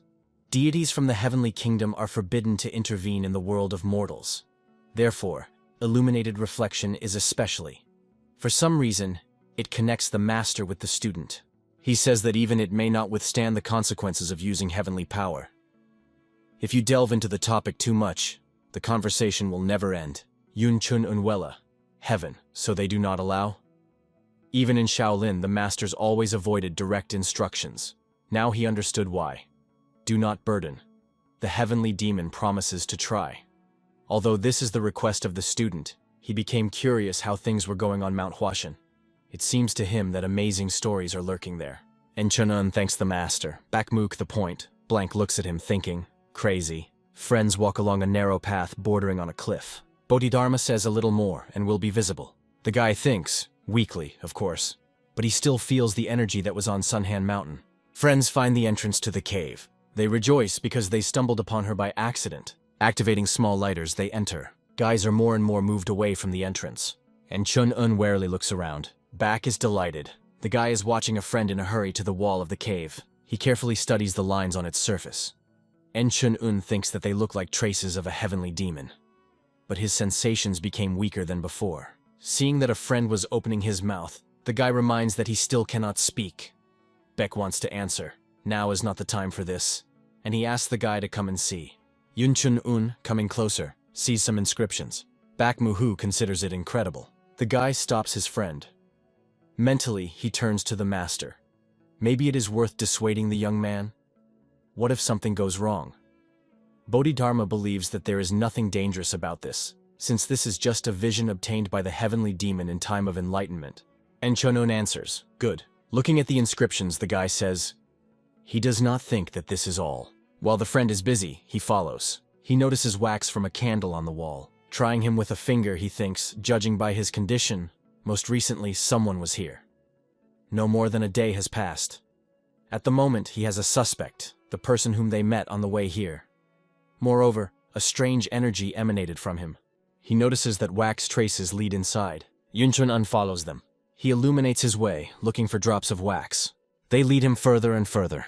An unexpected find makes him stop. He illuminates the lines on the wall of the cave. Bodhidharma embarrassedly says that this is his hand. The guy says that everything is destroyed here. The master replies that he does not know well or not, but it is noticeable that the pogrom was arranged not so long ago. En Chun-un agrees, and the truth. He thinks that this is quite strange. The inscriptions of the master of the Dharma are crossed out, but there is no heavenly demon? The guy thinks, there is a chance that they could not read them due to handwriting. The master laughs. Here is a boy. And Chun-un considers that this does not mean that they must be touched. And why leave traces of a heavenly demon? The master agrees. He is right. The guy thinks, destroyed the traces left by the elder? Only one who despises his martial arts could do this. If he wanted to appropriate everything for himself, he had to destroy the traces of the heavenly demon. So this is someone from the demonic sect? What if he knows that the heavenly demon could leave here? This is possible if he has the notes of the master. And Chun-un asks the mentor, maybe, in addition to the traces of the sword, he left something else that should be released? Bodhidharma asks, left? He is not the one who will think about this. Then, catching up, he adds, well, yes, then he was not yet the same as now, but something really could stay in the cave. And Chun-un says something that you need to remember, that is, records or traces. If they are still discovered, it will not be clear why the demonic sect has done this. But what could it be? Is he like something missing? He is illuminated. Is it really? He is in a hurry to a friend, and says that they need to return to the Huashan sect.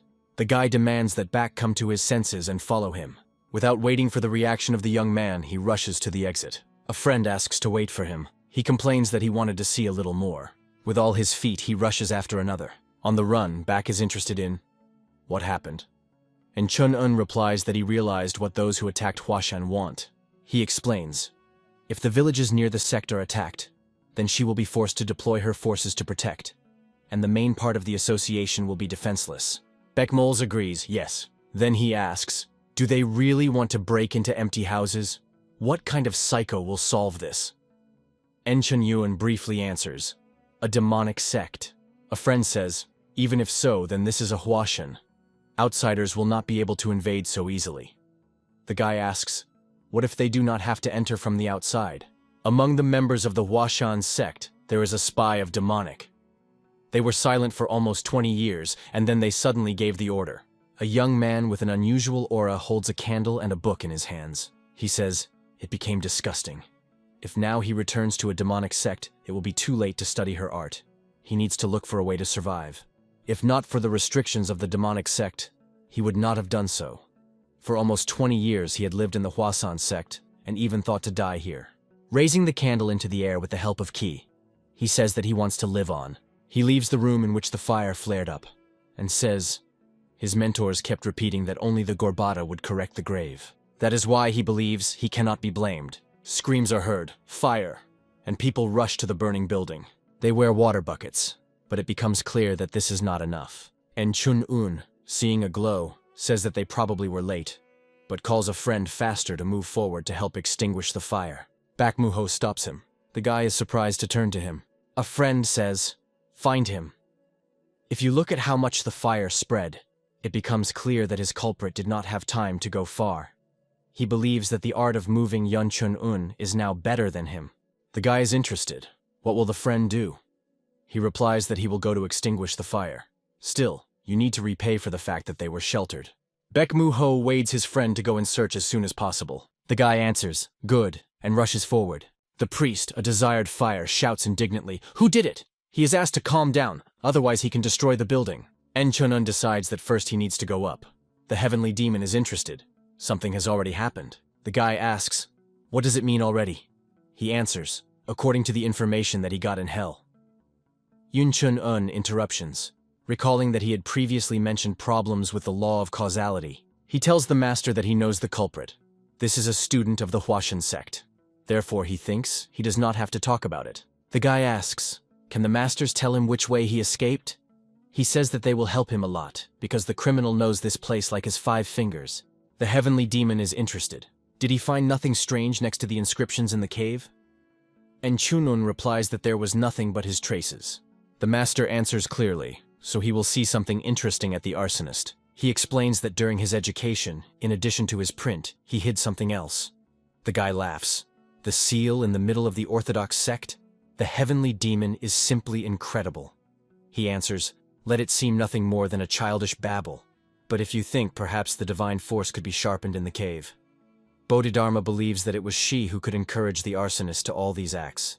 The heavenly demon tells the guy, even though the strength is weak, but on it he will be able to find a criminal. And Chun-un asks, and what does he need to do? While the guy is in a hurry to overtake the fugitive, the heavenly demon explains that he needs to correctly calculate the space. He says that he will teach its basics of combat skills. The guy should not believe what he sees. He needs to read and feel. Let him read the world that wants to capture and knows what he is. This is the beginning of the path of the one who wants to follow in the footsteps of the heavenly demon. Yun Chun-un exclaims, found it! He adds, he fled far, however. The guy mentally asks, what he feels now is the divine power. The energy received from the gorilla made him strong, but this one gives him something else. In this case, he cannot miss anything. En Chun-un accelerates. Let the guy from the demonic sect are waiting for him. The heavenly demon asks, the one he is chasing, the spy of the demonic sect? The guy answers, most likely. When he passed him, he caught a very strange and unclean energy. The man repeats thoughtfully. Strange and unclean, then. He says that the guy, although not for long, but still visited hell. If the fugitive studied demonic arts, then he would feel fear. But it turns out that Yun Chun-un experienced only disgust. This means that he either did not learn to the end, or he has a connection with the apostle, and moreover, and very evil. The guy asks, what does he mean? The heavenly demon says one of the two. Or he was not sent from a demonic sect. After a little pause, he adds, or in the sect, everything is much worse than he appeared. And Chun-un answers, they will find out when they catch him. The young man pursued by the guy looks around warily. Suddenly, right in front of him on the path is landed by Yun Chun-un. The guy asks, where is he in a hurry? He continues, the sect is burning in fire, so why does a young man not help to extinguish a fire? He replies that they have an emergency now. He thought that it would take a person who would warn people outside. And Chun-un says, it seems to him that everything will be clear in smoke. The interlocutor laughs confusedly. Suddenly, he quickly rushes on the attack. The guy rejects his head a little, and the blow passes by. The young man attacks again, and the guy just jumps over his head. Landing, he says, the wind? A good trick, but it is not used in an orthodox sect. Although he admits, the enemy could kill him. It's a pity it didn't work out, right? The young man grunts. How talkative. He again tries to strike, but Enchunun easily evades. Making the next somersault, he thinks that the merger of the technician Zhang Xianfeng observation of force and the synthetic perception of the heavenly demon go beyond the imagination. He feels and can consider everything, and also foresee it. Having landed, the guy says, "After all, this is not the Huanshan technique of owning a sword." The enemy shouts, "What does he know?" And Chun-un is interested. Is he afraid to sleep by using the luxurious sword of the sect? He tells the enemy that he knows more than he thinks. The heavenly demon laughs. He knows how to bring people well. Bodhidharma asks, does he provoke the enemy? Today he copes better than his friend.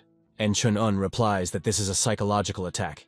He rushes towards the young man. He believes that he easily blocks such attacks. The guy who managed to take possession of the demon's seal shows her and asks him, he stole it from the cave? The young man is amazed. How did he manage to pick her up? Then it turns to be surprised at the guy. Metal printing is absorbed into his body. Masters also cannot hide amazement. Bodhidharma says, living land. From it you can create metal. The guy answers. It seems clear that he feels a surge of new forces, but it seems that this is not enough. Can he use it for sure? The heavenly demon says that, judging by his face, the strength is extremely lacking. Bodhidharma believes that everything is in order. It is important that he was able to accept the very essence. And what is missing can be replenished. Since he has the power of the earth, this will not cause problems. The heavenly demon says that among the 5 elements, metal is most important. Earth, fire, water, wood are natural elements, and the metal can be created only by human hands.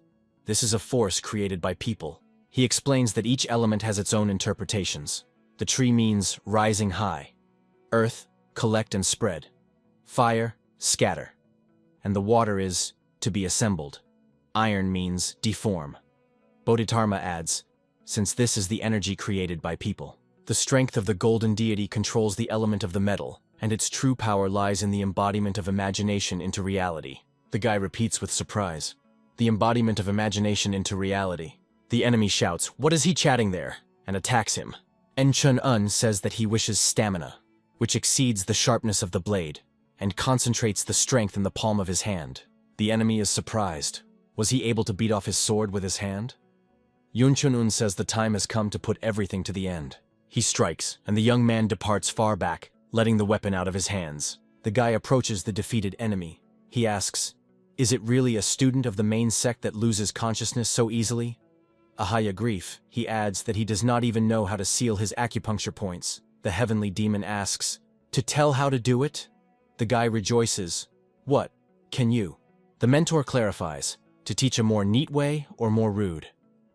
En Chun-un chooses a more cautious way, and Bodhidharma says that in such a case, he will take training on himself. The guy directs his fingers to the enemy's chest. Leaning over him, he tries to understand if he was able to do this. The mentor says, it seems. En Chun-un thanks the masters. Suddenly, a young man begins to cough with bloody foam. The guy is alarmed. He asks mentors, what's wrong with him? En Chun-un tries to bring him to his senses. But the head of a young man falls limply, and a small muddy puddle is poured near the mouth. The guy asks, what is it? Looking at a lump that fell out of his mouth, the heavenly demon says that this is the guard of goo.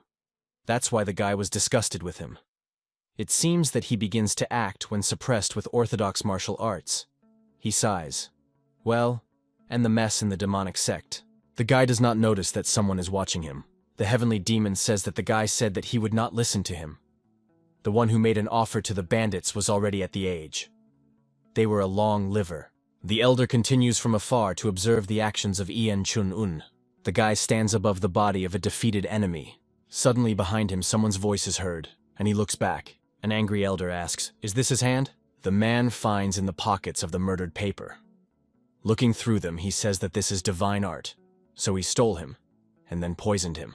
The elder, after he found evidence, is forced to believe Yun Chun-un. He pronounces, here is a shame. He asks the guy to keep secret everything that happened here. If someone finds out about this, then the sect will have problems. En Chun-un agrees to remain silent. The elder, bowing in a bow, thanks him. The man raises the body of a young man and takes him away with the words, the demonic sect crossed all the boundaries. Looking after him, the guy hopes that the war would not begin because of this. The elders gathered at the table. One of them says that now it becomes clear who stood behind all the curtains in the Huashan sect. He thought that it was someone outsider, and did not assume that the spy lived calmly among them. Another of the elders says, he heard that the young man was poisoned. He suggests that perhaps he was forced to collect information. The man sitting at the head of the table answers, what's the difference? All the same, he betrayed them. One of those present supports him. Even if the young man was afraid that he would be dead, he had to tell about it. Then they would be able to save him from death. The priest objects. He arranged a fire, and also stole divine art. He offers to close the topic so as not to cause trouble. The man sitting at the head of the table says, so he wants to say something else. He turns to the door at the door, En-chun-un and Bak-mu, saying that he has a request for them. He asks, do they know that part of the Chashan sect was discredited? Therefore, it would also be worth speaking. The guy thinks, it seems that they also think that the leaked news about the spy can attract trouble. He says that the elders act as they see fit, they will adjust to them. The man is pleased with his answer. He thinks, if the guy wanted to become famous thanks to this story, he would hardly have made such a decision. He asks the question, what does this behavior mean? En-chun-un says that it will be impolite to argue in such a place. It is enough for them that they acted correctly. The man grabs his hands and clarifies, he really thinks so? Hearing an affirmative answer, the elder thanks him. The men standing behind him also express joy. The elder, without letting go of the guy's hands from his own, says that only now he realized what he was wounded by people, and then healed by others. He promises that his words will never forget. While he crumbles in gratitude, Yun-chun-un unexpectedly recalls the great Master Gon. The man meanwhile says that now guys are their friends. He adds, if the injustice is overtaken by Yun-chun-un, then let him remember him and abandon the nickname, a white plum. The guy respectfully repeats the famous name of the head of the sect Huashan, the Osman of the Tao, the holy sword of the white plum. Friends leave the meeting of elders. But Yun-chun-un still cannot come to his senses from acquaintance with such a great person. Bak is surprised. He really did not know? He answers, of course, no. How does he know something? Then he, turning to his friend, is interested. And why did he talk? And adds +1 day. A young man in shock. What? He still had to be silent? Sitting in his room on the bed, the guy turns to the Master of Dharma. He is interested. He wants to ask a question. Looking at his fist, covered by the weak radiation of the aura, Yun-chun-un says that the power of the golden deity is weaker than he thought. He asks, is there a way to pump her? Bodhidharma replies that his option will not help much, but the guy already has his own. He is surprised, and the master, reminding him of the fragments of the bracelet, explains. The defense crushed by the heavenly demon contains the power of the golden staff, which was cast from true iron. Nothing can surpass this element. If the guy takes possession of his strength, then the power of the earth will also become accessible to him. It remains only to find a way to call them separately. En-chun-un asks, and how can he master the power of iron? Inhale the energy? Bodhidharma answers, eat. The guy clarifies, what to eat? Bracelet fragments? Of course, he groaned before gnawing iron, but it seems to be somehow too much. The master interrupts it and offers to start to try to swallow one piece. Puzzledly examining the fragment, the guy thinks, so he does not lose anything. He decides, whatever happens, and throws him into his mouth. A friend passed by his windows, noticing an unusual radiance emanating from the house. Surprised. What happened? Alarmed, Baek-mua looks into the room, and Chun-una through the window. Having made a friend for the absorption of pieces of the bracelet, he says, and he could just say that he was hungry. The guy tells him to shut up. The next day, friends are leaving the Huashan sect. The people who came out to accompany them wave after them. And Chun-un raises his hand in a response gesture. Walking along the mountain trail, he thinks, they caught a spy and collected everything they needed. But something still continues to disturb him. He looks back, trying to understand what he had missed. He asks the question, did it seem to him or not? The elder who looks after them thinks that there is nothing sad than life in a separate sect. Despite the crowds of people around, he feels lonely. The man thinks, you cannot find out in advance how the changes from above can affect people. Looking at the torn red bandage, which he squeezes in his hands, the elder says that he understands him a little. They are from different places, but he also keeps pain in himself, which he cannot talk about. He believes that peaceful rule is the death of the hero. Then without turning, he asks the young man who approached, came? He tends his head in a traditional welcoming bow. The young man with a red bandage on his head says that he was returning. A palm with a loud knock hit the countertop, and the formidable voice asks the manager of the medical room of the Squai sect. Is he generally in his mind? The manager of the guards of the sect of the Udun, without restraining anger, screams. He cannot believe that the upbringing of Yun Chun-un, who is so talented in Shaolin, has come to naught. The man is trying to justify himself. Yes, there was such a student, but he is not included in the lists. This name is quite common. The interlocutor calms down a little. Namesake or what? He does not argue. This name often comes across, but here is the surname. The manager of the medical hall says that Yun Chun-un, whom he knows, did not even learn martial arts when he left their sect. The manager of the guards clarifies. Completely? Shinja Yen warmly assures him that he was also a vile boy who poured poison to his opponents. He continues, if the guy walked and seemed to be a member of the Udan sect, then it is not known what reputation they received. The interlocutor clarifies. They leave him, then he would denigrate the name of the sect, right? The manager of the medical hall says, that's why he kicked him out, for the sake of a boot. The manager of the guards asks, he can take responsibility for his words? Shinja Yun answers, he swings his head. The interlocutor calms down and says, then he will believe him. When the man leaves, the manager of the medical room grabs his head. Cursing and accusing Yun-si in everything, he expresses the hope that nothing will happen. He admits that the guy became stronger, but he could not crank this in Shaolin. This is impossible. He calms himself with words. That boy is just namesake. In anger, he knocks on the table with his fists, screaming that Yun Shihu had to return for a long time. He scolds the young man, complaining that he should puff here for everyone. He reflects on Yun Su. Having left Shaolin, he became more silent and darker. He believes that such an ugly guy like him cannot be sad because of his brother. He is sure that inside him simply bursts with joy.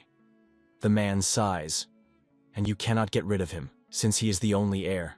Holding his head with his hand, he sighs, to go crazy. There is a voice. You have to talk. Shinja Yun screams, how much can you? A man enters the room. The man, stammering and dousing with the cold later, is interested. How did he end here? At the same time, he feels that he will soon be sick of excitement. County Shanyan. On Chun-un, stretching, says, finally they arrived. Baek Muli, assament that he has not been here for a long time, and rejoices that he came to an end to silence. The guy says he has mixed feelings. Bodhidharma asks, did he recall his return from the sect of the Boots? He answers in the affirmative. The master says, but he will finally be able to see his brother. The guy suggests that he could be offended by him. Bodhidharma says that Zhang Xianfeng will regret that he had not seen him. Well, this is also cute, just in his spirit. The guy is interested. Is the master very busy? The interlocutor answers, yes. Apparently urgent affairs appeared, and it seems that he is preparing something for a guy. And Chun-un, it is very interesting what a surprise awaits him. A friend says that he can grumble further, and he will go. The guy stops him. He believes that it is better for them to do this together. Now? For what? And Chun-un explains, he promised that for every battle he would become a funny pose. A friend scaredly shies away from him and mentally curses. They approach the building where the security bureau is located. Backsalt A, reading the papers, thinks, what do they do? She does not think that bad things. But even if so, then only Back is capable of this. The girl literally radiates an evil aura. She asks the question, and why is not the news from him after he said that he was going to the Huashan sect? She asked to send letters. A person who entered the room reports that a guest came to her. Backsalt is surprised. Light steps are heard. A girl appears in the room. She raises her hand and welcomes the hostess, saying that she and her sister have not seen each other for a long time. She pronounces in surprise, Chan and the Will? She agrees, and really for a long time. And then he is interested in what fate. The guest replies that there were things nearby. She asks, does the girl know Yun Chun-un? She, in some confusion, answers, yes. And what? Chan and the Will admit that he is very interesting to her. The girl mentally scolds her brother. She angrily squeezes paper in her hands. There is a voice Back Mu-ho, notifying his sister that he was returning. The young man falls to his knees right in the yard and shouts about how he loves her. Girls hurry to him. All those present are surprised to look at the scene that played before their eyes. The young man pours tears and holds his hands on his head, depicting the animal. He fulfills his promise. En Chun-un, restraining laughter, says that he will probably go. The presence of Chan with the Will surprises his friends. They welcome the girl. En Chun-un leaves. promising to go another time. Back Salt and offers his brother to go with her. He asks, "Just do not hit." And Chunun goes to the parental house. The younger brother runs to him with all his feet. Mother is in a hurry to meet his son. Father and grandfather, standing on the spot, are waiting in line to greet the guy. He asks the boy if he behaved well.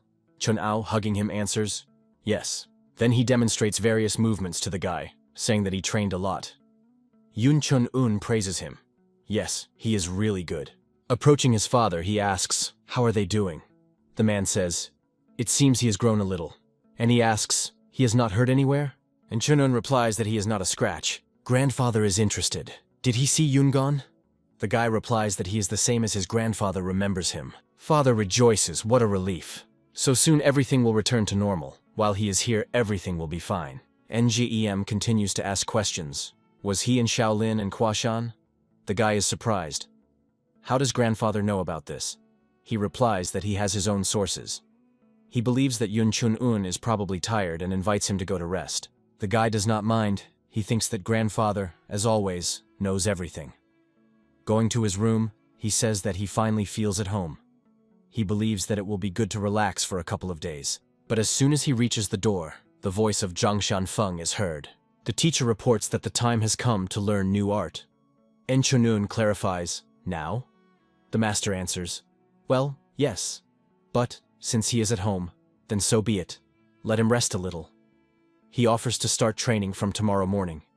The guy thanks him, and Chun-un makes a warm-up near a large boulder, rejoicing that he will learn something interesting. Although he practiced Tai Chi, it will not help to surpass the lessons of the master Zhang Xianfeng.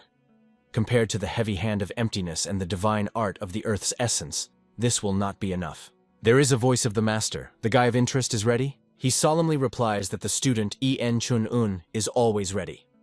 The man says that he will teach him 3 concepts of Qigong. The guy clarifies, does the master mean the methods of enlightenment?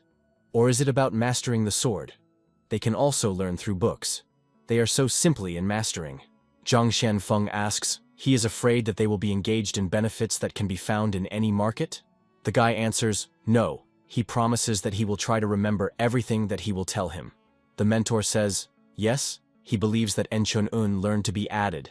The master asks, he knows what 3 concepts are? En Chun-un answers, this is heaven, earth, and man. Zhang Xianfeng explains that in all martial arts there is a support on qi energy, and qi in turn is localized in 3 dantages, usually distinguish the upper, middle, and lower points. Their functions are different, as are the methods of use. Each of them has its own advantages, so you cannot hung up on one thing, the guy clarifies. But in Murim, the upper and middle danshanes is considered the best, since they are more functional than the lower. The master says that the divine art of the essence of the earth of Dharma focuses in the lower body. This is an art that allows you to go beyond its skills. The man asks, then can one who uses the upper point defeat the opponent with the art of the master of Dharma? The guy thinks, it is definitely able to defeat the heavy hand of emptiness. It is difficult to imagine how powerful art is. He believes that it will be difficult for him, what he reports to the master. He answers, not difficult, but impossible. But not in the case when fighters of the same level. As he already said, the divine art of the earth's essence is concentrated in the lower Dani, which increases his strength. She is in that place that his flesh and spirit are filled. The heavy hand of emptiness is the power of air and emptiness, respectively. Since this martial art is associated with spiritual vision, it is located in the upper Danthani, which contains the soul, thoughts, and imagination. Zhang Xianfeng asks, and where is the conscious cultivation then? En Chun-un is conceived. This technique is responsible for judgment. With it the mind is clear and cold. Her core is in the middle Dani. The mentor says right. The average point is responsible for emotions. This is a center of joys and sorrows that people experience.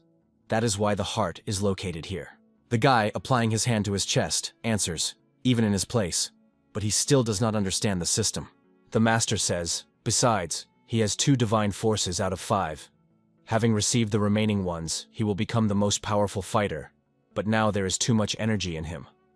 Rather, its roots are too diverse. He believes that now they do not interfere with each other, but once they will begin, then he will stop developing and begin to regress.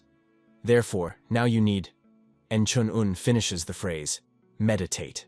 Zhang Xianfeng replies, for sure. He tells the guy to sit in the lotus pose. He promises that conscious cultivation and 3 concepts of Qigong will become his body and skin. He believes that since they finished with theory, it is time to start the mantra.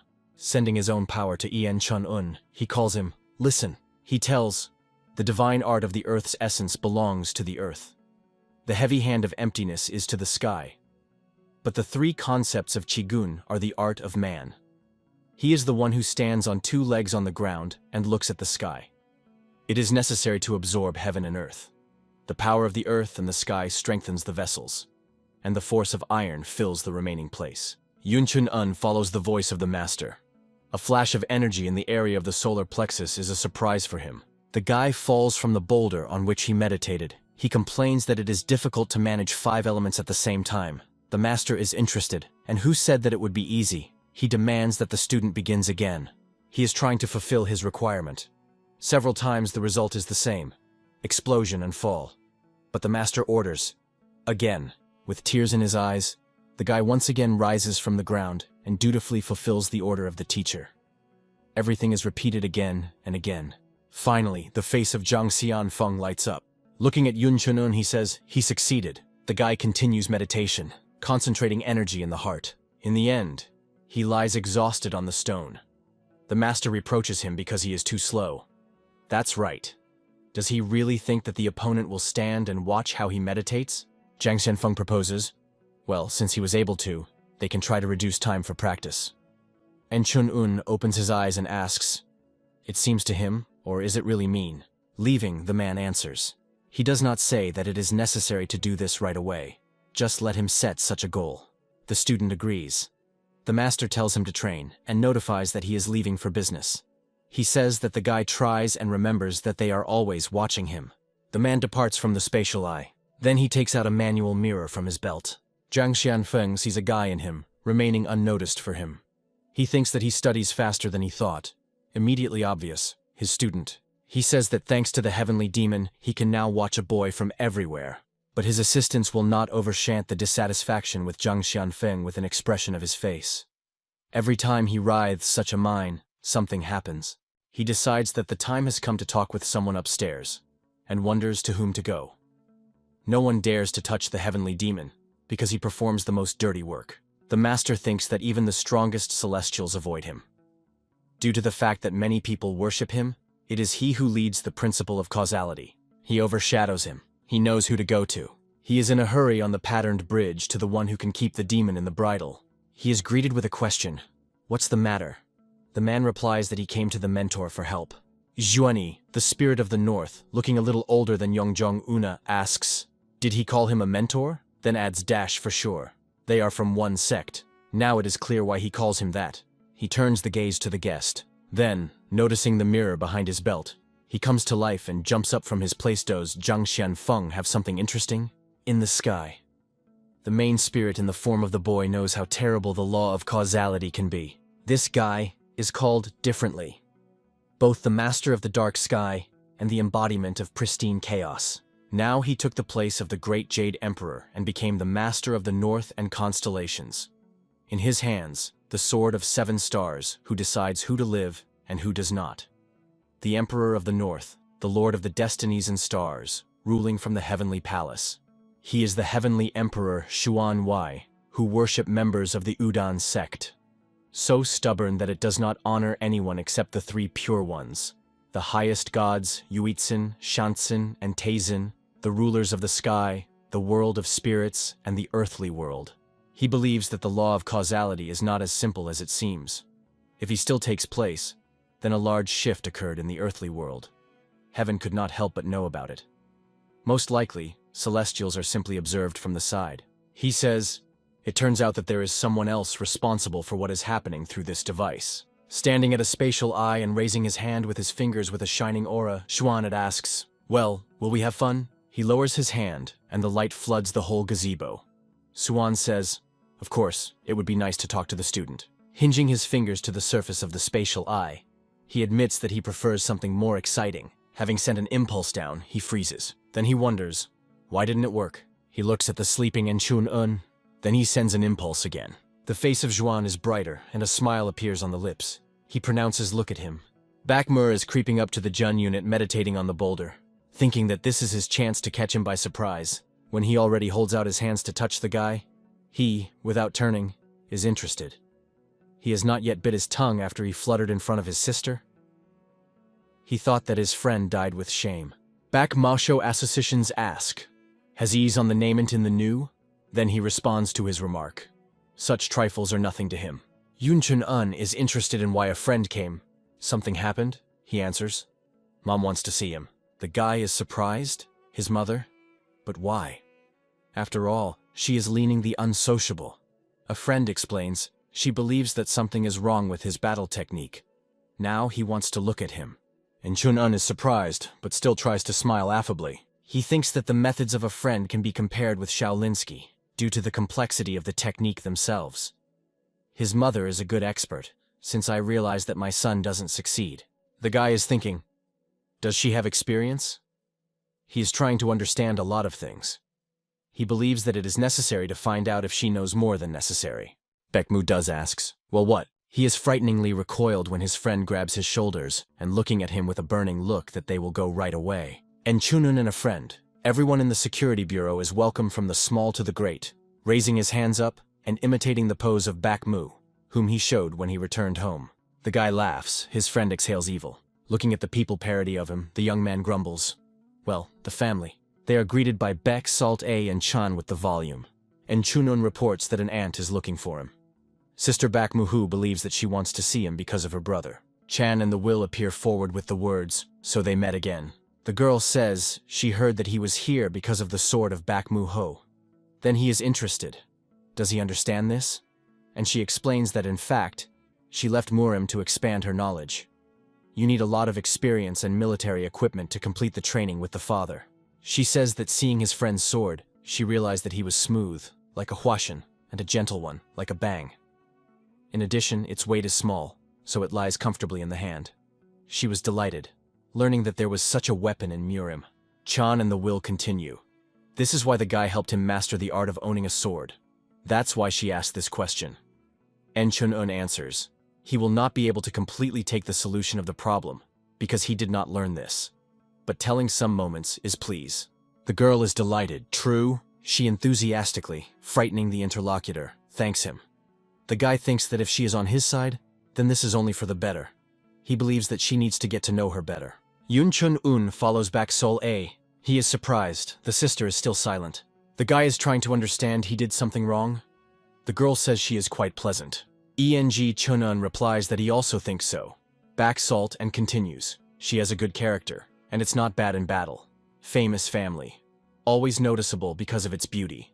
Back Sultan asks, did he like her? The guy answers, like that. It is directly connected with Shaolin. The girl drops, clear. En Chun-un is hastily adding, if we are talking about sympathy between a guy and a girl, then he has no feelings for her. Smiling, he admits that he likes another person. The girl, having patted him on the cheek, looks into his eyes, saying that he became too emotional. The guy thinks, he is not jokes. Back Salt. A says that it will always be on his side. No matter what mother says, she believes him. Turning away from him to follow further, the girl says, something else. Turning to him and smiling slyly, she says, the guys seem cooler when they are serious. An unexpected rustle in the bushes makes them be alert. Baek Mu-ho looks out of the tree. He asks not to pay attention to him. An angry sister decisively steps forward. The guy looks somewhat embarrassed. He says, looking after her and touching his cheek, where he still feels the touch of her fingers, which will definitely remember her words. A friend who came believes that he is dangerous. Surprisingly, the guy, he jokingly touches him with his elbow, saying, a man.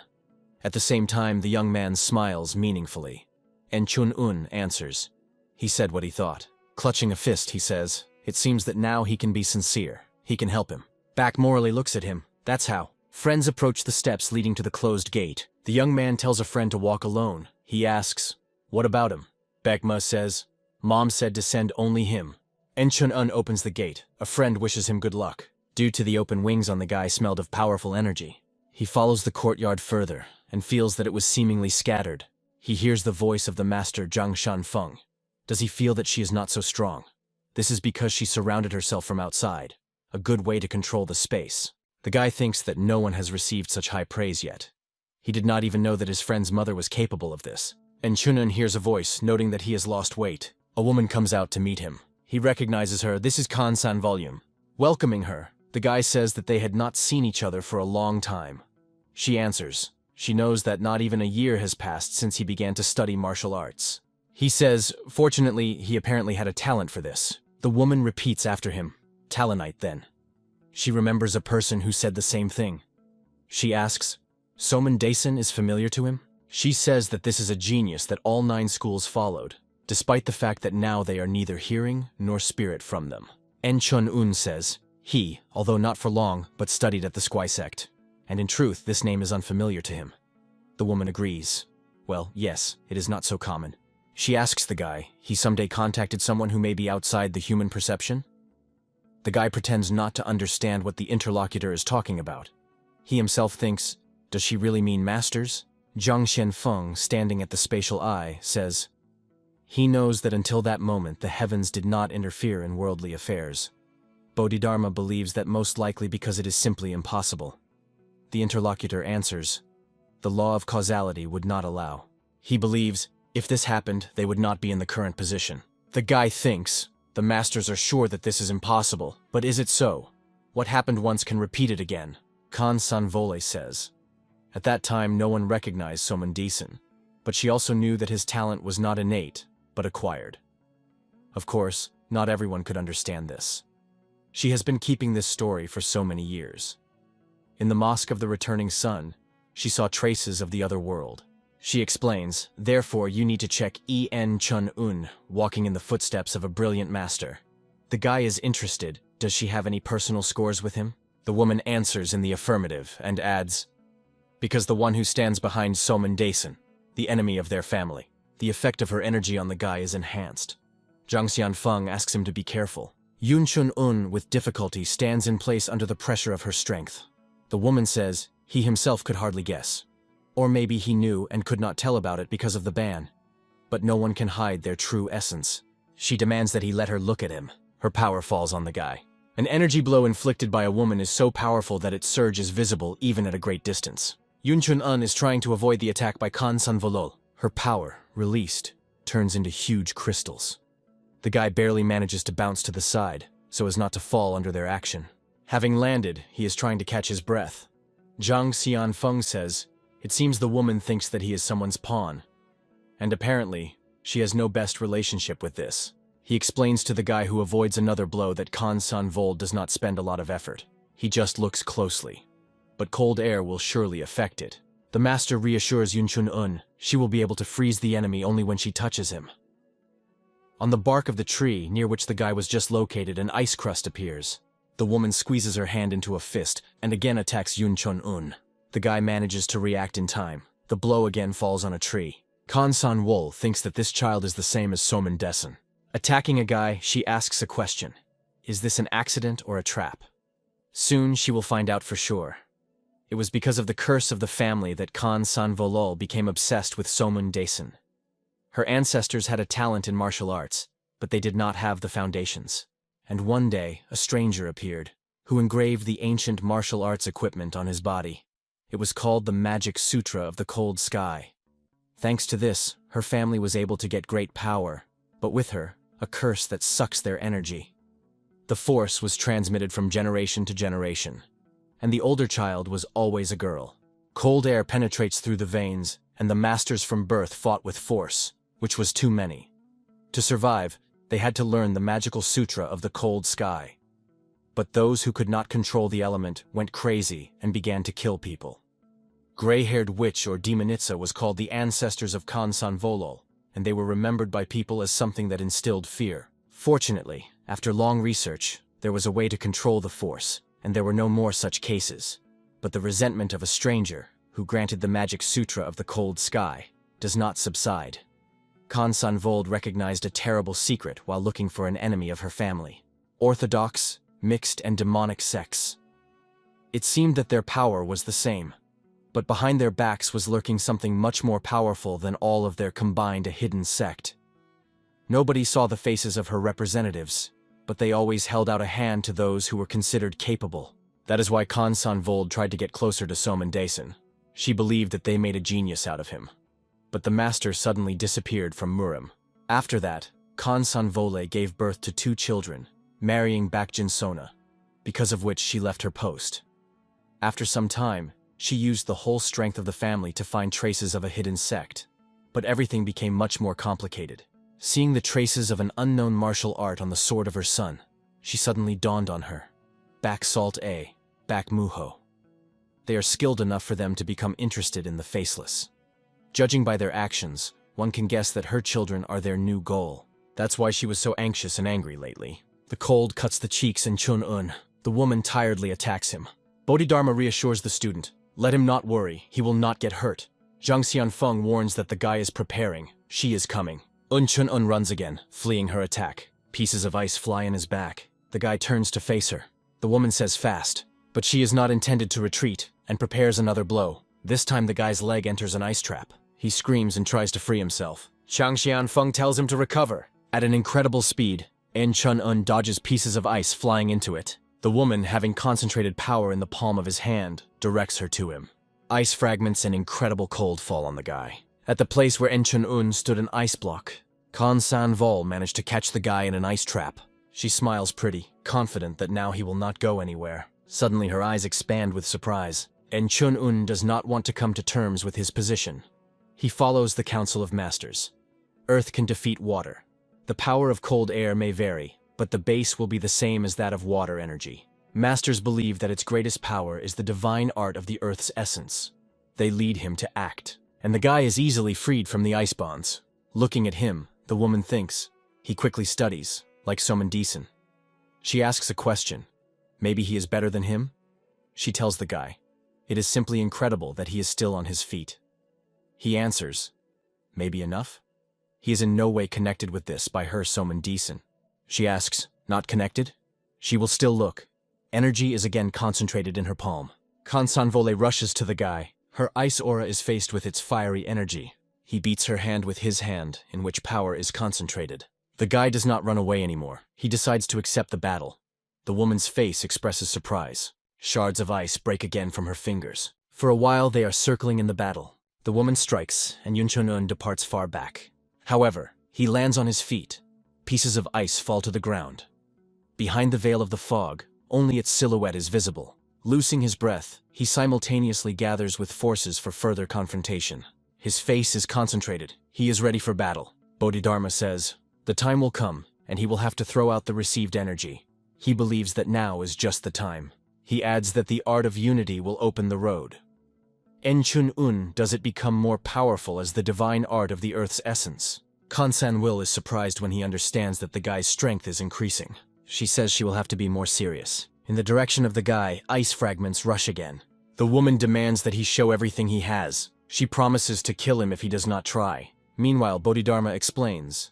The center is the divine art of the Earth's essence, and the art of unity is branches. He tells the guy to stick his palm like a dagger and chop it to the end. Chun-un does it feel that he is full of energy, like a lifting dragon. Is it really the divine art of the Earth's essence is now the second level? No, even higher. The guy's strength incredibly grows. His aura blinds like a flash. He uses the technique of blow by halberda. A woman contrasts him with nephritic protection. The guy approaches Kan Sanvolol without weakening the pressure. Their palms are about to contact. The woman pronounces, interesting. The guy feels the taste of blood in his mouth. He has to apply too much effort to withstand such a powerful opponent. He does not stop and puts all his strength into the blow. But Kan Sanvold has something to answer. There is an explosion that blinds both of them for a while. Smoke dissipates. Small pieces of Luda fall at the guy's feet. The exhausted Chun-un continues to stand, but his appearance is extremely battered. Feeling weakness, it falls on one knee. The woman says he was able to survive against her technology.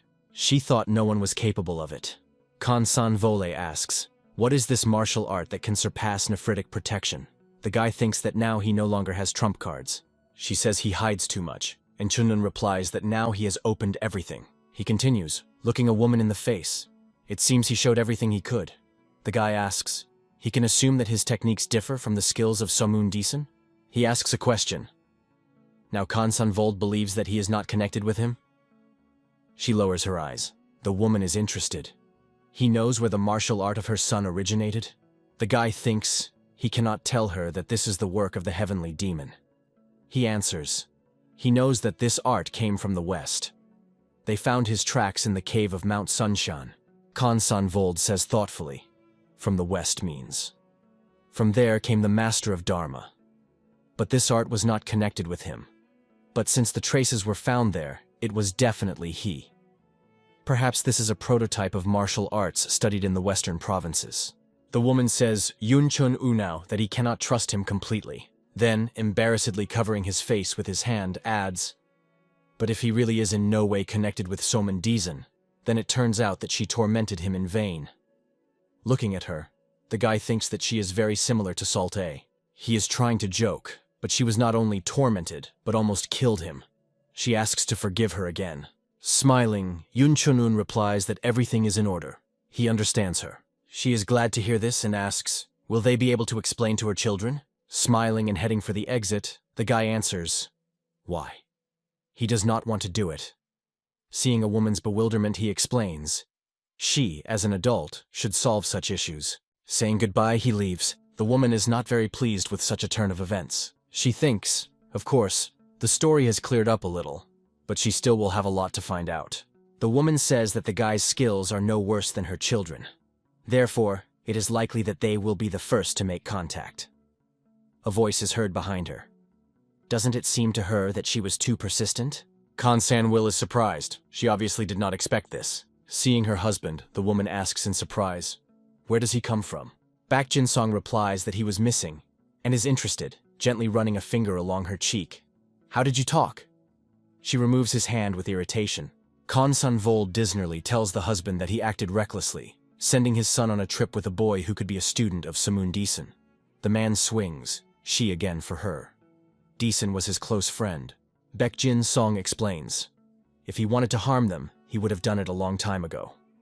And where is the evidence that the boy is somehow associated with unknown force? The woman does not want to agree with him. He continues, if it is difficult for her to take his word, then let him look into his eyes and their children. And Chun-un would never have harmed their family. She knows what he is. Their son does not have a friend closer, and she guesses what feelings Sol A feels for him.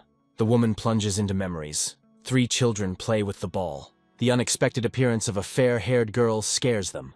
They scream, this is a gray-haired witch. They are scared, and they run away, leaving the ball. The girl is terribly upset. She so wanted to play with them.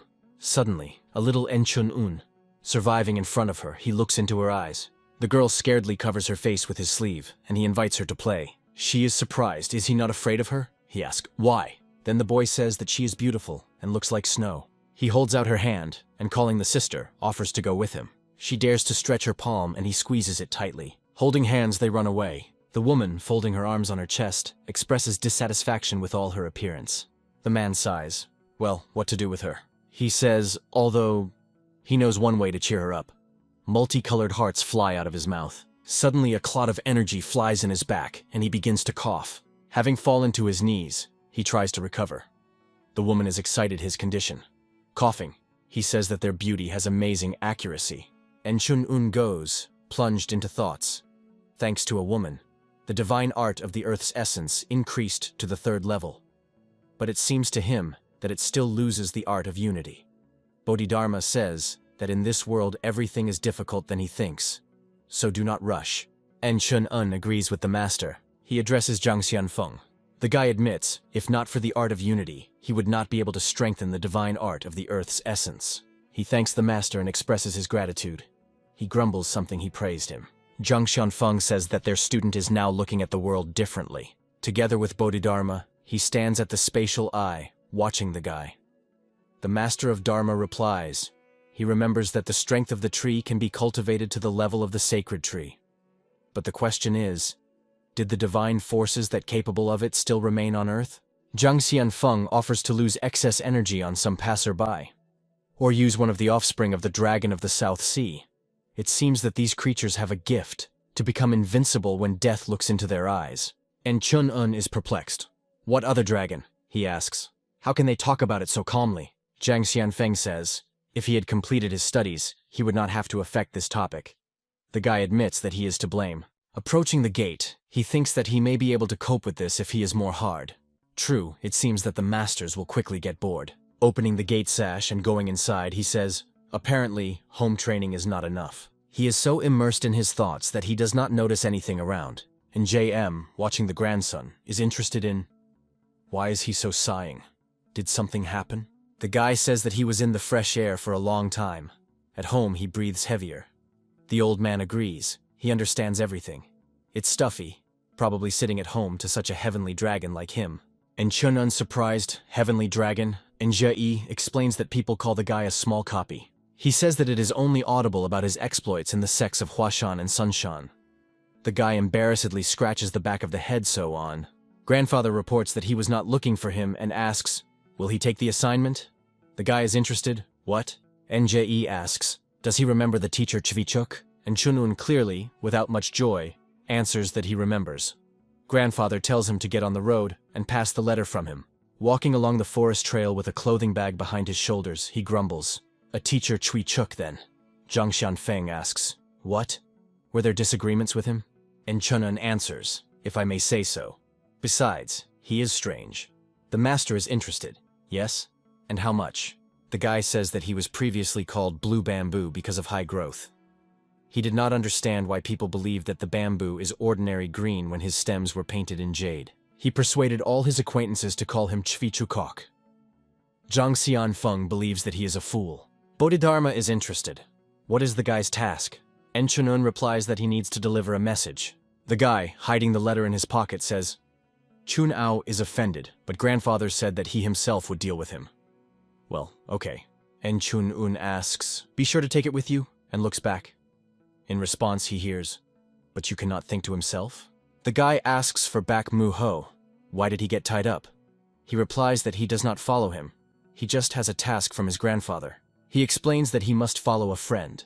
But he cannot intervene in his affairs, and accordingly, he cannot take responsibility for his actions. And Chunun understands that the grandfather makes them undercover and imperceptibly deliver a letter. The guy is interested in did Bak receive a permit from his mother? He answers. He thinks that his father will deal with this. He believes that if he lives as his mother tells, then for life he will remain a pairing boy. The young man says, just this time he will not be raging. And Chunun thinks, the problem is that in any case he will have to rake everything. The guy asks, are they going towards the Orthodox sect? A friend answers, most likely. Then he adds that their path lies in the Sachon. Sachon is located in the west of Murim, and it is believed that there is no longer found space. In the borderlands, the influence of the Podalgot and traces of bird rulers are intertwined. Here, core, mixed and even demonic sects have equal power. In the middle of this chaos are the sect of Ami and Chonson, as well as one orthodox sect. In a word, this is the largest combination of sects. Friends walk along the forest trail. They continue the path in silence, plunged into thought. The guys stop and carefully inspect. They were surrounded by some people. One of them says, now the world is full of dangers and such carefree fools as they. A man with a bandage in the eye asks, they are aware that the passage through this forest is paid? He demands that they give everything they have. But Yun Chun-un attacks him, not even allowing to finish the phrase to the end. The guy's fist, covered by a powerful aura, crashes into the face of the enemy. A man, surrounding him with growth and weight, departs far back, escorted by the surprised glances of his friends. Having hit his back on a tree, he slides to the ground, where he freezes motionless. A big man, armed with a sparkling mace, cursing, rushes at the guy. Fist Yun Chun-una divides his weapon into small pieces. Thunder looks with fear at a guy who easily straightened with his mace. The rest of the robbers are also unpleasantly surprised. Broke with his bare hands? And Chun-un turns to men crowded in indecision. He demonstrates a fist covered by a power field and asks, maybe they will tell him that they forgot in this forest? Men look at the guy with fear, sitting on the boulder and forcing the bandits to knelt and raise their hands. He asks, do they have any important things here? The leader who is opposite him replies that they simply fled. Yun Chun-un requires an explanation. A man with a bandage in the eye and a swollen face says that recently they are all on the platoon. The sect decided to arrange cleaning. They were given that several of their guys were killed. After what they heard, they fled, sparkling heels. The guy says thoughtfully, this is how... He suggests that sects will burn to the war. Bakmu says, they suffered. Due to the attack of the demonic sect, the chief student died in Sunshan, and chaos began in the Hwasan sect from behind a spy. Enchunun thinks that 2 sects out of 9 are already ready to join battle. They will do the same as the Orthodox sect, which is their center. The heavenly demon believes that the case takes a dangerous turn. He says that he found out about this while he was dealing with the dead. He is sure that they will witness something interesting. The heavenly demon warns the guy about caution. He is already looking forward to the interesting development of events. Enchunun understands that in the demonic sect a disorder. He asks the master what happened. He replies that a man who held a high post came to hell. The guy says, apparently someone killed him, since the mentor talks about him. He explains that the whole thing is a showdown, not for power, but for power. He was removed because of political views. Enchunun suggests that the heavenly demon, probably because of this in anger, but, in his opinion, this is the best outcome. The mentor asks, is it because he is from an orthodox sect? While the guy is busy, his friend intimidates the bandits, and so not shining with special courage. Enchunun answers, not that. Heavenly demon says, one knows, others, no. Funny, he is interested. How does the guy thinks what is the best way to prevent intern trackers? Enchunun believes that for this you need to find a common enemy in order to unite everyone. The master asks, that's how? And then what? The guy thinks, a common enemy. Can this be tied to war? The heavenly demon replies, yes, he heard, it will begin in a Shikon. Something always happens there, so he is not surprised. The guy is interested in, can the master share such? Because of this, he will not have problems? He answers, nothing to worry. He did not have a student for a long time, so he can make such concessions. Enchunun thanks him. He does not know whether it is good or bad, but it seems to him that he is on his mind. He thinks the order of his grandfather, shadowing in orthodox and demonic sects, and also some thoughts of the heavenly demon. How many things? That's what it means to get into the trap. He understands that no matter what choice he makes, you still have to get involved in all this. And the task that his grandfather gave him cannot fail to fulfill. Enchunun decides that he will have to go ahead, since there is no other way out. Jumping off the stone, he tells a friend that they need to go to the Sashon. He is interested. Did he deal with his thoughts? And then he asks, what to do with the captives? Enchunun says that they, of course, are bad guys, but since they shared information, they will leave them alive. Those who are trained in martial arts, let the young man destroy the central Dantean and cut the tendons on the arms and legs. The frightened captives ask, and how do they live on? The guy answers, after all their deeds, this is the lesser that they can do. He decides that he will leave them alive, but he will no longer allow them to loot. The heavenly demon says, well, pity. All this is useless. The voice of Zhang Xianfeng is heard. Apparently he is dissatisfied with something. The man goes to the spatial OQ, where the heavenly demon is located. He answers. He himself knows what it will result in, but still gives the bandits a chance. Of course, he doesn't like it, but he must admit his perseverance. The boy did not run away, hiding behind excuses. Zhang Xianfeng agrees. Yes. The heavenly demon says this is the path to demonism. He asks not to forget that the guy has already touched him. He believes that demonism has no choice. Zhang Xianfeng replies that he knows. He and Bodhidharma never denied this. The heavenly demon sighs. He says, that's glorious, and then leaves. Zhang Xianfeng, looking after him, thinks that he is determined. Although this is for the better, he believes. He understands that the heavenly demon is ready to sacrifice many for the sake of the student. Looking after the removing man, he thinks that Yun Chun-un perhaps will cope himself. He believes that now the spirit of the north has become a greater problem. He wanted to admit about his plans and report to the higher. Zhang Xianfeng thinks. And as soon as he decided on this, fortunately, everything returned to its own. The heavenly demon wonders, I wanted to check it? He believes that since you can't completely take control of the student, you will have to cooperate with them. You cannot deny the involvement of Bodhidharma and Zhang Xianfeng, so everyone can teach the boy. He thinks, it turns out to be the Kong Yuan native not only from the Orthodox sect. The heavenly demon smiles. The student is involved in the demonic too. The gazebo, where the visionary eye is located, is illuminated by light. Paragoving through the bandits lying on the ground, Yun Chun-un complains that they only do, that they attract failures. He continues to complain that once again they stumble upon some villains. The guy thinks that the heavenly demon was right, he said. All this in vain. A friend believes that not everything that is in vain is bad. You can live differently. Bodhidharma says that sometimes back understands that it is really valuable. Yun Chun Un sighs, let it be so. A friend insists that he seriously says. The guys rejoice. Finally they left the forest. Now the road lies through a field overgrown with tall grass. Their attention is attracted by some kind of sound, and Chunun says that perhaps there are even more robbers. The young man sighs, as the guy said earlier. Nothing has changed. They carefully make their way through high grass. Finally, they reach the place where they heard the noise. Having pushed the grass, they observe what is happening. A dead man lies on the ground. A little, they see another body. Several people are fighting. The rattle of their weapons attracted the attention of the guys. The young man repels the attack of the bandit. He is forced to retreat under his pressure. The young man applies his skills, and he takes away the sepionaire with a whirlwind from his path. Bodhidharma explains to the student that this is the art of a sword of clean wind. He is from the Chonson sect. The guy repeats his words. Bak Mo-ho asks in surprise, how did he know? And Chunun replies that ancient martial arts are already famous. The bandit falls dead to the ground. Two young people, standing back to the back, are examined in search of the following opponents. The young man from the sect Chonan looks at the guys. He asks, who are they? At the same time, he holds the sword, ready to rush into battle at any moment. Bodhidharma believes that he lacks straightforwardness. If this is a student of the prestigious sect Chongon, then why does he keep the sword with such emotions? The second young man puts his hand on the shoulder of a comrade, saying that he is too excited. Their companion believes that the guys are not accomplices of these thieves, and it seems that they came to their aid.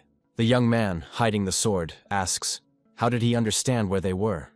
And Chunun thinks that he is not particularly smart. The second representative of the Chonson sect folds his hands in a welcome gesture. Bending his head, he asks for forgiveness from his friends for rudeness. He says that his name is Lee Don-young, and they are from the Chonson sect. The second young man is the name of Sagon Pei, and the girl is Young Rei. And Chun-un is presented in response, and calls the name of his friend. He says that, as the girl said, they heard the sounds of the battle, and ran here. True, they did not think that the students of the Chonson sect would meet here. Lee Don-chan seems familiar to the name of the guy. Yun Chun-un, noticing the tension on his face, is interested is something wrong? But he replies that everything is in order. Recently, they often had to hear this name. Sagan Peck casually throws, they must be namesake. The guy decides not to argue. Let him think so.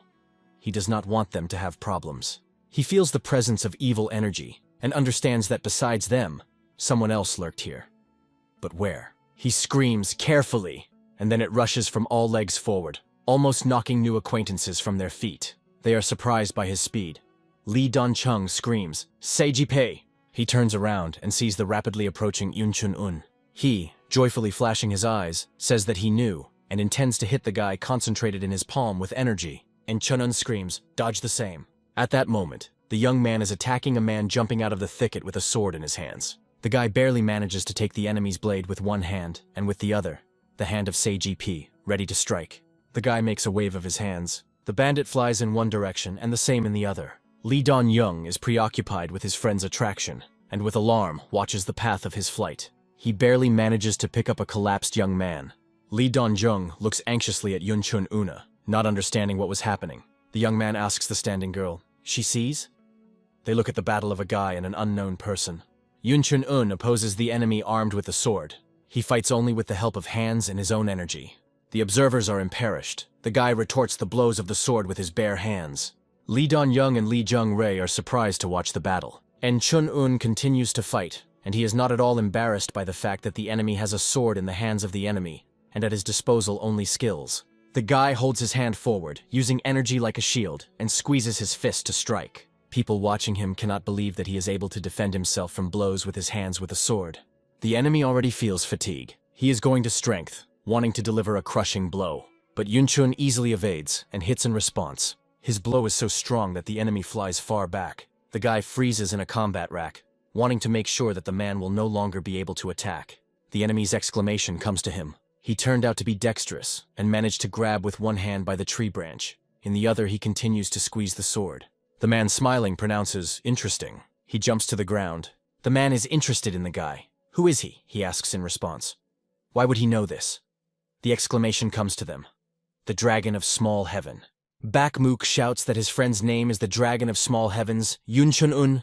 The guy thinks, can beat him. Their new acquaintances publish exclamations of surprise. Is it really he? The man says. It means that he is. There are many rumors about him. The enemy continues. He knew that, having attacked them, he would attract unnecessary attention. I thought that I could see something interesting in a shikon if a person kills a couple. Well, he chooses the Dragon of Small Heaven from the Chonsan sect. Lee Jung-rae warns the guy to be careful. If this is a white demonic sword, then nearby should be black. Sagon Peck says they will help too. Baek Moo-ho, with his hands behind his head, casually notes that the guy himself will cope, and they will only interfere. Lee Don-young does not agree with him. The young man asks his friend, he will cope with the enemy alone? Smiling, Yunchun-un calls him a psychoma. Then, casting aside the shoulder bag, he answers, of course. The man, having closed his eyes with his hand, laughs. What a talkative carriage. He claims that or not alone, but the result will be one. He screams that he will kill the Dragon of Small Heaven, and then he rushes on the attack. And Chun-un, preparing to defend himself, feels the energy of another person. The enemy is rapidly rushing at him, but the guy is trying to understand where the one whose presence he felt. The man screams, die! And two people are being brought down to the guy at once. One in a white cloak, and the second in black. En Chun-un understands that he was in the shade. The guy with his bare hands blocks both blades. Opponents continue to strike at the blow, but their attempts are unsuccessful. From the sword of a person in a dark cloak, a deadly aura flows. Yun Chun-un shakes him with his foot. The impact force throws it high into the air. His friend rushes to him. The hands of men are in contact. A man in a white cloak helps his partner carefully sink to the ground. The guy asks a question. Is this a demonic sword? The twin demons are surprised. Wow. On both sides, they attack Yun Chun-un. Men say that their merger technique is the best in Seishon. Opponents are circling around the guy. Bodhidharma's voice is heard. When a black sword begins to set the direction with a weapon, then white follows him. Most likely, this used to be a single martial art that controls the forces of yin and yang, and manifested in the technique of paired swords. A clot of energy flashes in the guy's hand. He raises his hand to strike. The twin demons rejoice, got caught. They attack Yun Chun-un in the jump. Then they increase the distance and stop, looking at the guy with interest. And Chun-un looks at his hand, which some substance has stuck. He pronounces, cold energy yin. The white sword is satisfied with himself. He says, energy eats him. Black sword asks, does the guy feel the fear that absorbs him? And Chun-un is interested, and that's all? He says that they are dead if they catch the eyes of Aunt Han San Valol. He crosses his hands, activating earlier skills. He uses the technique of the divine power of the earth. The twin demons are amazed. Is this magic? Impossible. Even those who worked on their skills for several years were afraid to resist yin energy. Lee Donjung is surprised no less than them. If the guy has the strength to fight yin, then it turns out his skills are at the level of elders? Sagan pies. Is he so strong? The girl is delighted. Wow. It turns out that it is true that he deceived the elder from the Huashan sect. And Chun-un asks, what does he mean deceived? Bodhidharma explains, even though he simply with difficulty dodged then, but others recognize his dexterity. The twin demons decide to deal with the guy with the help of swords, and rush to the attack. If you analyze the trajectories of two swords, you can notice that the twins fill each other's empty places. And still, each of them is only a half of the whole. And Chun-un decides that with one hand he will repel them with the divine power of the metal, and with the other, the divine power of the earth. Bodhidharma tells the guy, no matter how hard they try to act together, each of them still thinks differently. There will be a gap between them. And Chun-un looks at the space between the opponents. They continue to attack. The guy decides that a convenient moment has come now. He uses extreme force. Its opponents are scattered in different directions under its influence. Men do not feel the best. A black sword, not even reaching the ground, throws purple balls. He says that they are filled with poison, and screams, die. The balls fly right on Yun Chun-un. A powerful explosion is heard. The twin demons sitting on the ground are bent below. A black sword, helping to get up to his brother, offers, let's run away! From the purple fog, the voice of Enchong-una is heard. Where were they gathered? Men swear, how is it? Bodhidharma laughs. His student already has 2 elements out of 5. You can't take him. The guy rushes after the opponents. A fist brought for impact is covered with powerful energy. He delivers a crushing blow, knocking down the twin demons. Back is a co-coil, then interested. Where did this curtain come from? His face expresses surprise. Their new acquaintances are rooting on Earth. Violet smoke acts on them destructively. He does not understand what is happening to them. Chun-un. He still shouts from afar that this is poison and young people were poisoned. A friend is surprised. Poison? But is it all right with him? The guy, leaning over the students of the sect Chongon, explains. He should be grateful to Goril. Then he rushes a friend so that he acts faster. Otherwise, they will all die. Bodhidharma is satisfied. A good plan. There would be unkind rumors about the guy if he had not assisted the students of the Chanson sect. The twin demons lie motionless. They will not bother anyone else. Chun-un triggers on the shoulder of one of the students. The second takes under the mouse. A friend wants to help him, and take two, but the guy tells him to do the third student. Bak Mu-ho consolidates on his back Sagon Pek, thinking that he does not like him. Friends with burden accelerate. Chun-un says that you need to find a village doctor more likely. Bodhidharma thoughtfully says he will also come up with something. He decides to go to the world of shower. Friends with their burden rush along the street, not paying attention to passers-by. On the go, Chun-un is interested. Where does the doctor live? The man indicates the direction he needs. The guys stop near the doctor's house. Bak Mu-ho shakes Sagonpek, saying that they almost came. He asks the young man to tolerate a little more. The guy hears the voice of one of the inhabitants of the heavenly kingdom. Did he finally woke up? Chun-un is surprised. Is this not a master of Dharma? The man replies that his name is Bu. Then he explains that in the human world he is remembered as Hua Togo. The guy drops his jaw. Hua is telling Chun-un to gather and first to drag the young people inside. Otherwise, they will be late, and they will die. Friends fulfill the order. Inside the house on the shelves there are many different potions, and Chun-un asks, is there a doctor? A man in a white headdress is interested. Who are they? Seeing them, he is surprised. The students of the Chanson sect? What's happened? The doctor put patients on the observation table. He asks his friends. They know what kind of poison it would be? Chun-un says that he was purple, and he was used by twin demons. The doctor is amazed. Twin demons? Chun-un, noticing his confusion, asks, what's wrong with him? He mutters some incoherent words. Bak Mu-ku asks him not to worry. His friend broke their heads, and they will not come here anymore. A man cannot believe what he heard. He is accepted frantically to bow, asking for forgiveness for not recognizing the great master. And Chun-un, a little frightened by his reaction, assures him that everything is in order, and asks to inspect young people. The man also accepts emotionally repent, and asks what to do to him. The guy sighs, go crazy. Hua then says, if they are from a Shikon, then he believes that the poison has restrictions on use. Chun-un carefully listens to his reasoning. The guy plunges into thought. His face is gloomy. Chun-un calls the doctor. He shudders frightenedly and turns to him. The guy says, half a kilo of fatini, 2 roots of morena, a little velvet and hot. He orders to prepare a decoction from these herbs, and as soon as possible. The doctor repeats the name of the herbs. His face brightens, and for sure, the man rushes to the racks screaming, how he could forget. Bak is interested. A friend and understands in medicine? He answers. A little. The young man is satisfied. Since Chun-un knows how to save them, then you should not worry. He says, let the guy understand himself here, and he will go shaking it, otherwise his nose will fall off because of the smell now. The door closes behind him immediately. The doctor prepares the desired broth, putting pots on the fire. And Chun-un, sitting near the young people lying unconscious, Hua says that he knows a lot about decoctions. It is amazing. He answers, the guy thought he would rack his head for a long time. Bodhidharma and Hua are watching what is happening.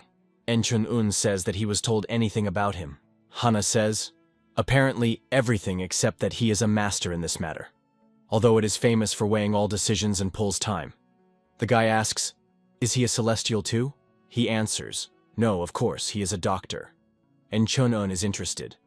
While he ended up in the heavenly world, Hua says, is he?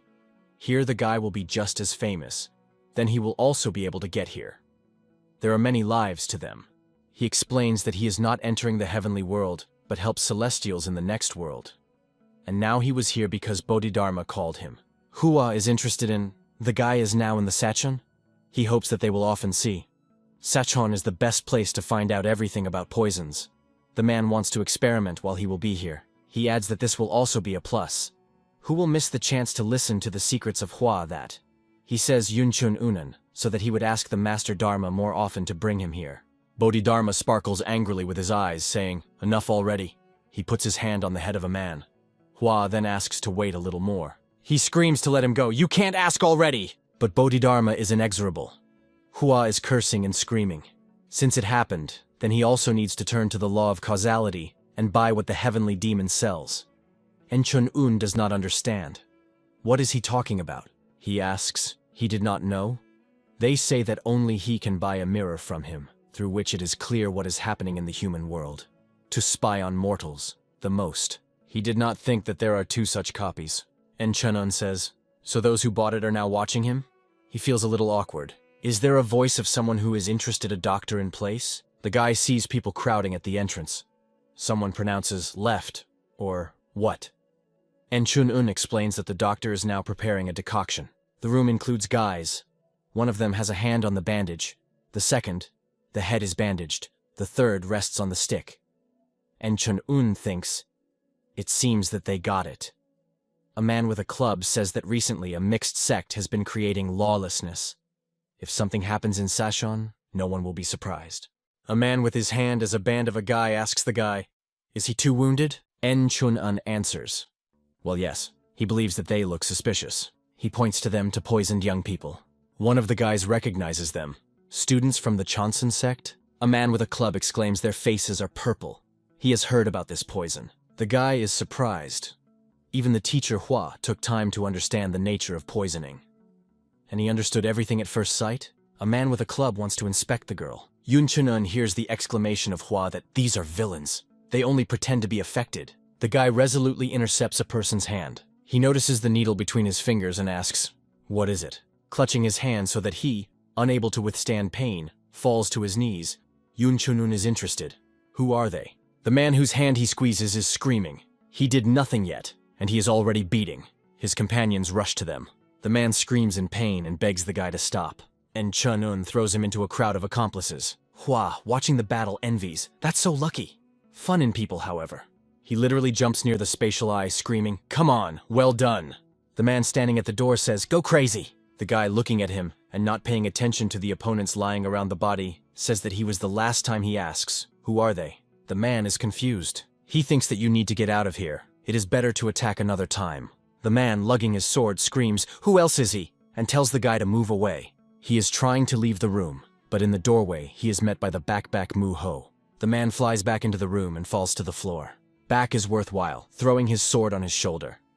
He says that in a shekon, it is so restless that there is not even time to wash. Yun-chun-un is indignant. He conducted an interrogation. A friend believes that uninvited guests are most likely from a mixed sect, or from a demonic one.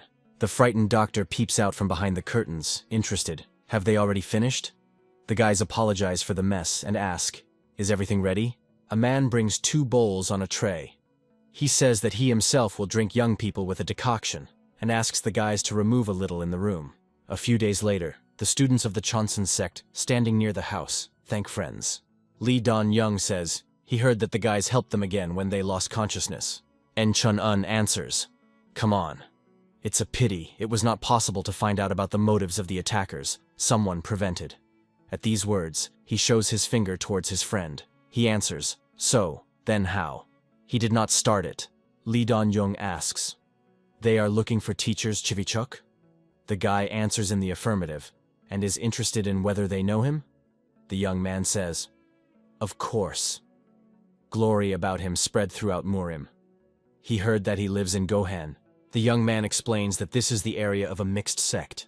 He does not know if the guys can go there. Enchun-un replies that they have no choice, and asks to tell everything they know. Lee Dan-young says, "If they are going to Goen, then they need to know about 2 personalities. The wandering master of Paik Pungurime and the demonic lord of the music of Kvak Tehen." Enchun-un thinks that he heard about the master of Pak Punmima somewhere. The young man warns that the second one must especially beware. If he could, he would have gone with them, thereby paying for their help. The guy replies that he understands everything and thanks for the information. They say goodbye, bowing their heads in a traditional bow. The girl thanks Yun-chun-un. Sagonpek says they are in debt to him. The guy hears him naughty. "Fighter Chun-un." Lee Jung-rae asks not to forget her name until they meet again. And Chun-un agrees, calling her sister. She doesn't like such an appeal. Sagonpek says even though the guys look adults, but they are older than them. The girl grabs her head and is interested. And how to contact him? Brother Chun-un? She believes that it sounds strange. Back Mu-ho, already moving away a couple of meters, drives a friend. He asks him to say goodbye faster. He believes that they will kill him at home if they get into another alteration.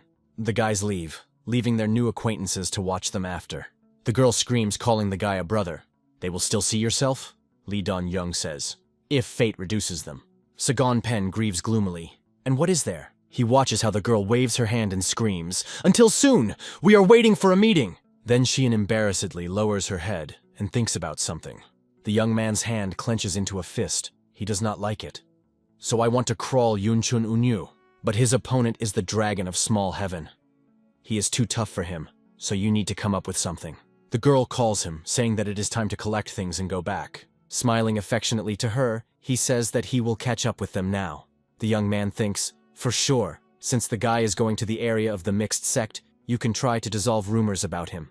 He will have problems. Do not count. Rusty striding along the street, Sagan P.E. Pentif N. Chun-un will suspect something.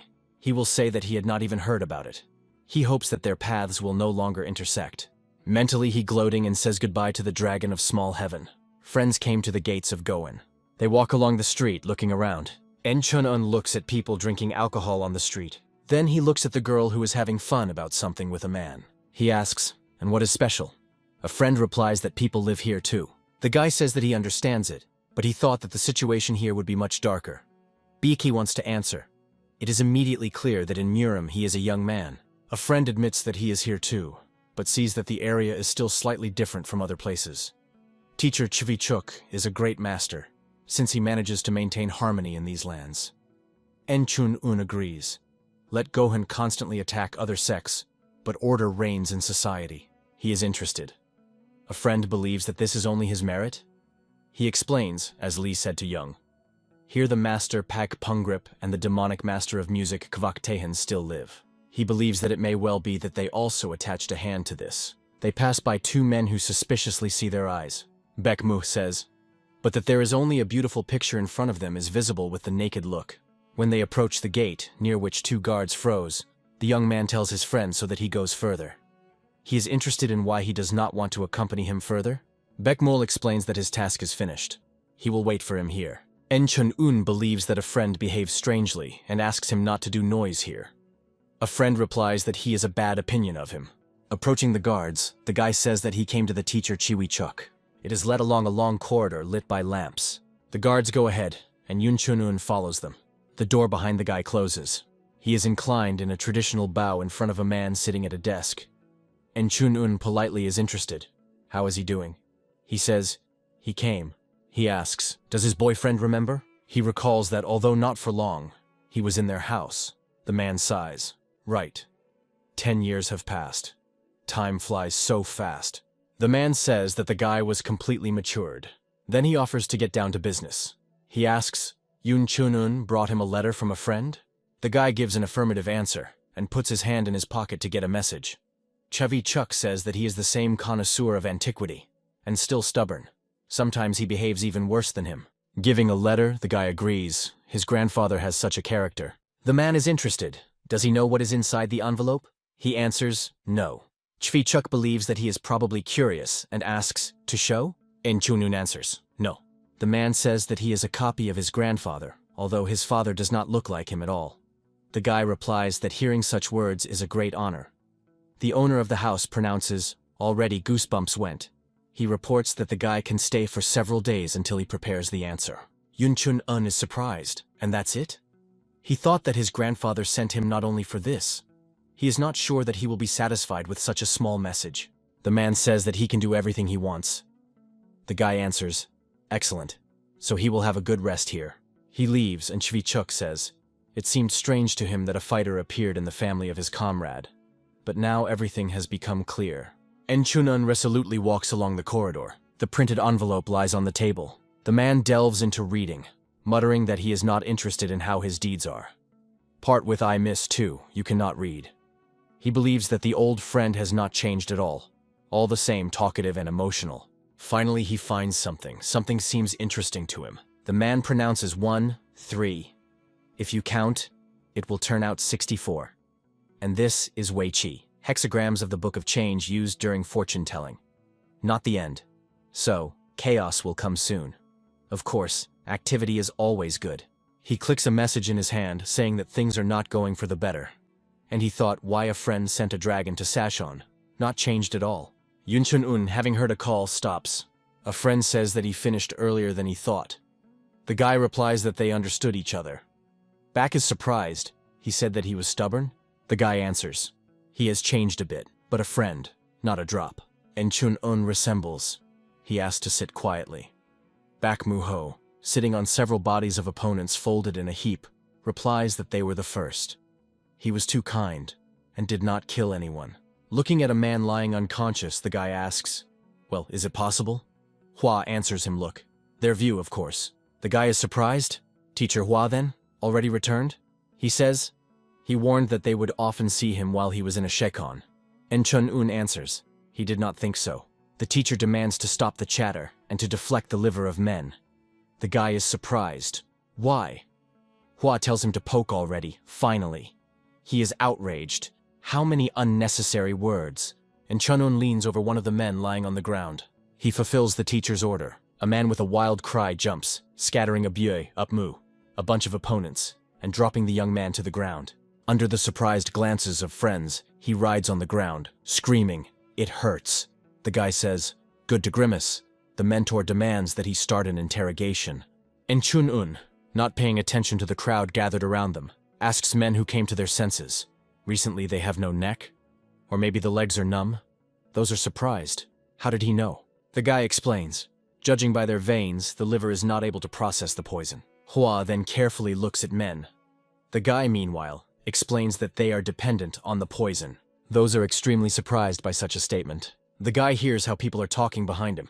How did he find out? So young but already enlightened. Is he a doctor? En Chun-un thinks that he created a false impression. He thinks, perhaps it is better to hide the identity and continue to pretend? Then sighs. Hey, and what does he think about?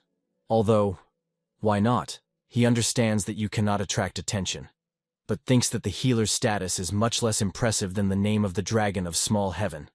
Yes, and Teacher Hua, if anything, helps.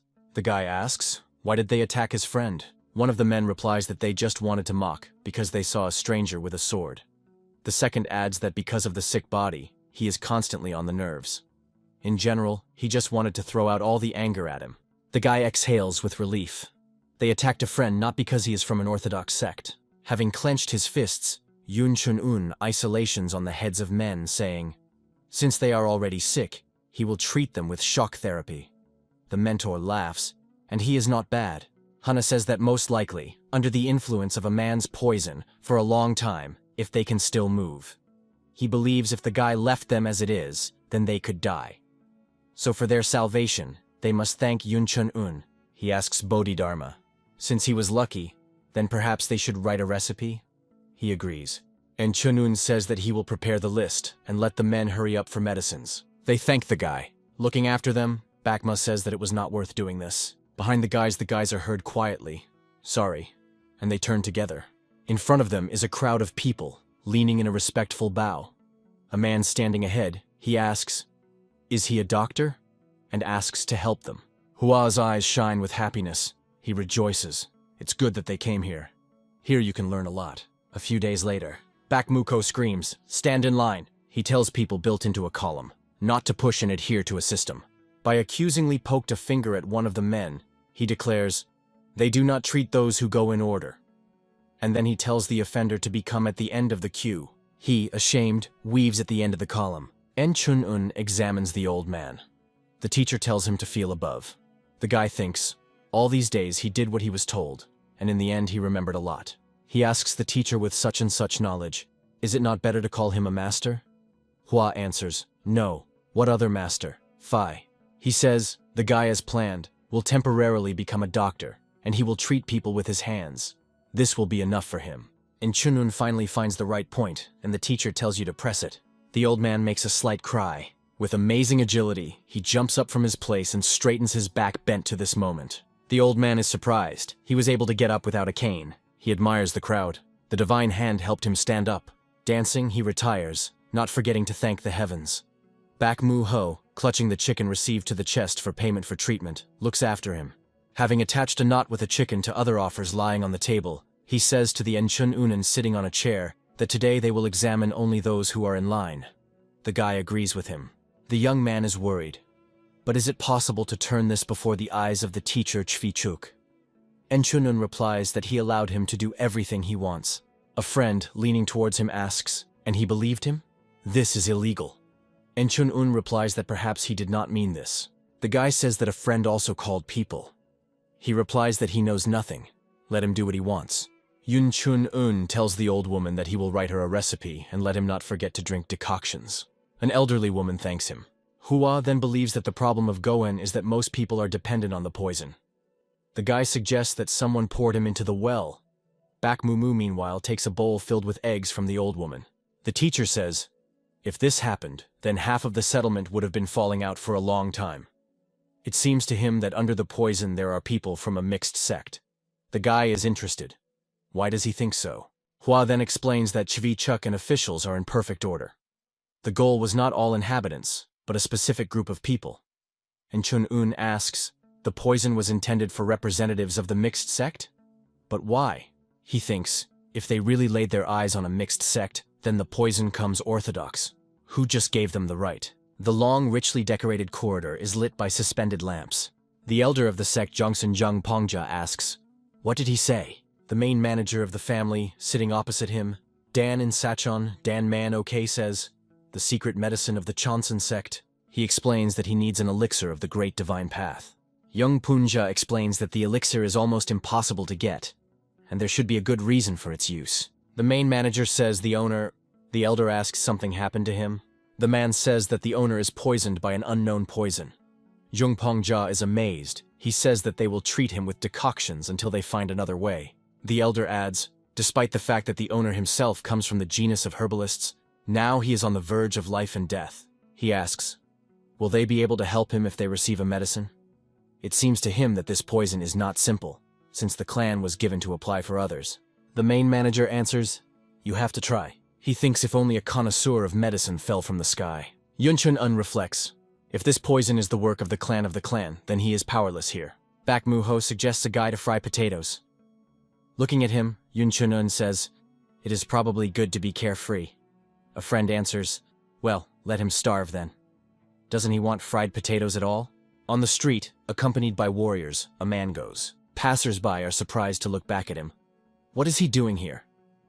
Towards him, a person walks, tossing playing bones in his hands. His retinue follows him. He is interested. The truth, then they say? Cure everyone with one touch? Seeing him, passers-by hastily run away. The man continues to speak, and they do not take money, but with food. Does it really cut his eyes that everything goes like clockwork? He grinds sharp teeth in a smile. People are too greedy to help freely. While Bak is counting the eggs lying in a bowl, the guy sits, plunged into thought. Accompanied by warriors, a man approaching his friends asks, did he cure those children? Yun Chun-un raises a surprised look at him. The man says that his name is Paik Pungrip. The guy rises and is inclined in front of him in a welcome bow. He says that for him, this is an honor, and confirms, yes, it was him. The wandering master of P.K. Pungrip is surprised. So young, but skill like the divine healers? The guy is interested. Can this become a problem? The man, staring at him, answers, perhaps. Yun Chun-un is wary of response. Paik Pungrip says that he is all in his grandfather and smiles. The guy answers, thanks. And he puzzled all his head, where he heard the name of the man. He recalls that earlier Paik Pungrip, along with the teacher Chvi-chuk, came to his grandfather. He believes that if these three are involved, but to add a letter from his grandfather to this, it becomes clear something very serious is planned that he does not know about. The man says, it's good that he revealed only the name. Then he adds that they already put his eyes on the guy. They already have such a place. En Chun-un replies that he understands this. Paik Pungrip offers to talk about more important matters, and at the same time drink tea. Tastier not to find them. The guy thinks, apparently they will decide what to do with poison. Suddenly a voice is heard. Have already made friends? Yun Chun-un turns around. In front of him stands a man twisting playing bones in his fingers. He understands that this is a demonic master of music, Vak Taihan. The man says, Fu, barely managed. What is the meeting? And without it? En Chun-un is amazed at the visit of such a famous person. He screams, "Kvak Taihen!" He brings his face closer to him. Oh, does the guy know him? En Chun-un replies that he heard about him. Here, only one person can compete with PEKPUNGREP. The man laughs pretty. Pek Pungrip tells him to move away. He says the guy will go with him. Kvak Teken replies, "Why rush so?" He also has questions. He asks, or does he know why he is here? For some time they are bickering. En Chun-un thinks, now Gohen is kept only on them. Old Man and Kvak Tehen complement each other and support harmony in these lands. The fact that they both came to him means that some of the scales were outweighed because of his intervention. He understands that except an unknown doctor, one of the parties and the balance will be broken. En Chun-un is confusedly looking at the quarreling men. He claims that he is not going to choose between them. Kvak Tehen says he is a smart guy. He asks, En Chun-un thinks that he will believe in it? He answers in the affirmative. The man, twisting between the fingers of the cubes, says, "For nothing." These are all empty words. He offers to solve the dispute with the help of bones. Kvak Tehen says, if an odd figure falls out, then they will decide everything with a conversation, and the truth will remain behind him. But if even, then he will be beneficial by force. Pika Pungrip believes that this is stupidity. Throwing cubes, Kvak Tehen is interested. What does stupidity mean? Doesn't it have fun? Pek Pungrip answers. He still thinks that everything will be the way he said. With these words, he rushes forward. Kvak Teken answers, how else? And repeats the actions of the opponent. The guy rushes between the fighting men. He manages to push them in different directions. But they do not leave the struggle for the bones. Holding his hand to the falling cubes, Kvak Tehen thinks, no matter what will fall first, hitting them and sending them to flight, he says. The main thing is that he will come out in the end. Pek Pungrip is trying to prevent cubes from touching the earth. He throws them upward with the tip of the boot. Men continue to act with energy on playing bones. Their hands almost touch each other in the struggle for cubes elusive. En Chun-un thinks that you need to abandon the bones rather until everything is turned to dust here. Looking at the men, he understands that he is too far, that they will separate them. And how? After all, they beat closely. He thinks, looking for a way to prevent them from this distance and at the same time remain unnoticed. Bodhidharma invites him to use the martial art of 100 paces of the divine fist, but the bones are unlikely to withstand this. The master believes that the martial art of a heavenly demon will also fit, but recently there is neither a hearing nor the spirit, but there are no other options here. En Chun-un answers, they say they are busy trading. He thinks intensely, what to do. Suddenly illuminates him, for sure. He recalls how he acted on the falling sheet and understands what needs to be done so now. While everyone is trying to make out the clouds of the dust through the clouds of the fighting men, he concentrates the energy in the index finger. Then he acts on the subject of their dispute, and he obeys his will. Opponents on both sides rush to cubes, but they go to the side, slipping out of their hands. En Chun-un thinks, it turned out, cubes fall to the ground. They are pumped from the edge to the line. Finally, one of them freezes. A unit fell. The second is still rolling. The second cube stops next to the first. The 4 fell. Pek Pungrip expresses the hope that this is not a palm by crushing air.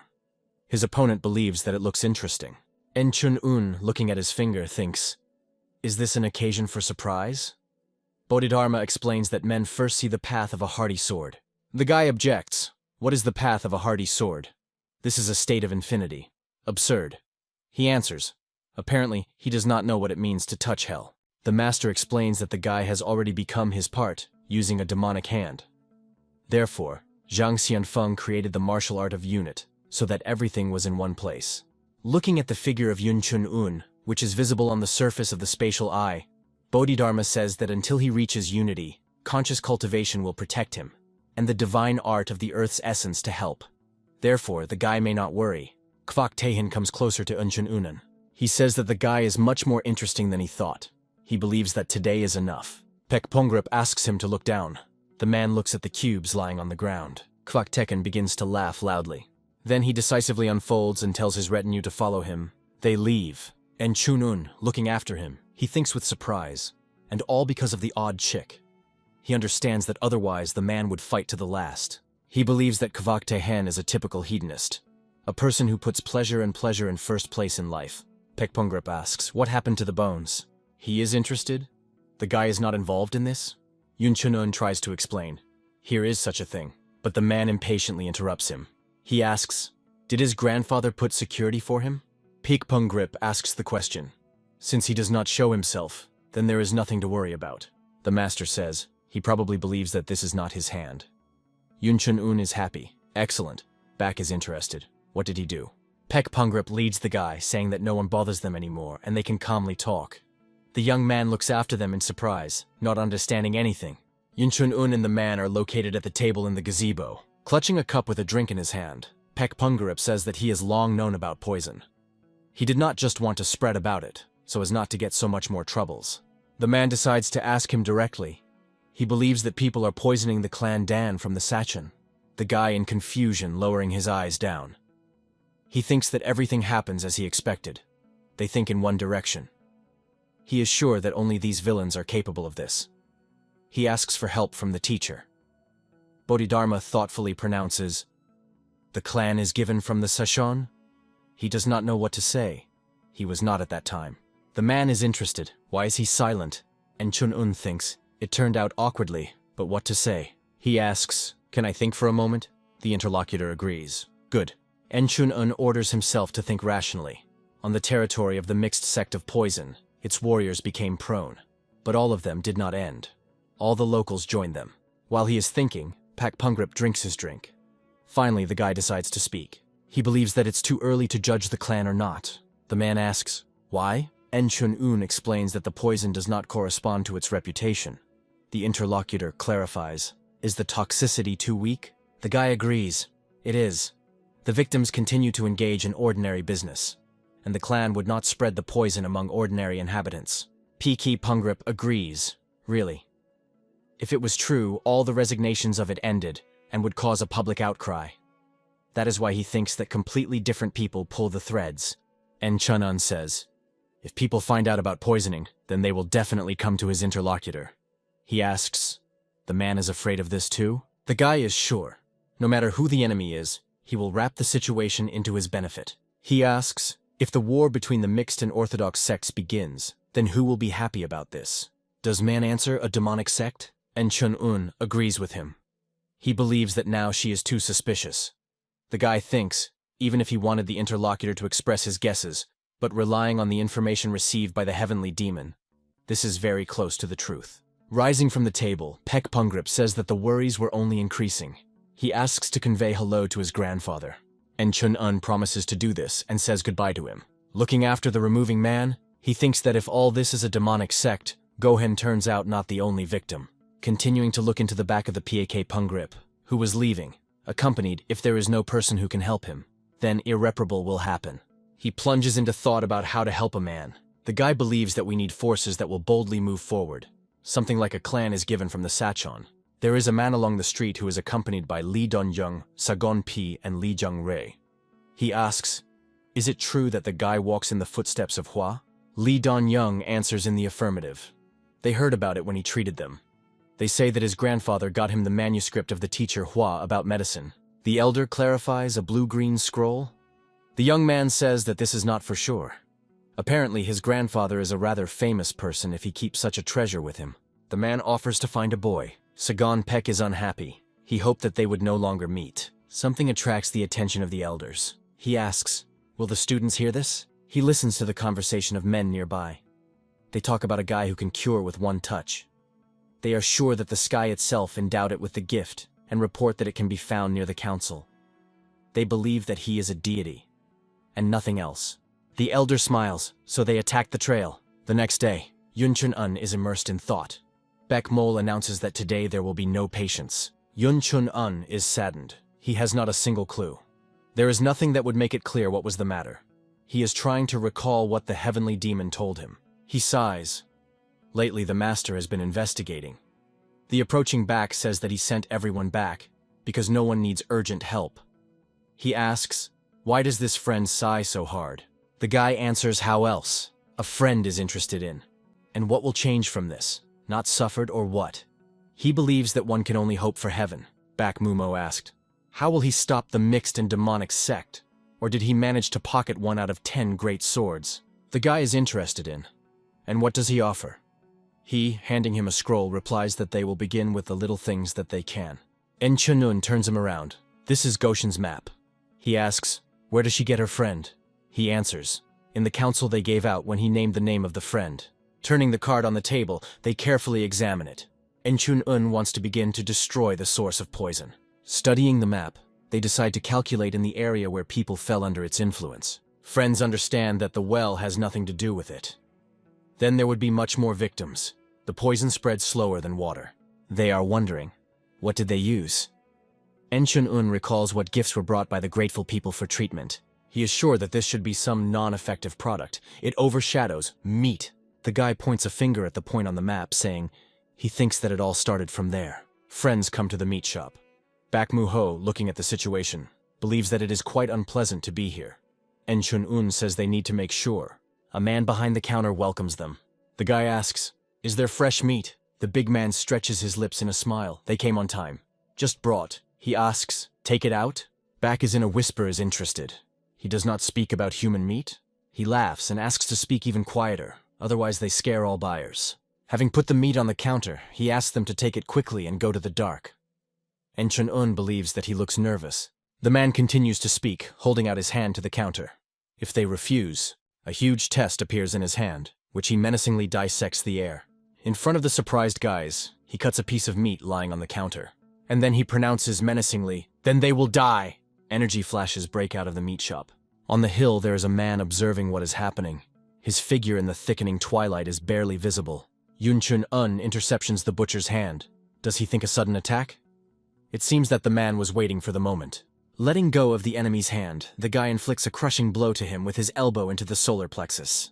The man, dropping the weapon from his hands, falls to the ground. He can barely breathe.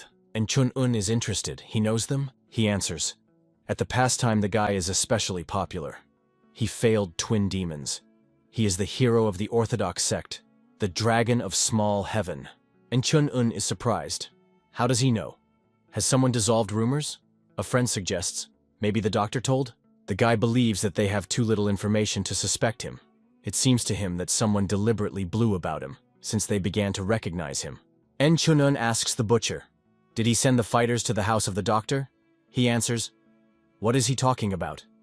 He is generally from a mixed sect. The man says, to be more precise, than from the detachment of the murderers of Dahaikchong, and he was instructed to kill them. Enchun-un clarifies, "Does he serve Dahaikchong?" He, hiding behind his back and his hand several balls, answers, "No. He is from the Golden Guard and was sent to look after the teacher, Chvi Chukok." He demands that the guy cure him as soon as possible, and if he does not obey, then he will raise the noise. Enchun-un is surprised. "What?" Bakmo says, "He is funny, but talkative." But the owner is clearly hiding. Surviving near the butcher squat, the young man demands that he repeat after him.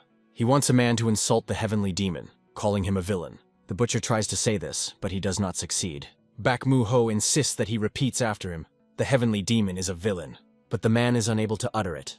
Bakma says he thought he was from the demonic sect. Bringing a fist in which he clamps poison, the butcher attacks the guys, wanting them to die as soon as possible. Seeing the aura emanating from his hand, Enchun-un screams, "This is the poison!" He barely manages to drag him away. The guy, clenching his hand into a fist, puts all his strength into the blow. The body of the Vigaria slowly slides down the wall. Bak wants to complain. In vain, a friend put him so. They really didn't know anything. Enchun-un answers. He is still of little use. He adds, "Besides, there are still someone here who can ask questions. Although it is not known from which sect he is, demonic or mixed." The person standing on the hill says, "The technique of the boat and Shaolin." He made sure that rumors were not lying. The Dragon of Small Heaven in Goken. The guy thinks that the man is not local. In the meantime, he says that he came to check whether the poison of the demonic sect reached these lands. And here is such a good luck. Enchun-un is interested. He is from a mixed sect. And did he know that demonic was engaged in everyone? The interlocutor laughs. He believes that nothing will change if the baby from the Orthodox sect recognizes the truth. Looking at the butcher lying near the wall, he says, "If everything works out, then the beard will be united. And if not, they will accuse the demonic sect in everything and conclude a temporary truce with Orthodox." Hawa calls a man a cunning snake using the enemy for his own purposes. He believes if he is alive, it is not known how this will affect the Sachon. Enchun-un thinks so too. The guy asks, apparently the man wants to get rid of him since he opened all the cards? He, having drunk the strengthening elixir and exposing the blade, replies that he is too smart for a native of an orthodox sect. The body of Yunchun-una envelops a powerful aura. He radiates power. The radius of its impact with every moment is becoming more and more. The guy thinks, excellent. Here, besides them, there is no one else. We'll have to use a demonic hand to kill him rather. Covering his eyes, he turns to a demonic technique, which even with the artifact of the Master of Dharma barely managed to master. But now he is ready. He feels how a non-trained force is seething inside him. The guy concentrates her Vladi and directs her towards the enemy. He warns the mentors, let them wait for the signal that he will give if he goes wrong with him. He applies a demonic handle technique. Bodhidharma says it cannot be allowed to get out of control. He demands that the guy fight to the end. Let him ask for help, only reaching the limit of despair. Then he decides, spit on the limit. He tells the guy so that he does not limit himself only to a heavenly demon. Let him believe in the divine art of the earth's essence. The master is sure that Enchun-un will be able to control the demonic hand. Martial art, to which he taught him strongly. The guy agrees with him. An incredible power comes from him. The enemy, looking at him, understands that something has changed in the guy. He believes that it is better to end him as quickly as possible. The man attacks Yunchun-un. Baek-mu-ho rushes to him. Parling the blow, he asks, does a man do not know that during the transformation you can't attack? The enemy offends the young man. He attacks again, and he manages to injure Baek-mu-ho. He understands that he greatly underestimated this person. Meanwhile, the words of the master are sounded in the head of Yun. The words of the master, Zhang Xianfeng fastened the heaven and earth in man. Therefore, martial art of combination can control everything in the material world. It is impossible for the force to completely absorb him. All streams of her rapid course will be turned into a weapon. The divine art of the earth's essence will strengthen the spirit of the guy, and the golden deity of the west will fill the voids. The transformation is over. It's time to join the battle. A man, fighting Baek-mu-ho, thinks that the situation is more dangerous and dangerous. Chi of a guy weakens him even from afar. He believes that it is better to avoid him. He says that he prefers to end their acquaintance on this and tries to hide. Baek-mu-ho asks, where is he going? And then throws a sword into him like a spear. The man barely manages to bounce off, and the sword shakes him into the ground. At this time, Yunchun-un strokes his hand compressed in a fist towards the enemy. Powerful fire flows come from it. The man's eyes open wide in surprise. What kind of martial art is? It was his last thought. The guy's energy makes a huge hole in his body and throws the lifeless body back. Baek-mu-ho, approaching a friend, is interested. What kind of extracts are this? The guy asks. Is he okay? He answers, is not visible or what? And again he is persistently interested. What was it? Enchun-un is conceived, although not for long, but he used a demonic hand. Not without the divine art of the essence of the earth and the art of unit, of course. He responds to a friend, the art of combination, in which all power and soul are invested. He looks at him incredulously, then sighs. Well, the name. The master laughs. He did not expect another from the guy. Hua grins. Sucks. He believes that Bodhidharma cannot be called martial arts. Master Dharma believes that the guy coped perfectly. There are fewer problems now. He grabs Hua and says that they will lead their friend to the kingdom of the dead. This is not pleased with such an outcome of events. He protests. What? And all? No. But no one listens to him. Baek-mu-ho asks, what will they do? It seems to him that pretending to be a doctor from Yunchun-un, the guy believes that they should leave. A friend agrees. They will hang up the teacher Chivi-chuk and leave here. The guy looks at the bodies of men who were struck by him in the battle. He believes, if you leave everything as it is, it will cause a lot of suspicions. He recalls Hua's words, a cunning snake that uses the enemy for his own purposes. Yunchun-un calls a friend. He says that Baek wants to follow him. He came up with something.